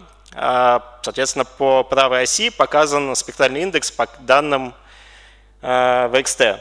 То есть видно, что в момент, когда была регистрация батом и конус-виндом, это был как бы момент наиболее жесткого спектра. Соответственно, удалось оценить спектральные параметры, протянуть спектр от рентгена до мягкого гамма-диапазона. Тут я бы хотел отметить, что даже при детектировании в фоновом режиме данные конус-винда позволяют оценить излом спектра. Вот тут коричневая точка. То есть без нее бы мы не оценили ЕП и не оценили бы энергетику аккуратно. Всплеск был, вот эта часть всплеска имела типичные параметры для длинных всплесков. Возможно, вот тут стрелочкой показано, что есть некоторая задержка в мягком рентгене относительно гамма, но вот кривая блеска очень отличается, поэтому это только, так сказать, что называется, хинт. После свечения этого события было такое же, хорошо согласовалось со стандартной моделью после свечения для длинных всплесков. Вот тут показаны, прошу прощения, различные диапазоны от радио до рентгена и показаны точки VXT. Это prompt emission. Видно, что это не после свечения, не начало после свечения. Еще одно интересное событие, которое конус-винт не видел, но нам удалось поставить верхние пределы на гамма-излучение. Это событие 240414А. Это событие прямо было очень интересное. То есть даже в рентгене спектр был очень крутой, то есть пик неуровневого спектра где-то лежит ниже 0,5 кевов. То есть это даже не то, что раньше было известно под названием X-ray Rich Gamma Ray Bursts и рентгеновские вспышки. То есть это что-то новое. При этом, соответственно, на картинке А показана кривая блеска по данным Эйнштейн-проб. На картинке Б показана эволюция, соответственно, потока в зависимости от времени. Показаны модели, которые, вот, пунктирными линиями, которые получаются для потоки, которые должны были получаться для прорыва джета через оболочку звезды. То есть видно, что событие все-таки гораздо ярче. Вот. Интересно, соответственно, оптическая кривая этого события, то есть событие было зарегистрировано рядом с яркой галактикой. Вот. И кривая блеска оптического после свечения, можно ее разделить на 3 этапа. Это первая часть, которая, видимо, связана просто с обычным излучением головной ударной волны. Дальше эта головная ударная волна, видимо, встретила какую оболочку, выброшенную ранее звездой-прародителем, и уже последний пик — это классическая сверхновая. Вот. И в заключение я бы хотел сказать, что Эйнштейн-проб в содружестве с Конус-Виндом дал нам много интересных детектирований в этом году. Вот про одно я рассказал, над остальными мы будем работать. Часть из них, на самом деле, часть гамма-всплесков была отождествлена с транзиентами Эйнштейн-проб только благодаря IP-триангуляции. Видно, что эти события в рентгене длиннее. Вот одно событие мы померили детально. В общем, оно тоже достаточно интересное. То есть видно, что на самом деле центральная машина источника работает на большем промежутке времени, чем это видно из мягкого гамма-излучения. То есть в рентгене 1600 секунд, в мягком гамма-излучении там порядка 40 секунд. И еще бы хотел последний слайд посвятить 30-летию Конус-Винда, что вот на картинке представлена скорость регистрации разных событий на протяжении всех 30 лет. Видно, что скорость не падает, число событий каждый год не падает. Сейчас у нас на самом деле данные забиты солнечными вспышками, но при этом мы достаточное число гамма-всплесков видим и ждем новых интересных детектирований в будущем. Спасибо за внимание.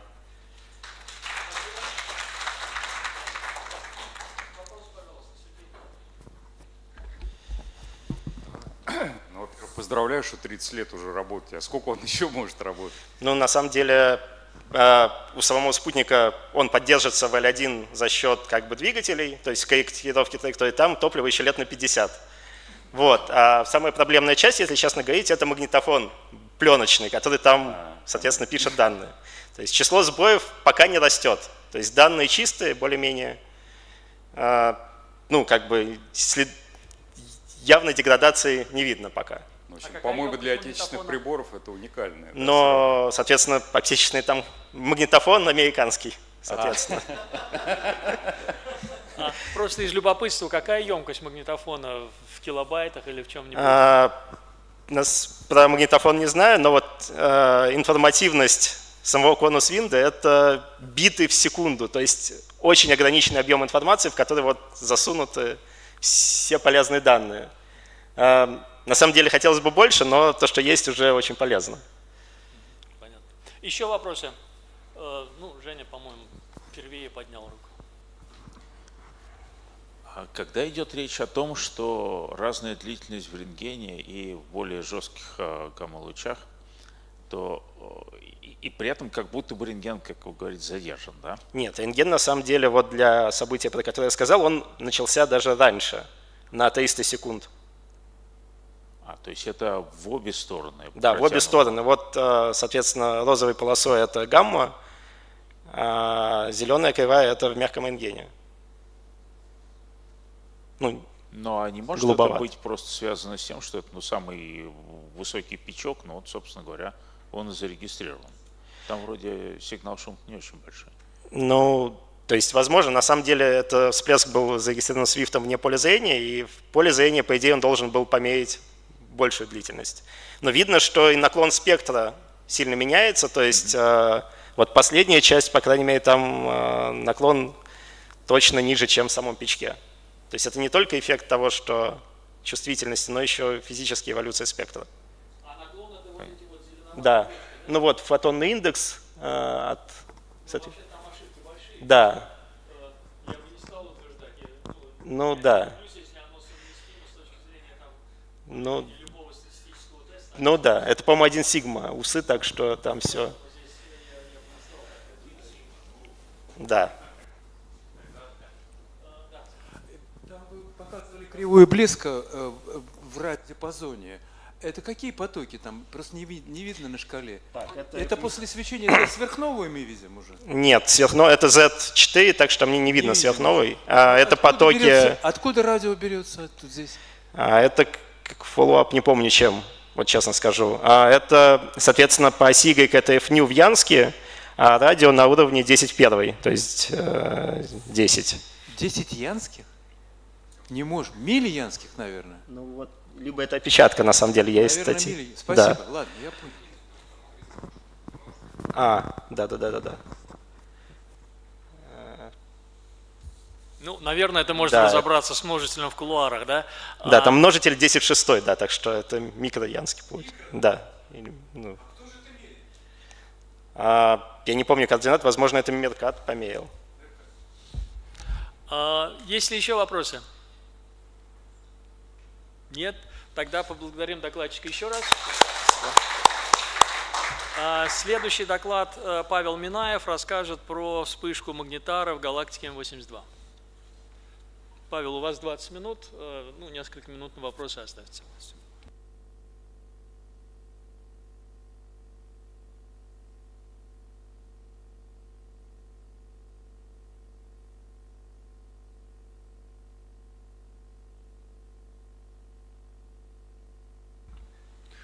Добрый день.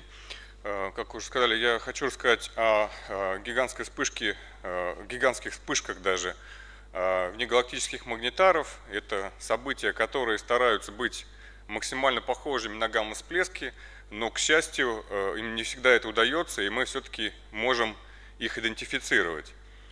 Для начала я хотел бы уточнить, что под магнитарами я буду скорее иметь в виду источники мягких повторных гамма-всплесков или СГР и аномальные рентгенские пульсары, поскольку именно одиночные магнитары считаются основными и, по сути, единственными кандидатами в прародители этих явлений. Известно, что эти магнитары проявляют вспышечную активность в мягком гамма-диапазоне, то есть примерно до 100 КФ в основном. Длительность вспышек – это доли секунды, а светимость в среднем 10/40 эрг в секунду. Также очень интересно, что вспышки наблюдаются неравномерно по времени, а группируются в периоды активности. Вот, например, здесь на правой картинке показан период активности источника 1935, и видно, что где-то полгода источник молчал, а потом за один день выдал более 100 вспышек. И самая интересная вспышка вот, показана слева. Вот здесь, она интересна тем, что помимо вспышки в гамма-диапазоне, по данным Изгорь интеграл, показан здесь черным, были зарегистрированы 2 миллисекундные вспышки в радиодиапазоне, которые по своим свойствам аналогичны быстрым радиовсплескам. Это вот была первая совместная регистрация в гамма и в радиодиапазоне. Все эти вспышки, так называемые обычные вспышки, ну, хотя, это, наверное, не очень хороший термин, потому что с чем они связаны, до сих пор пока непонятно. Но есть еще более необычные вспышки, которые происходят гораздо реже. Насколько редко, непонятно, потому что до сих пор не обнаружено 2 вспышек от одного источника. Это гигантские вспышки, они примерно 1 000 000 раз более мощные, чем обычные вспышки. И до сих пор из нашей галактики и ближайшего окружения в лице Большого Магелланового облака известно всего лишь о 4 таких вспышках, при том, что самая первая была зарегистрирована еще в 1979 году.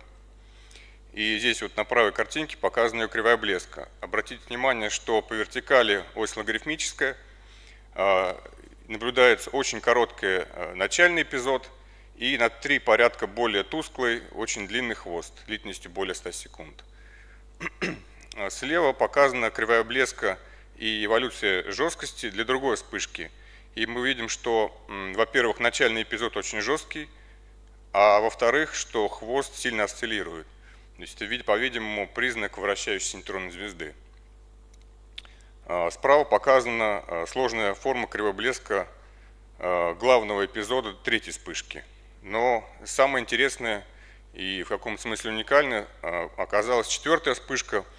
А уникальность заключается в том, что она была настолько яркой, что эксперимент Коронос, который находился в тени от источника, в тени Земли, увидел эту вспышку в отражении Комптоновском от Луны. В это время на Земле были зарегистрированы значительные возмущения в ионосфере, настолько всплеск был мощный. А другие приборы все зашкалили, но хорошо прописали осциллирующий хвост.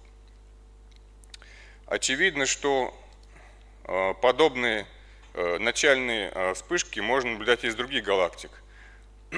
Если их светимость в пике составляет примерно 10/48 эрг в секунду, то современные гамма-эксперименты, такие как Fermi ГБМ, Swift-BAT, могут зарегистрировать подобные вспышки вплоть до 80 мегапарсек. И действительно были обнаружены хорошие кандидаты во внегалактические вспышки, вот, например, ВМ-81, здесь слева показана кривая блеска по данным конус, а также в туманности Андромеды М31 и недавно, 4 года назад, в галактике Скульптора. Вы видите, что области локализации достаточно большие, и они получены методом триангуляции. Для метода триангуляции необходима регистрация вспышки несколькими приборами, как минимум 3, а лучше больше. Но далеко не всегда можно похвастаться хорошей регистрацией несколькими приборами, и тогда локализация невозможна, поскольку в гамма-диапазоне законы геометрической оптики не работают, и просто так построить изображение невозможно. И тут возникает проблема, связанная с тем, что это не единственные источники коротких всплесков в гамма-диапазоне. Как мы все знаем, раз в неделю примерно гамма-эксперименты в космосе регистрируют короткие гамма-всплески, которые связаны совершенно с другими источниками, со слиянием компактных компонентов, таких как двойные нейтронные звезды или, возможно, нейтронная звезда и черная дыра. И по своим наблюдательным свойствам они очень похожи на гигантские вспышки этих магнитаров. Вот здесь я в качестве примера на левой картинке привел. Что самое интересное, некоторые из этих всплесков также сопровождаются длительным тусклым хвостом, который называется продленным излучением. И вот здесь на левой картинке показан один из таких всплесков 031214, а справа для сравнения кривая блеска гигантской вспышки вот магнитара, который вот в отражении от Луны был зарегистрирован. И мы видим, что кривые блески очень похожи. Здесь логарифмический масштаб по обеим осям. Все это начальный эпизод очень яркий, и за ним следует тусклый хвост.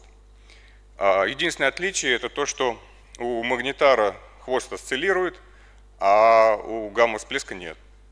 Но очевидно, что хвост можно зарегистрировать только у самых ярких событий, и у большинства событий его просто не будет из-за того, что сигнал-шум будет очень маленький. И, естественно, возникает вопрос, а как нам отличить одно событие от другого, если у нас нет точной локализации, поскольку в этом случае именно точная локализация позволила сказать, что это действительно гигантская вспышка, а не короткий гамма-всплеск. Ну вот попробуем найти какие-то другие особенности этих гигантских вспышек на примере последней надежной вспышки, произошедшей в прошлом году. Она вот произошла 15 ноября 2023 года и зарегистрирована целыми 6 космическими аппаратами. То есть метод триангуляции вполне позволяет очень точно определить локализацию. Но в этом случае он даже не пригодился, поскольку этот всплеск попал в поле зрения телескопа Ибис на борту интеграла, который с помощью кодированной апертуры позволяет строить изображение с помощью теневой структуры на детекторе. И точность локализации в данном случае составила 1,5 угловые минуты. И вот здесь на правой картинке показана, собственно, область локализации, которая наложена на оптическое изображение, полученное нами, и мы видим, что в точности оно указывает на галактику. Галактика это известная М82, вот слева показано более симпатичное цветное изображение. Эта галактика также известна как Сигара. Она близкая, расположена в 3,5 мегапарсеках от нас. Вероятность случайного совпадения вот оценена Бернсом и соответствует примерно 180 тысяч к 1. То есть можно считать, что надежно мы связали этот источник с этой галактикой. Посмотрим же, что он себя представляет. Здесь на правой картинке показаны кривые блеска по данным различных детекторов на борту интеграла. Лучше всего прописал детектор Изгри кривую блеска. Если мы посмотрим, например, на кривую блеска из соседней галактики М81, которая была обнаружена в конусе кривая блеска магнитара другого, то какие-то чем-то они похожи, но нельзя сказать, что они близнецы. Таким образом, форма кривого блеска не может быть каким-то явным индикатором того, что перед нами магнитар, а не короткий гамма-всплеск. Единственное, что можем по порядку сравнить длительности. Посмотрим теперь на то, как увидел этот всплеск монитор гамма-всплесков на борту Ферми, прибор ГБМ.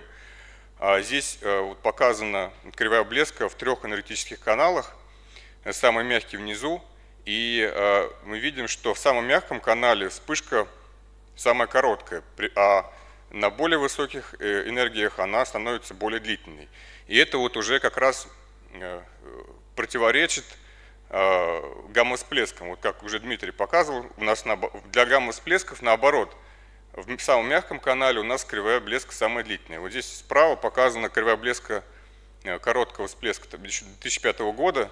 Здесь, правда, самый мягкий канал наверху, но вот видно, что вот он, чем жестче диапазон, тем он короче. Таким образом, вот это поведение уже каким-то, может быть, небольшим индикатором того, что перед нами гигантская вспышка. Что можно еще вытащить из кривых блеска? Можно оценить минимальный масштаб переменности. В данном случае он составил 2 миллисекунды, что, в принципе, характерно как и для гамма-всплесков, так и для гигантских вспышек. Поэтому его использовать для идентификации нельзя. Очевидно, следующее это энергетический спектр. И вот здесь на картинке показан энергетический спектр совместный по данным Ферми и интеграла. И вот энергетический спектр, по сути, выдал нам магнитара. Оказалось, что спектр очень жесткий. Тут надо прежде всего определить, что мы имеем в виду под жесткостью, поскольку вот в гамма-диапазоне гамма-всплески, как правило, фитируются, их спектр фитируется степенными моделями либо с изломом, либо с завалом, в данном случае с завалом. И в качестве жесткости можно использовать, например, положение максимума в спектре ν-φ или е-пик, а можно использовать значение степенного индекса, то есть крутизну спектра. И оказалось, что с точки зрения положения максимума всплеск довольно типичный, а вот с точки зрения крутизны нетипичный. Вот здесь справа показано распределение для большого числа коротких всплесков в эксперименте ГБМ. Здесь вот по горизонтали спектральный индекс, а по вертикали положение максимума. И вот наш всплеск, показанный красной звездочкой, находится вне области для других коротких гамма-всплесков.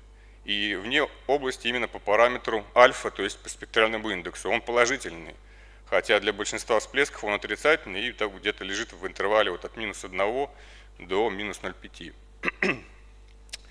Также мы нашли некий избыток на низких энергиях, но не сказать, что он суперзначимый, но это тоже может быть какой-то, как вот Дмитрий говорит, хинт.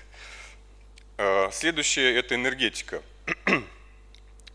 В гамма-всплеске характеризуются интересные корреляции между изотропным эквивалентом полной энергии, выделенной в гамма-диапазоне, или параметром ЕИСа, и вот положением максимума в энергетическом спектре в системе источника, так называемая корреляция Амати. Здесь вот она красным показана для длинных гамма-всплесков, синим для коротких гамма-всплесков, а розовые точки – это вот известные гигантские вспышки магнитаров. Мы видим, что они, во-первых, выделены, и их кластер хорошо отделен от кластера гамма-всплесков, и при этом наклон корреляции, ну хотя здесь точек немного, но наклон корреляции в принципе совпадает в пределах ошибки с гамма-всплесками.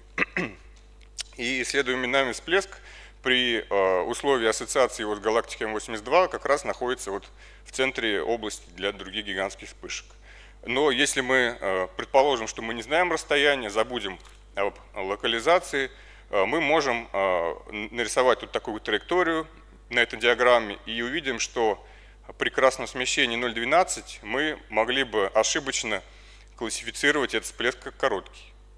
Таким образом, вот эту диаграмму, эту корреляцию Амати можно использовать для классификации только если либо у нас есть точная локализация по расстоянию, не только на небесной сфере, но и в пространстве, либо если траектория, построенная на любом расстоянии, не пересечет области для других транзиентов.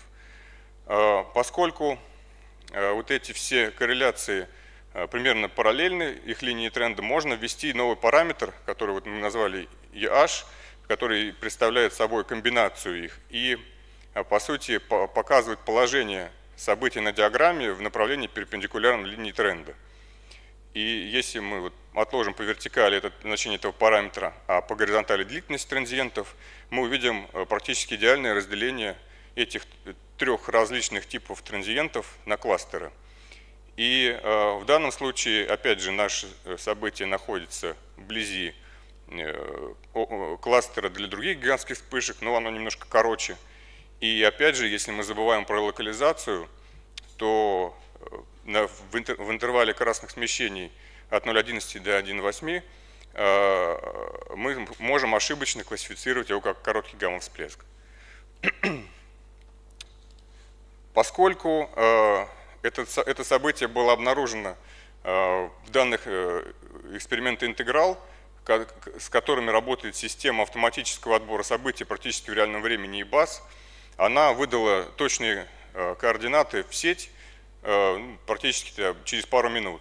И это позволило многим группам, в том числе и нашей, начать поиски оптического компонента на различных телескопах. И, к сожалению, мы ничего не нашли, к сожалению, для гамма-всплесков, но, к счастью, для магнитара. Вот здесь на этой картинке красным показаны верхние пределы, а черным кривые блеска других коротких гамма-всплесков с известным красным смещением, которые отнесены на расстояние 3,5 мегапарсек.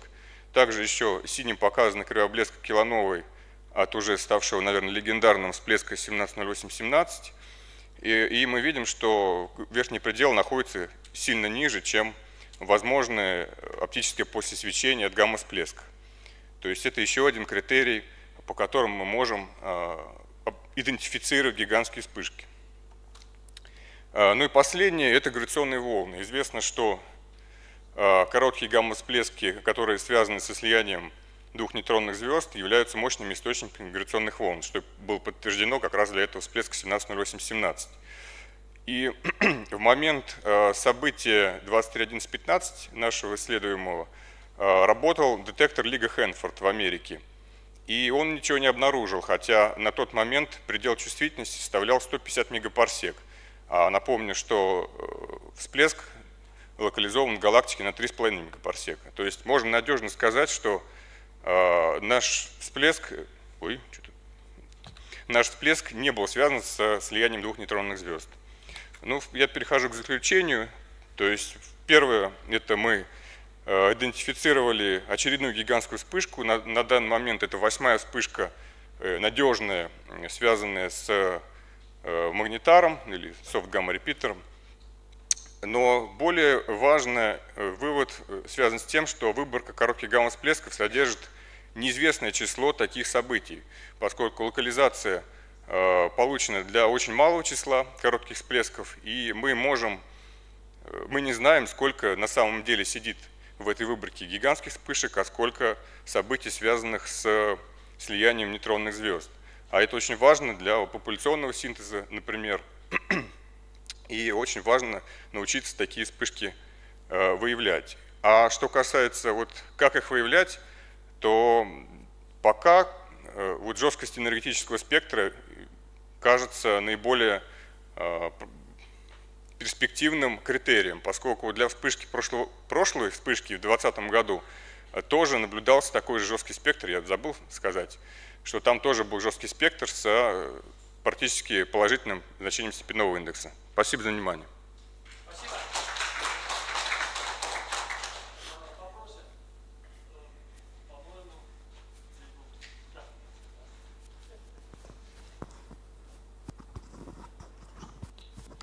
Скажите, пожалуйста, я правильно понимаю, что, по крайней мере, участие гигантских всплесков, которые относятся к гитарам, есть вот этот узкий пик, начальный узкий жесткий пик, который выделяется из всплеска на самом деле. По сути, я про него только и говорил сейчас.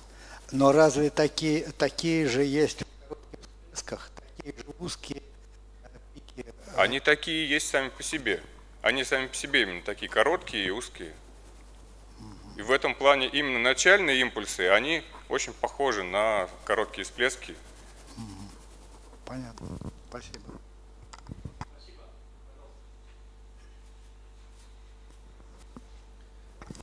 Спасибо, очень интересный доклад. У меня по второму выводу вопрос. Вот тут неизвестное число, эмпирически неизвестное, а модельно что можно сказать об этом соотношении? Ну, проблема в том, что модели основываются на данных, тут замкнутый круг получается. Ну, тут вопрос в том, насколько часто гигантские вспышки происходят тоже. Ведь это тоже нужно знать. А поскольку ни одной повторной вспышки от одного источника не было, мы можем только, например, оценить, что вот первая вспышка была в 1979 году, то есть эти вспышки не чаще, чем раз в 50 лет происходят. Можно попытаться оценить. Ну, я так понимаю, вот если говорить про именно гигантские вспышки, пока таких работ я не встречал. Популяционный синтез. Да, можно вот. Можно попробовать. Но я вот таких работ не видел. Но это вот хорошая работа на будущее.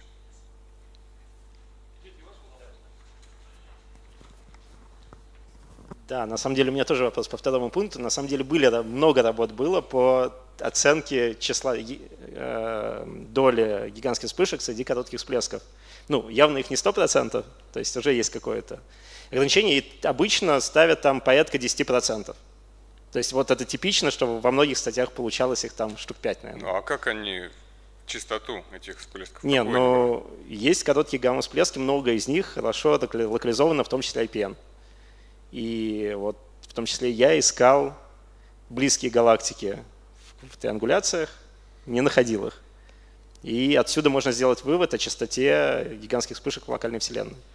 Ну, это в локальной, насколько локальной? Ну, вот 30 мегапарсек. Ну, потом обсудим тогда. Ну да. Ну, а если до 80? До 80, я думаю, можно галактик найти сколько угодно. Ну, мы не увидим гигантскую вспышку с 80, ну, в ГБМ, например. ГБМ видит до 30 мегапарсек где-то. Ну, по моим оценкам мы видим, ну ладно, обсудим потом тогда. Не вопрос, на самом деле, у меня даже комментарий. Тут у него Паши не прозвучало достаточно четко это сам. А на самом деле вот это явление, надо сказать, что мы обязаны полностью группе мазиться. Мы, я имею в виду мировых астрофизиков, потому что они открыли эти гигантские всплески и открыли активность более слабую, которая у этих событий происходит. И, в общем, все это как бы инициировано группой Мазица, и честь им и хвала. А второе у меня замечание, что на самом деле вот эта вспышка, она единственная, которая надежно локализована и отождествлена с какой-то галактикой близкой. То есть все остальные были все-таки в большом круге ошибок, и это было предположение, чем факт. А здесь мы впервые внегалактическую гигантский всплеск от магнитара удалось наблюдать.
Zoom кто-то есть, хорошо.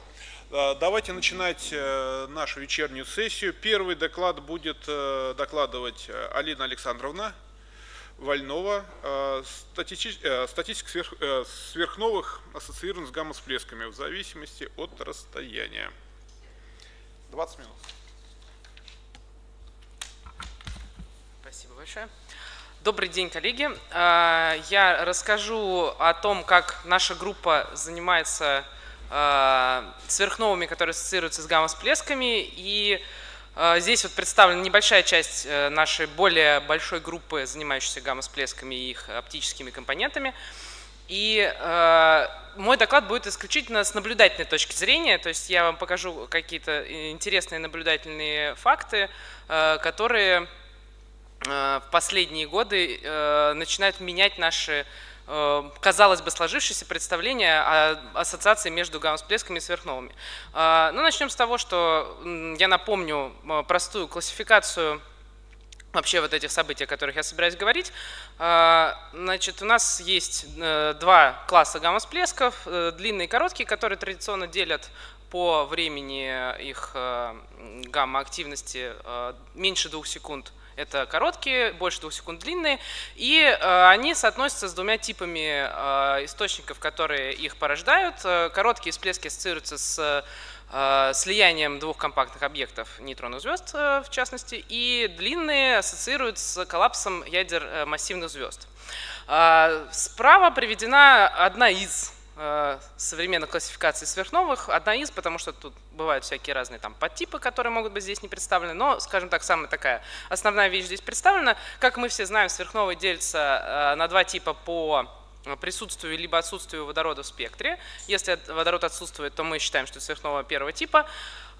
И среди всех типов сверхновых тоже можно разделить их на два больших класса. Это, опять же, слияние компактных объектов, это сверхновая 1А, и коллапс массивного ядра, это все остальные сверхновые.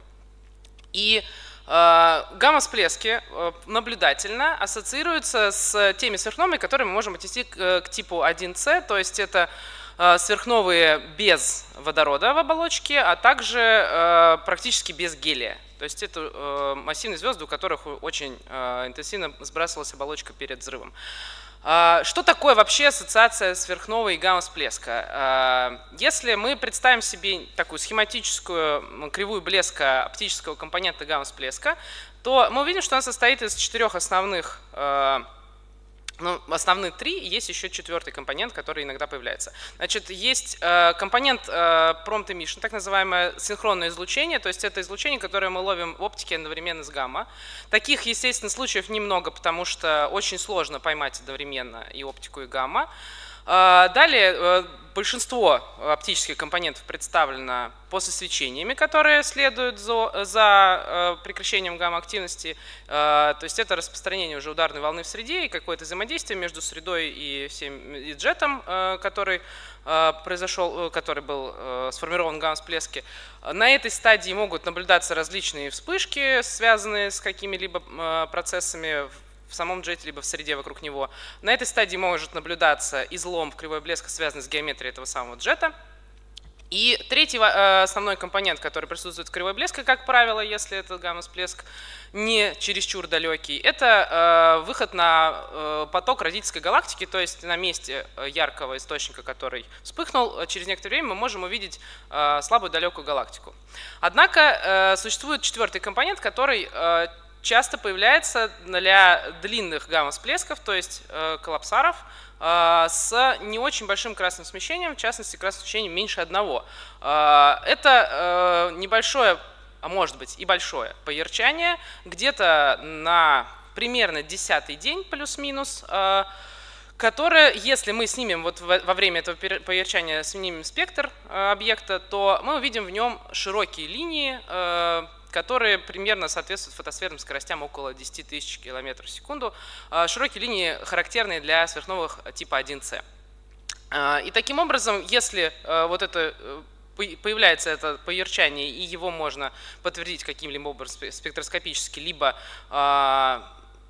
оно по кривой своей блеска похоже на кривую блеска сверхновой, мы можем говорить, что у данного гамма-всплеска есть признак сверхновой. И на данный момент существует открыто 31 спектроскопически подтвержденная сверхновая, связанная с гамма-всплеском, и еще 25 ассоциаций, которые имеют вот этот вот признак кривой блеска, однако спектр в это время снят не был, поэтому мы не можем спектроскопически это подтвердить. И впервые идея о том, что длинные гамма-всплески, которые происходят от коллапса массивного ядра, могут ассоциироваться с сверхновыми. Идея была подана еще в 1986 году Богданом Починским. И впервые подобная сверхновая, ассоциация сверхнового гамма-всплеска была открыта в 1998 году. Для очень близкого всплеска он до сих пор является самым близким к нам источником. Вот здесь написано его Z, после точки 2085.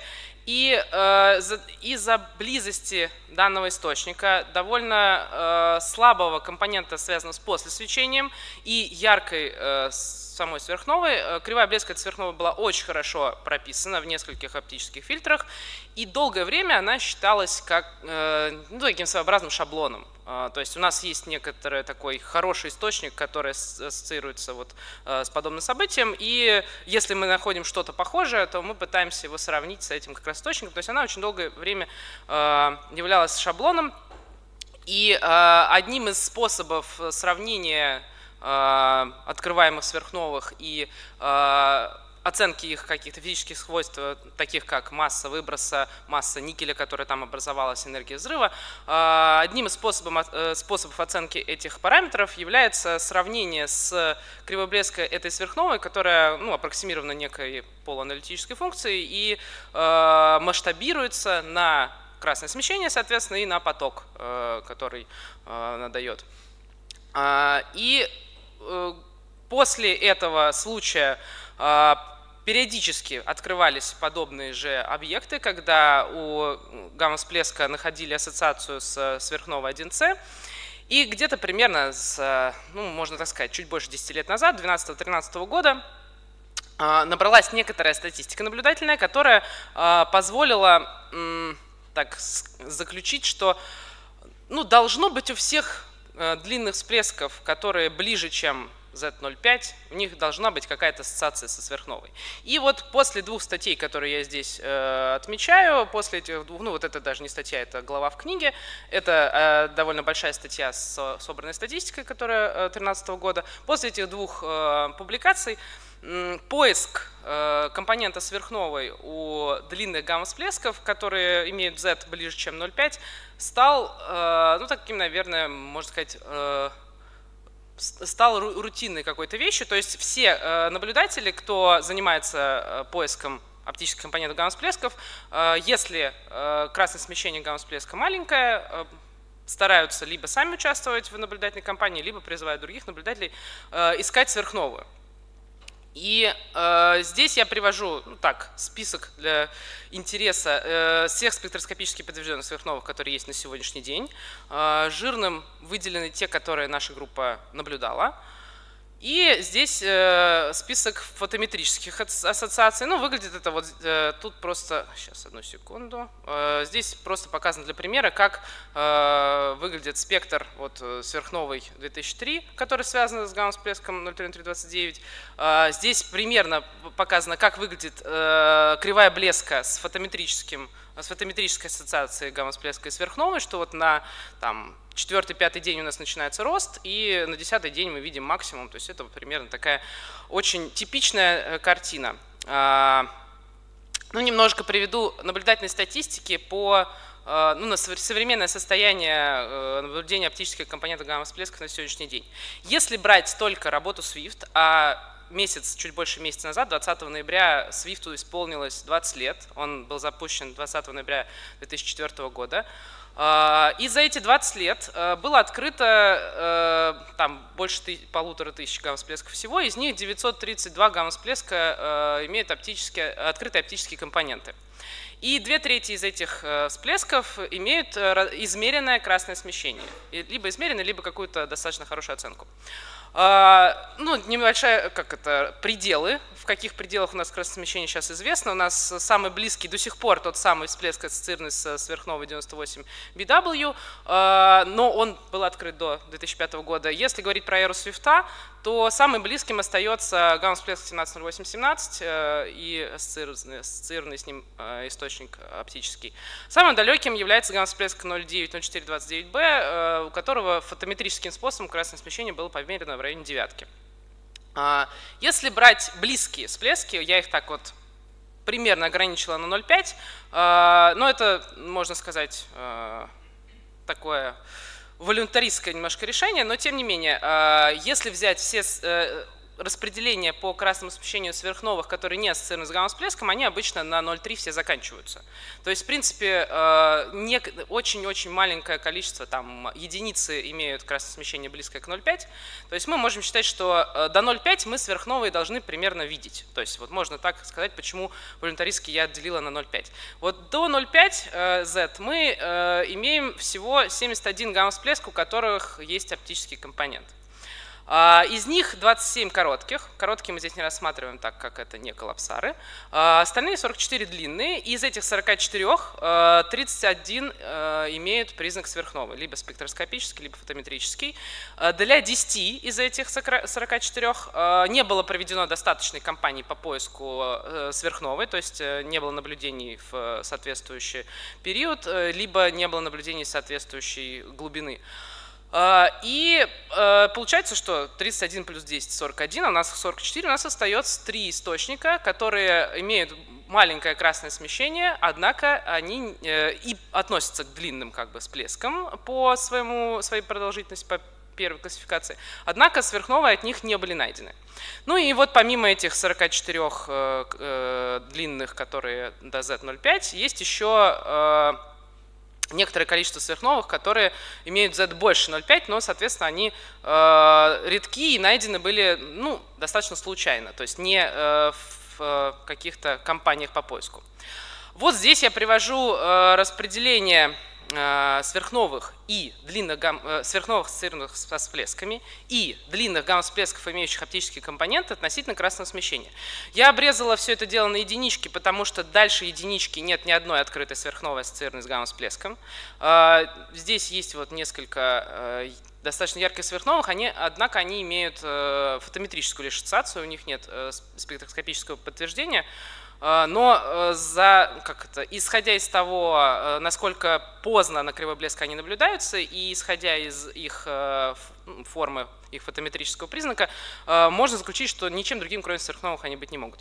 Однако, если посмотреть вот на наше то, что ближе 0,5, можно судить, что примерно одинаковое количество сверхновых, которые ассоциированы с гамма-всплесками, и самих длинных гамма-всплесков, для которых, собственно, эти ассоциации ищутся.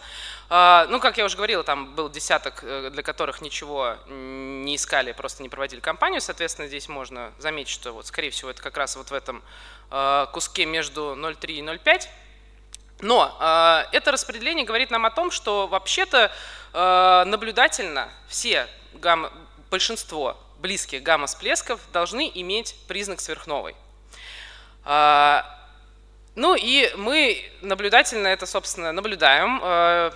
Здесь я привожу карту нашей наблюдательной сети, с которой мы работаем. Она не совсем сеть в прямом смысле этого слова, это виртуальная сеть, то есть в каждой из этих обсерваторий, которые здесь отмечены, мы имеем время, которая отводится на наблюдение оптических компонентов гамма-всплесков, и, соответственно, по нашей заявке, по триггеру можно получить наблюдение источника, который нас интересует. И вот здесь я привожу для примера, можно так сказать, нормальные сверхновые, ассоциированные с гамма-всплесками. По нормальным этим самым сверхновым можно построить такую диаграмму, где здесь у нас абсолютно известная величина в некотором фильтре, но мы взяли фильтр V, а по X у нас время максимума в системе отсчета источника. И на этой диаграмме видно, что, ну, у нас, конечно, еще статистики не так много, но видно, что в основном все сверхновые каким-то образом вот так вот группируются в некоторое облако, однако есть вот такие интересные выпадающие источники, которые имеют очень-очень большое время максимума сверхновой, сильно больше, чем основная группа. Сейчас я поговорю немножко про них. Значит, вот самое интересное, что мы нашли, что есть вот как минимум 3 гамма-всплеска, которые близкие, у них красное смещение меньше, чем 0,3. Однако компания по поиску сверхновой, которая проводила Хаббл и 10-метровые, 8-метровые телескопы, не нашла, то есть никто из наблюдателей не смог найти признак сверхновой в кривой блеска, и различные моделирование того, может ли в этих данных быть какая-либо сверхновая, показывает, что сверхновая, если бы там и была, она была бы какой-нибудь там минус 11 абсолютной величины, минус 10 абсолютной величины, то есть ну, не похоже на сверхновую. И несмотря на то, что все эти 3 гамма-всплеска были длинными, другие наблюдательные свойства показали, что они, скорее всего, являются слиянием компактных объектов. И таким образом отсутствие сверхновой для близкого всплеска может нам подсказать, что мы неправильно классифицировали всплеск по его прародителю. Вот. И один еще интересный объект, 2 даже интересных объекта. Первый из них это вот гамма-всплеск 2008-26, который был коротким. У него Т90 по свифту 1,1, а по конусу винт еще меньше. У него довольно большое красное смещение 0,7. Однако в нем была найдена сверхновая, которая имеет вот максимум в районе там 20 с лишним дней. И на килоновую она не похожа. То есть это как бы короткий всплеск, который на самом деле является мерджером, скорее всего. Коллапсаром, простите. То есть происходит от коллапса массивной звезды. И еще один интересный всплеск, который также является, ну, он длинный, у него близкое красное смещение, однако вот здесь показано наблюдение в течение, вот здесь получается 100 дней внизу, ай, где мышка, 100 дней, здесь 10 дней. То есть вот в течение там 30 дней признака сверхновой не было видно в кривой блеска, и он не был найден, однако он был найден позже, вот уже ближе к 30-му дню, то есть это самая поздняя на сегодняшний день сверхновая, ассоциированная с гамма-всплеском, которая, ну, в общем-то, настолько поздно, тяжело пока придумать модель, то есть нет какой-то хорошей модели, почему она может быть настолько поздно проявляться. Ну и еще вот один из недавних всплесков, с которыми мы сейчас работаем непосредственно, тоже очень долгая и хорошая, вот здесь это получается уже через год снимки практически, компания по поиску сверхновой, глубокий здесь 23,5 величина, ну, и вот этим баром отмечено место, где должны быть точки, если бы у нас там была сверхновая типа вот той самой 98 BW, вот на этом красном смещении она бы лежала, и как она, ну, какой у нее должен был быть поток.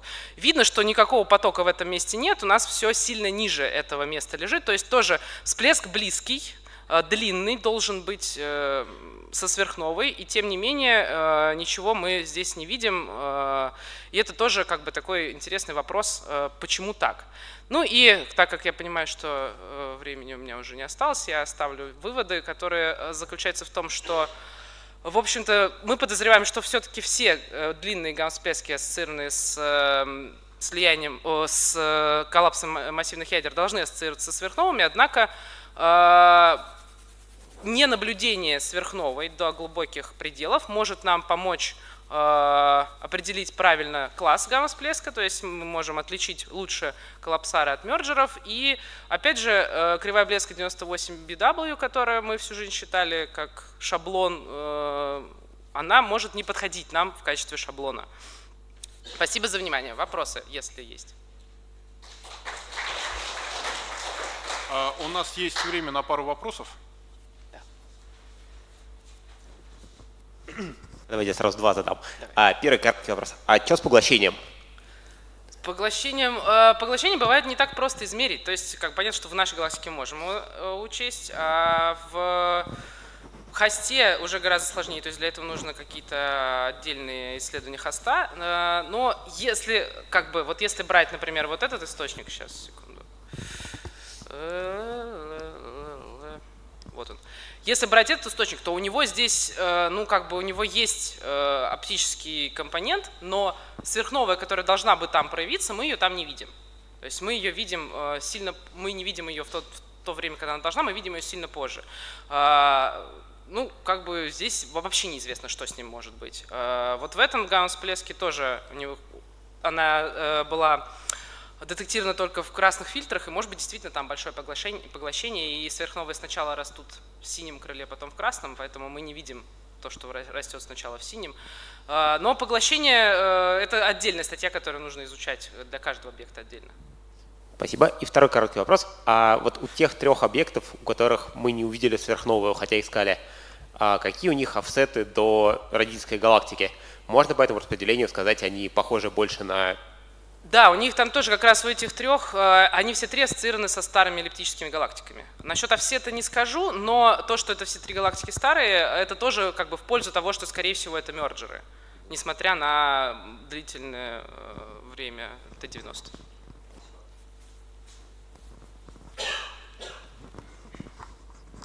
Скажите, пожалуйста, вы говорили о длинных всплесках, но есть ли длины всплесков, которые наиболее выгодны для того, чтобы их отождествить со сверхновыми? Они могут и по длительности не вполне совпадать с теми, которые совпадают со сверхновыми. Ну, это очень интересный вопрос. Мы не исследовали зависимость появления сверхновой от времени Т-90, времени гамма-активности. Потому что ну, не для всех все-таки гамма-всплесков мы можем определить красное смещение. Красное смещение для нас в данном случае является основным фактором по отбору источников, которыми мы интересуемся. Потому что если красного смещения нет, то тут может быть что угодно. Тут просто может быть мы не видим ничего, потому что оно далеко или что-то в этом роде. Да? То есть без знания расстояния до объекта мы не можем судить об его энергетике. Да? Соответственно, ну, про времена… Интересно, да, это было бы интересно посмотреть, может быть, вот… Я имею в виду там, где вы знаете. Да, да. Мы не проводили такое исследование, но это интересная идея, спасибо. А вот у этих 3 они намного выбиваются? Там у одного типа 4 секунды, а у другого вообще 100 с лишним. 108. Вот, да, это интересно. Но там еще есть, сейчас разрабатывается теория, я, к сожалению, не очень могу подробно это осветить, что разрабатывается теория, что это может быть failed супернова, так называемая, когда происходит коллапс непосредственно в черную дыру без образования сверхновой. Вот. Но это тоже как бы для, ну, с точки зрения наблюдения у нас нет пока никаких возможностей как-то это подтвердить, то есть нам нужна еще больше наблюдательной статистики, более детальные кривые блеска, чтобы как-то это подтвердить. Это, во-первых, вызывает большие сомнения. Это скорее спекуляции, да. Да. Ладно.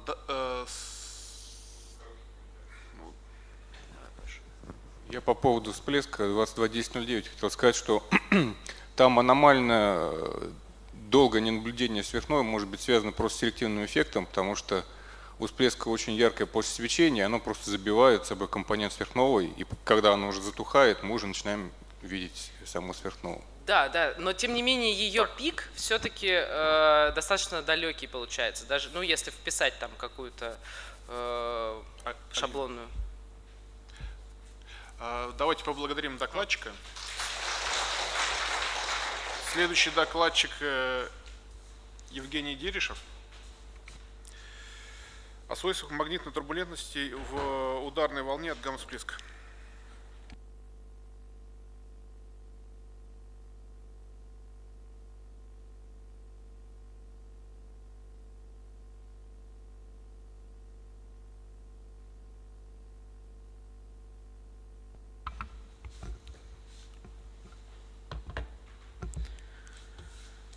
У нас тут такая образовалась почти что камерная обстановка. Я поэтому… А я вроде стараюсь микрофон, нет? Мимо. Я поэтому скажу несколько слов в качестве преамбулы. Ну, во-первых, хотя доклад называется о свойствах турбулентности в ударной волне от гамма-всплесков, скорее всего, все, что я скажу, оно относится к любой релятивистской ударной волне, хотя никаких доказательств нету. А ударная волна для гамма-всплесков, она просто отличается тем, что с ней удобно работать. Это такая чистая физическая задача, ну, сравнительно чистая. Это раз.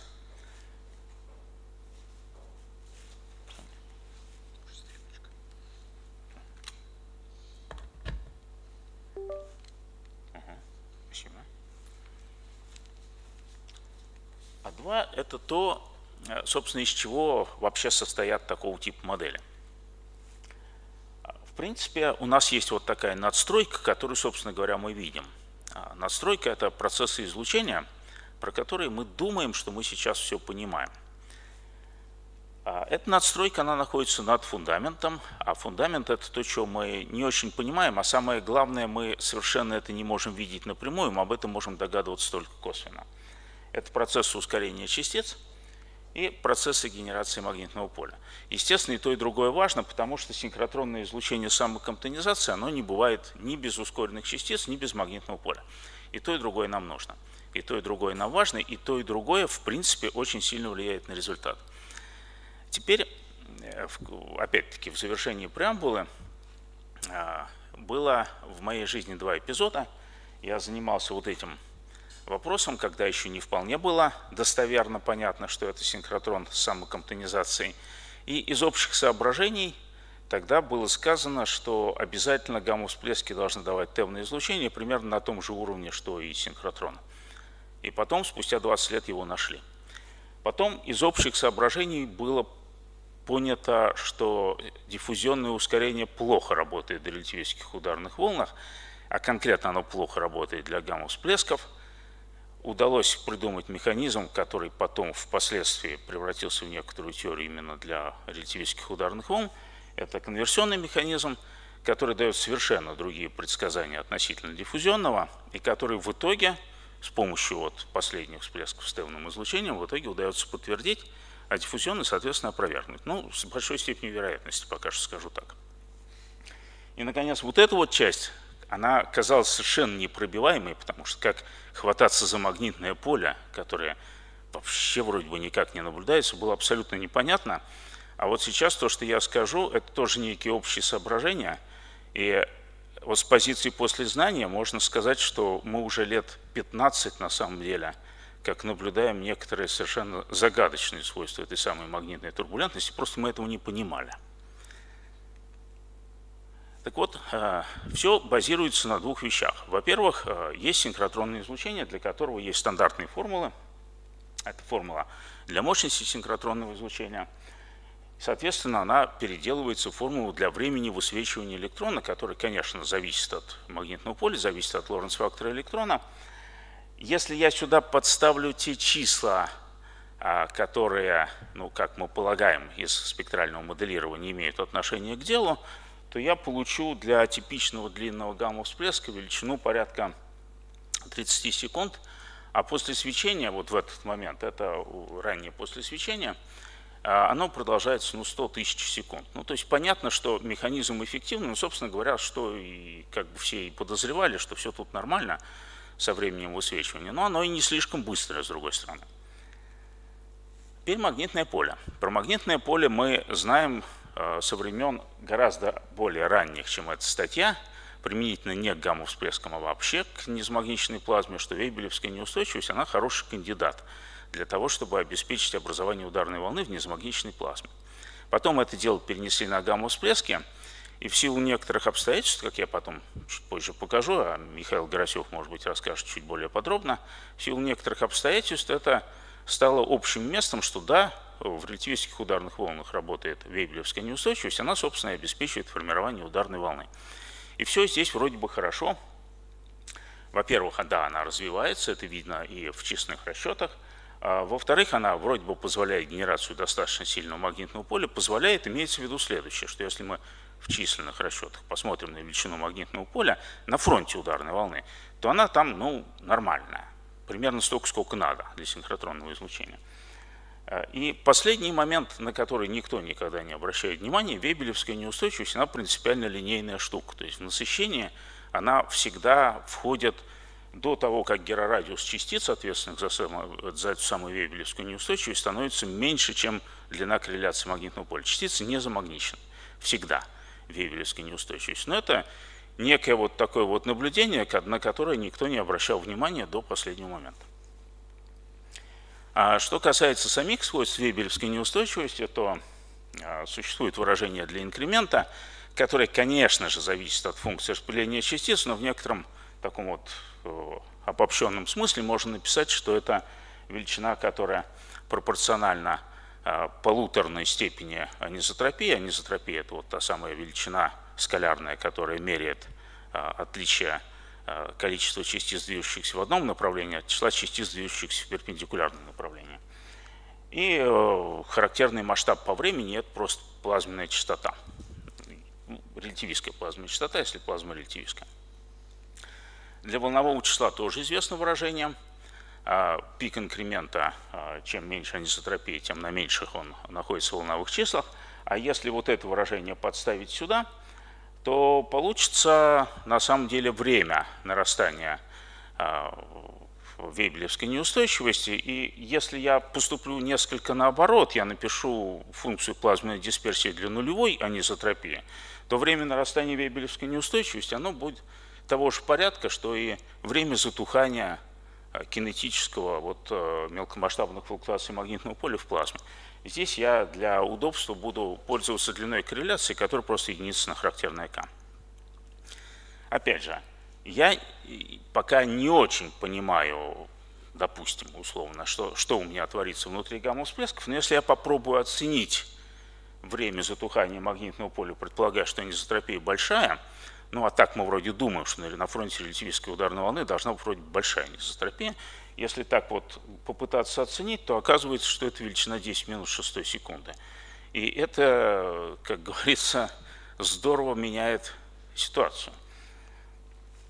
Ну, можно было бы сказать, что я что-то тут махнул с анизотропией, потому что, мало ли, может быть, она там все-таки не такая большая. Давайте проведем настоящее численное моделирование. Это вот достаточно старая статья. Я ее специально привожу, эту старую статью, чтобы показать, что с тех пор принципиально в ответе ничего не поменялось. Вот в этом отношении, по крайней мере. Значит, утверждение состоит в следующем. Если провести пик моделирования – это, по сути, численное моделирование плазмы, как она есть. То есть частицы движутся в электромагнитных полях, они же являются источником этих электромагнитных полей. Вот это, как мы думаем, более-менее настоящее моделирование плазмы. Запускается релятивистская ударная волна, и видно, что структура магнитного поля, вот волна ударная, она бежит отсюда сюда, соответственно, вот это вот набегающий поток, а это отходящий поток. И видно, что структура, она состоит из таких филаментов в набегающем потоке. Это вот такая вот характерная структура, которая видна в вейбелевской неустойчивости. Люди, когда это увидели, сказали: во, она, вейбелевская неустойчивость, вот она работает. На фронте ударной волны магнитное поле резко подрастает. Ну и примерно с такой же скоростью оно и падает. Единственное, что люди сказали, что вот чем дольше мы гоняем расчет, тем как будто бы вот толщина этого фронта становится больше. Поэтому, ну да, оно короткоживущее, и это плохо. Но, наверное, если мы будем иметь компьютер размером со Вселенную и будем считать время, порядка времени жизни Вселенной, то есть посчитаем все в настоящем масштабе, то, наверное, оно будет более долгоживущим, чем оно есть.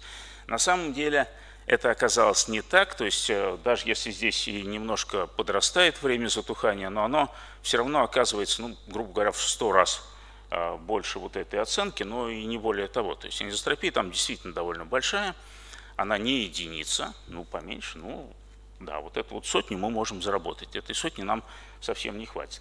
Во всем остальном все хорошо. Доля энергии в магнитном поле, доля энергии в частицах, все замечательно. Итак, проблема короткоживущего магнитного поля, если ее сформулировать в максимально чистом виде, она состоит в том, что эффективность излучения, ну, мы знаем, что для пососвечения, чтобы избежать проблем с энергетикой, эффективность излучения не может быть уж совсем низкой. Ну, она должна быть больше 1/100, грубо говоря. Я бы сказал, что на самом деле больше 1/10. В реальности, если мы поделим время затухания магнитного поля на время синхротронного высвечивания, то есть получим как бы оценку сверху на эту самую эффективность, то оказывается, что эта величина, ну, порядка 1 миллиона, и это вообще никак не бьется с тем, что мы видим. Вот такую вот проблему надо как-то решать, и в свое время у нас была статья с Михаилом Горосевым, которая основана на идее, что если работает конверсионный механизм ускорения, он на самом деле впрыскивает частицы сильно до того, как приходит фронт ударной волны, и вот это вот время впрыска частиц становится очень длительным, анизотропия становится очень маленькой, время нарастания становится большим. Ну, собственно, вот что здесь в численном счете экспериментально подтверждено. То есть если сделать заранее впрыск частиц, вот черная кривая, магнитное поле нарастает перед фронтом ударной волны, потом приходит ударная волна, вот это магнитное поле, оно примерно сохраняет свой большой масштаб, и из-за этого затухает дольше. Вот черная кривая, она затухает гораздо дольше, чем красная кривая. Красная кривая, это если ничего этого не делать, а просто сразу запустить с большой анизотропией ударную волну и посмотреть, что будет. Вот совсем мелкомасштабное поле, быстро затухающее. То есть, да, вроде бы это работает, но при этом, вспоминая условия насыщения вейбелевской неустойчивости, при этом вейбелевская неустойчивость доходит до гораздо меньшего магнитного поля. Это вот в этом численном счете. А если попытаться это перевести на настоящие числа, то здесь, конечно, получится не в разы разница, а получится на порядке. И тогда магнитного поля хватать не будет. Оно вроде получается долгоживущим, но тогда маленькое. Что делать? Ну, теперь я покажу несколько прозрачек, которые одна за другой, это просто преобразование формул. Естественно, я не ожидаю, что вы эти преобразования будете отслеживать. Я просто буду говорить, какие фокусы я делал, чтобы было понятно, что ничего там криминального и экзотического нету вообще. Итак, взяли вот это исходное выражение. Опять-таки, с позиции после знания я знаю, что нужно вытащить, специально вытащить наружу коэффициент длина корреляции магнитного поля, поделить на герорадиус частиц плазмы. Подставлю сюда герцчастоту, как она есть, подставлю сюда плазменную частоту. Плазменную частоту можно поделить на герцчастоту. Вот здесь вот наоборот, герцчастота на плазменную частоту. Это величина, которая, оказывается, зависит только от эпсилон b, то есть от доли энергии в магнитном поле. Подставил сюда. Следующее.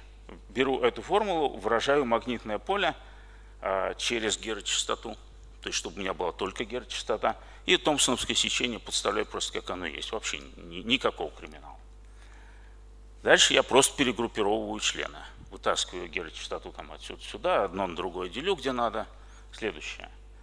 Выражаю энергию синхротронных фотонов. Ну, это тоже стандартная формула. Это гамма квадрат на h омега b. Но на Лоренц фактор ударной волны, поскольку она все-таки сильно релятивистская, надо это учесть. Отсюда вот это вот произведение гамма на омега b отсюда выражается напрямую.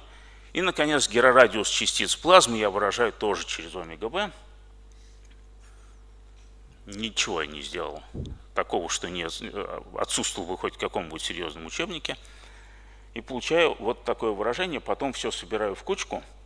У меня образовалась постоянная тонкость структуры, эпсилон b и несколько коэффициентов. Так вот, мы знаем, какая характерная величина эпсилон b в гамма-всплесках. Ну, из разных соображений, в том числе и спектрального моделирования, но есть и другие соображения. Сильно мы здесь пробраться не можем. Мы знаем, где находится пик синхротронного излучения. Ну, это просто наблюдается. То есть тут не то, что пробраться нельзя, это просто наблюдения прямые. Лоренц фактор я взял 30-ку, это тоже из таких общих соображений. Энергетику мы примерно представляем, какая плотность окружающей среды тоже знаем. Подставили сюда и получили вот такое замечательное выражение, что для того, чтобы эффективность синхротронного излучения была большой, нужно, чтобы этот коэффициент был большой. То есть нужно, чтобы размер корреляции, длина корреляции магнитного поля была существенно больше, чем герорадиус частиц. А это как раз то, чего в вейбелевской турбулентности не бывает. То есть турбулентность, для того, чтобы обеспечить эффективное излучение, еще раз, турбулентность должна быть нелинейной. А вот нелинейности такой у Вейбеля нету. Но в оставшиеся несколько минут я скажу, каким катастрофическим или не очень последствиям это должно привести. Во-первых, мы можем, сейчас я говорил про частицы плазмы, мы можем посмотреть на степень замагниченности излучающих электронов, то есть поделить длину корреляции не на герорадиус частиц плазмы, а на герорадиус излучающих электронов. Посмотрите, они-то в магнитном поле замагничены или нет. И оказывается, что тут вот такое двояко понимаемое выражение, то есть вроде бы замагничены, но тут не сказать, что уж прям большое число, поэтому может и не замагничены, но может и замагничены. А если замагничены, то это, казалось бы, плохо. Получается, что каждый электрон чувствует свое поле, в котором он живет. Но нет, это, к счастью, не так. Существует бомовская диффузия. Если есть неоднородности магнитного поля, вот с этим самым масштабом корреляции, то за время остывания электрон успевает бомовским образом продиффундировать. И вот если посмотреть на длину бомовской диффузии и ее отнести к длине корреляции магнитного поля, то это прям гарантированно большое число. Это значит, что электрон там случайным образом блуждает и все магнитные поля чувствует. То есть в среднем электрон излучает в некотором среднем распределении поля. Какое конкретное это распределение, мы пока не знаем. У нас есть некоторые представления из численного моделирования, которое опять-таки вот будет в следующем докладе Михаила рассказывать. Если взять модель такую условную для распределения магнитного поля вот в этих неоднородностях, соответствующую магнитному диполю, то есть где магнитное поле в центре какое-то центральное, а дальше спадает по закону единицы на r в кубе, то тогда это соответствует вполне определенному искажению формы спектра. Номер раз – это то, что пик спектра при той же среднеквадратичной величине магнитного поля вырастет довольно сильно, раз в 10, а то и больше. И номер два – это то, что низкочастотная асимптотика довольно долго продолжается по закону νu f νu пропорционально νu, а не νu f νu пропорционально νu в степени 4/3, как должно быть для синхротрона. Вот второй момент точно очень хорошо, потому что при моделировании спектра после свечений, чем дольше мы ждем после свечения, тем хуже получается воспроизвести оптику, она слишком высокая. А если сделать спектр помягче, то вроде так более-менее все укладывается. Что касается вот такой вот дикой разницы в пике синхротронного излучения, то она не катастрофична, потому что, ну, это трудно словами описать, просто скажу по факту, что я взял всплеск, который ранее был промоделирован вот этим стандартным спектром, и попытался отфитировать вот таким вот спектром. Конечно, конкретные числа получились другими, но фит в целом получается примерно такой же хороший. Конкретные числа, хотя получаются другими, но они не радикально отличаются. А плюс всего этого, я не буду зачитывать заключение, плюс всего этого состоит не в том, что я подправил синхротронный спектр, пусть и серьезным образом, а плюс состоит в том, что если мы теперь воспринимаем турбулентность как существенно нелинейную, то у нас появляется представление о том, как масштаб вот этих самых, масштаб величины центрального поля увязан с плотностью энергии в ударной волне. То есть у нас один свободный параметр моделирования гамма-всплесков пропал, а перед этим пропал еще один из конверсионного механизма ускорения. И теперь из 4 свободных параметров осталось 2, и это значит, что всплески у нас потеряли вырожденность в пространстве параметров. Спасибо. Давайте поблагодарим докладчика. Есть время на 1, может быть, 1,5 вопроса.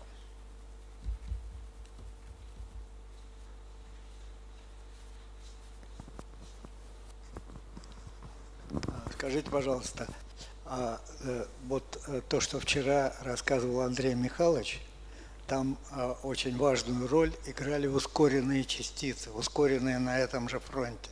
Вот они создавали неоднородное магнитное поле со своей структурой и так далее. Вот это поле может накладываться на ваше поле, потому что вы вообще не рассматриваете ускоренных частиц.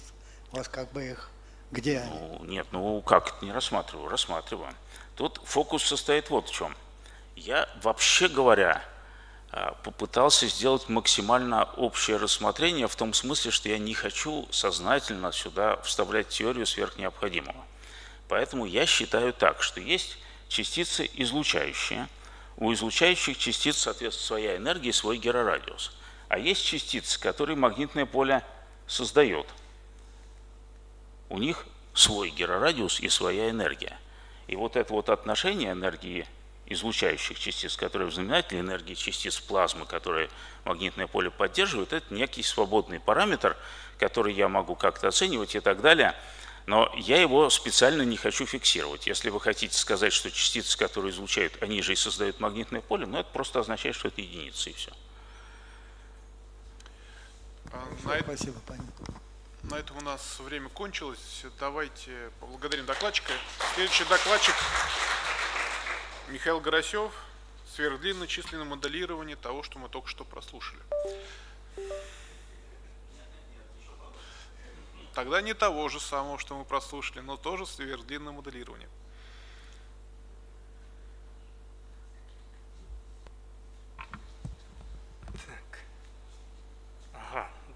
Добрый день. Да, предлагаю в конце конференции окунуться немножко в мир численных расчетов всяких нелинейных процессов в бесстолкновительной плазме.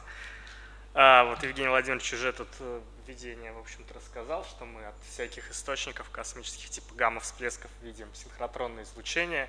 Это значит, что в них, в ударных волнах, которые там в этих объектах существуют, должно возникать магнитное поле.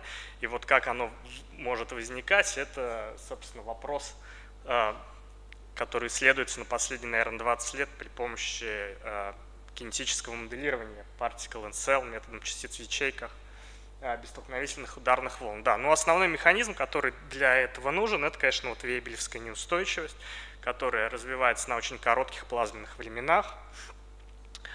Так, ну для того, чтобы у меня тут будет много картинок, надо ввести некоторые стандартные параметры, может их напомнить. Это вот плазменная частота, это как бы стандартный такой параметр для измерения времени в этих системах.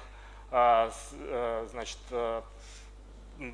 ширина скин-слоя c делить на омега плазменная, это как бы параметр вот плазменной длины стандартный, он, конечно, много меньше любых размеров этой системы всей. Ну и магнетизация – это доля магнитного поля в сравнении с кинетической энергией частиц, которые у нас участвуют. Значит, вейбелевская неустойчивость – это периодическая неустойчивость, то есть у нас, если у нас есть какое-то анизотропное распределение частиц, то чем более оно анизотропное, тем более мелкие длины волн у нас неустойчивы. То есть сначала, если представить себе какое-то распределение частиц с очень большой анизотропией, у нас сначала более-менее короткие будут длины волн развиваться, потом, соответственно, функция распределения будет рассеиваться на этих образовавшихся коротких волнах, и ее анизотропия уменьшится. Соответственно, эти волны, которые образовались, они, по идее, должны бы затухать, а все более и более длинные волны будут подвержены этой неустойчивости. Это такая вот стандартная картина этой вейбелевской неустойчивости. Значит, сначала я поговорю, ну вот долгое время было как бы вот группа в Принстоне, где вот Сиронис, Питковский и Гроссель, и Чанг вот ранее, они моделировали такие системы вот в такой стандартной такой постановке задачи, когда у нас есть идеальная стенка, есть источник плазмы, который убегает вот туда со скоростью света, а в simulation box у нас впрыскивается какой-то поток холодной плазмы, электрон-позитронный, для того, чтобы упростить наш расчет. Ну, как я сказал, уже с холодной плазмой, то есть с нулевой температурой. Здесь образуется ударная волна, как раз состоящая из этой магнитостатической турбулентности, которая двигается со скоростью половины скорости света примерно. Значит, сложность таких расчетов в том, что вот этот источник постоянно двигается, и у нас наша область расчета постоянно растет. И вот недавно вышла статья 2024 года, где вот максимальное время расчета у них 26 тысяч вот этих обратных плазменных времен для их параметров. Ну и, соответственно, вот их бокс в конце, он условно вот эти 26 тысяч скин-депхов должен составлять. Что, поскольку на одну такую вот длину скин-слоя надо там десяток ячеек, это огромная просто симуляция, которая ну, вот, подвластна только на самых современных суперкомпьютерах. Ну, значит, вот давайте посмотрим, что они получили. У них тут вот прекрасный фильм с развитием вот этих магнитных филаментов. Вот здесь изображено магнитное поле, как развивается. Вот бежит ударная волна. Посмотрите вот на апстрим, как сильно растут размеры филаментов магнитного поля, которые образуются в этой симуляции. Ну вот сейчас время 13, 14, 15 тысяч. Вот сейчас будет наблюдаться прям довольно резкий рост. Вот филаменты все крупнее и крупнее. При этом, кстати, даунстрим, ну не сказать, что сильно развивается. Вот. Ну и вот они досчитали до 26 тысяч 100. И, значит, что же мы видим? Как они утверждают, ну это, собственно, вот видно было из этого видео, что никакого стационара они не наблюдают. Длина филаментов в апстриме возрастает на 2 порядка во время симуляции. Магнетизация в даунстриме тоже ведет себя нестационарно.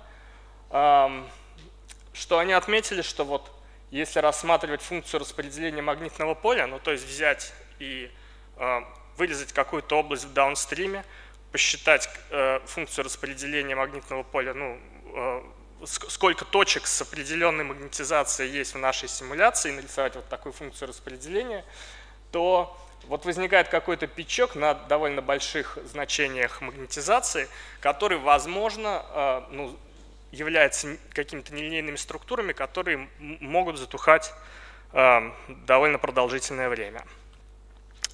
Значит, ну теперь я представлю результаты нашей симуляции, которая в другой системе отсчета. Мы работаем в системе отсчета, связанном с фронтом ударной волны. Это позволяет нам держать размер бокса фиксированным. Он у нас не очень большой, он примерно 4000 вот этих skin depth. Но зато при этом мы смогли осуществить симуляцию, которая длится больше 100 тысяч, то есть больше, чем в 4 раза, чем вот в предыдущей работе. Единственное, что у нас постановка задач немножко отличается. У нас температура набегающей плазмы, она не нулевая, а она равняется mc квадрат, то есть у нас набегает теплая плазма изначально. С этим могут быть связаны определенные отличия, которые мы увидим. Так, ну теперь это вот уже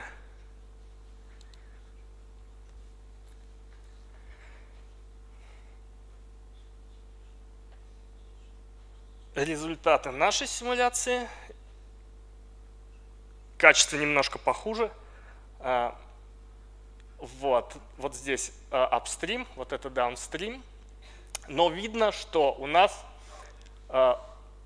мы не видим сильного нестационара какого-то в ударной волне. То есть, возможно, это связано вот с тем, что у нас конечный размер апстрима.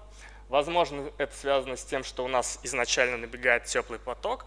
Но, в принципе, у нас довольно быстро, ну где-то, ну как довольно быстро. Конечно, у нас все равно стационар вот настоящий наступает где-то после 30-40 тысяч этих плазменных времен, что больше, чем время симуляции предыдущей.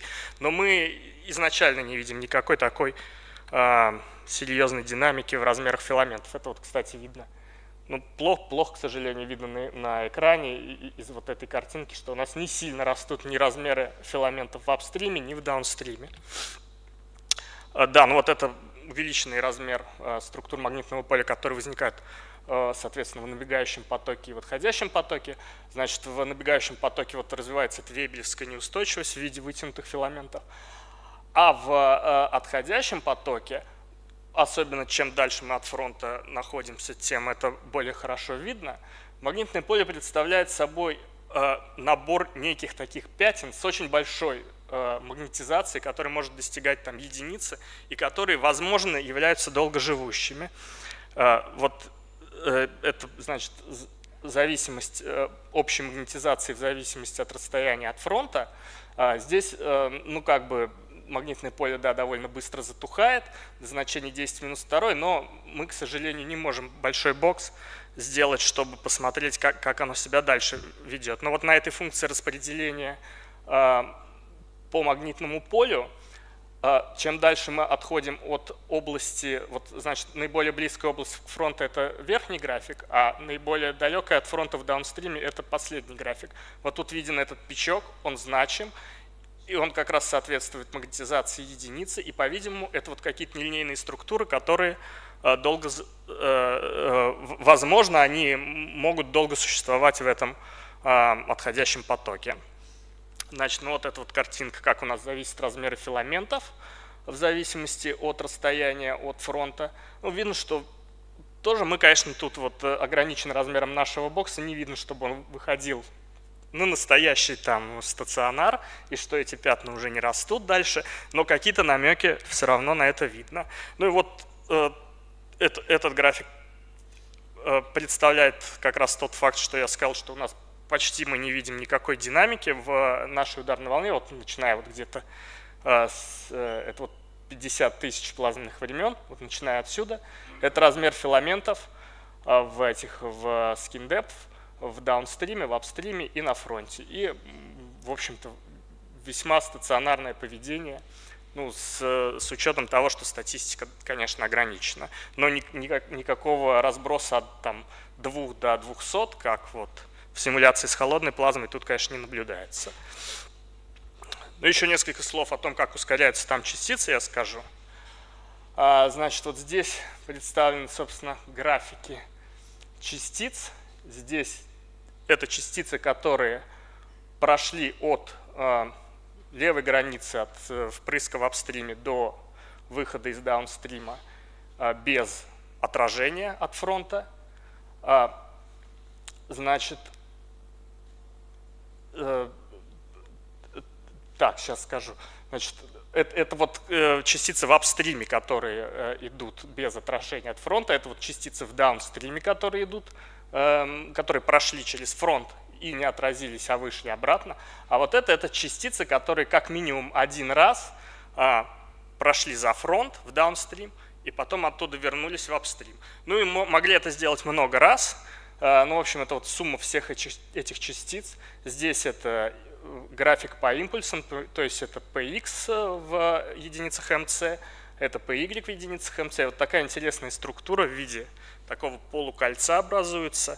В общем, как я понимаю, похожие структуры иногда используются при таком полуэмпирическом моделировании всякого излучения и динамики в таких ударных волнах. В общем, мы видим вот такое ускорение.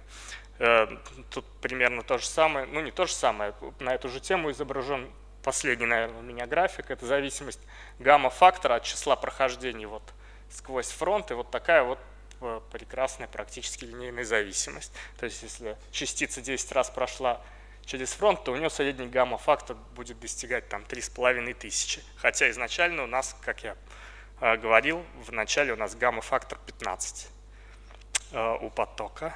Ну, а это то же самое от времени зависимость. Тоже такая вот не очень понятно, линейная зависимость или нелинейная. Статистики тут, к сожалению, не хватает. Ну, на этом все. В общем, вот я продемонстрировал преимущество нового подхода к численному моделированию таких вот бесстолкновительных ударных волн в системе отсчета, связанной с фронтом. И с таким методом мы смогли осуществить ультрадлинные, которые, ну, где-то в 5 раз известных в литературе расчетов превышает по длине симуляция. Ну, вот это поздравление с Новым годом от нейросети. Как он выглядит на бесстолкновительных ударных волнах. Ну, в общем, довольно грустно, видимо. Все, спасибо.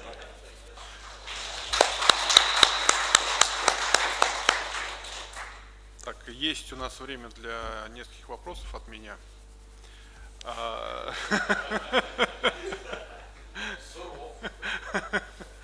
Ладно, если серьезно, а вы не пробовали сделать такой же сетап, как у Спитковского?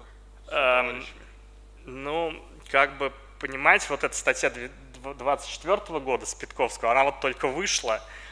А предыдущий сетап у них, конечно, такой же был, но он был 2008 год, и мы на него не сильно ориентировались, потому что нам казалось, ну как-то температуру 0 брать не очень хорошо. Это не очень хорошо и с численной точки зрения, что это сложнее считать, надо более мелкую сетку делать.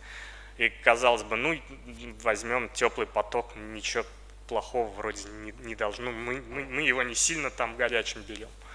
Потому что очень хочется посмотреть все-таки, почему. Да, хочется, но расчет, конечно, он намного меньше ресурсов, чем у Спитковского требует, но все равно это там 500 000 где-то ЦПУ часов. Ну, вы можете покороче сделать, как и у них? Нет, в смысле Ну вот эти вот 20... Может быть, можно, но да, но там вот сетку надо будет. Можно это попробовать, да, это интересно. Вообще есть, конечно, такая задумка.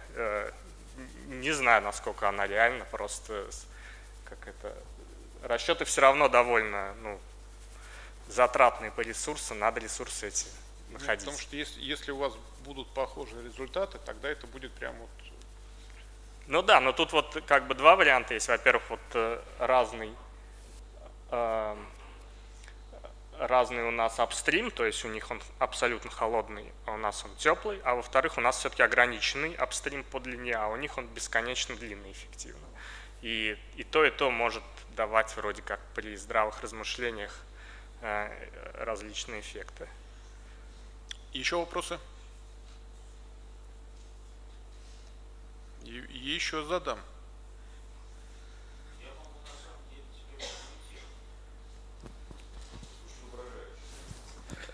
Нет, на правах соавтора я без всяких угроз могу сказать, и Миш тут что-то стесняется сказать, хотя это прозвучало в его докладе. На самом деле мы, конечно, не можем конкурировать со Спитковским в количестве численного ресурса. Это просто даже близко не можем. Поэтому повторить то, что делают они один в один, это без шансов. Это номер раз.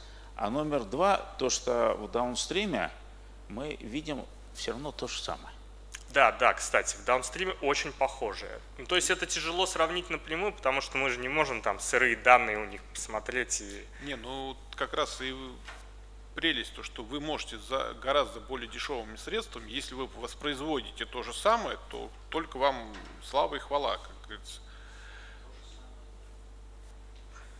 Вы сделаете сетап такой же для начала, тогда можно будет сказать, нам и размер имеет значение. Ладно, есть еще вопросы? Нет, тогда давайте поблагодарим всех докладчиков. Было очень интересно. Так, коллеги, дорогие друзья, вот и подошла к концу наша конференция. Мне казалось, я еще 5 минут назад здесь стоял на этой трибуне и открывал ее, а вот уже приходится закрывать конференцию. Действительно, эти дни пролетели очень быстро, а это означает то, что было очень здорово, было очень интересно. И в первую очередь, конечно, благодарность хочется высказать тем людям, которые сюда приехали. Именно вы, собственно говоря, делаете ту конференцию, которая здесь есть, то есть именно докладчики, которые сюда приезжают, которые обсуждают, задают вопросы. Поэтому я хотел бы поблагодарить всех участников конференции. Давайте мы все друг друга поблагодарим за то, что вы приехали, за то, что вы участвуете. И отдельные слова я, конечно, хотелось бы сказать, так сказать, организационному комитету, не себе лично, хоть я председатель ничего не делал, естественно, я просто так это. Вот тут есть много молодых людей, которые здесь вот бегали с микрофоном, там раздавали вам календарики, футболки и все остальное. Вот Андрей Евгеньевич Штыковский, собственно, который на себя взял как заместитель председателя всю эту работу, и вместе с коллегами, давайте их тоже поблагодарим, потому что они сделали. Дмитрий Владимирович Сербинов, я забыл уже, Дима, вот, все, Женя Захаров, тут и очень много-много ребят, которые действительно сделали то, чтобы конференция была хорошей. И я единственное, что хочу добавить, что в следующем году у нас будет 25-я конференция, мы в 2001 году начали. В этом году она была международная, вы видели, что у нас были представители и есть из Армении, из Германии, из Италии, из Соединенных Штатов Америки, из Китая, из Финляндии.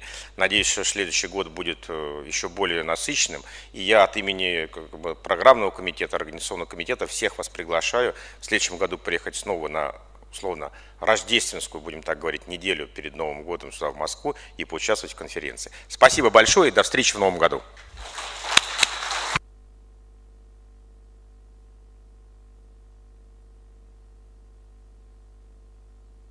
Еще хотите доклада? На самом деле, кто не взял календари,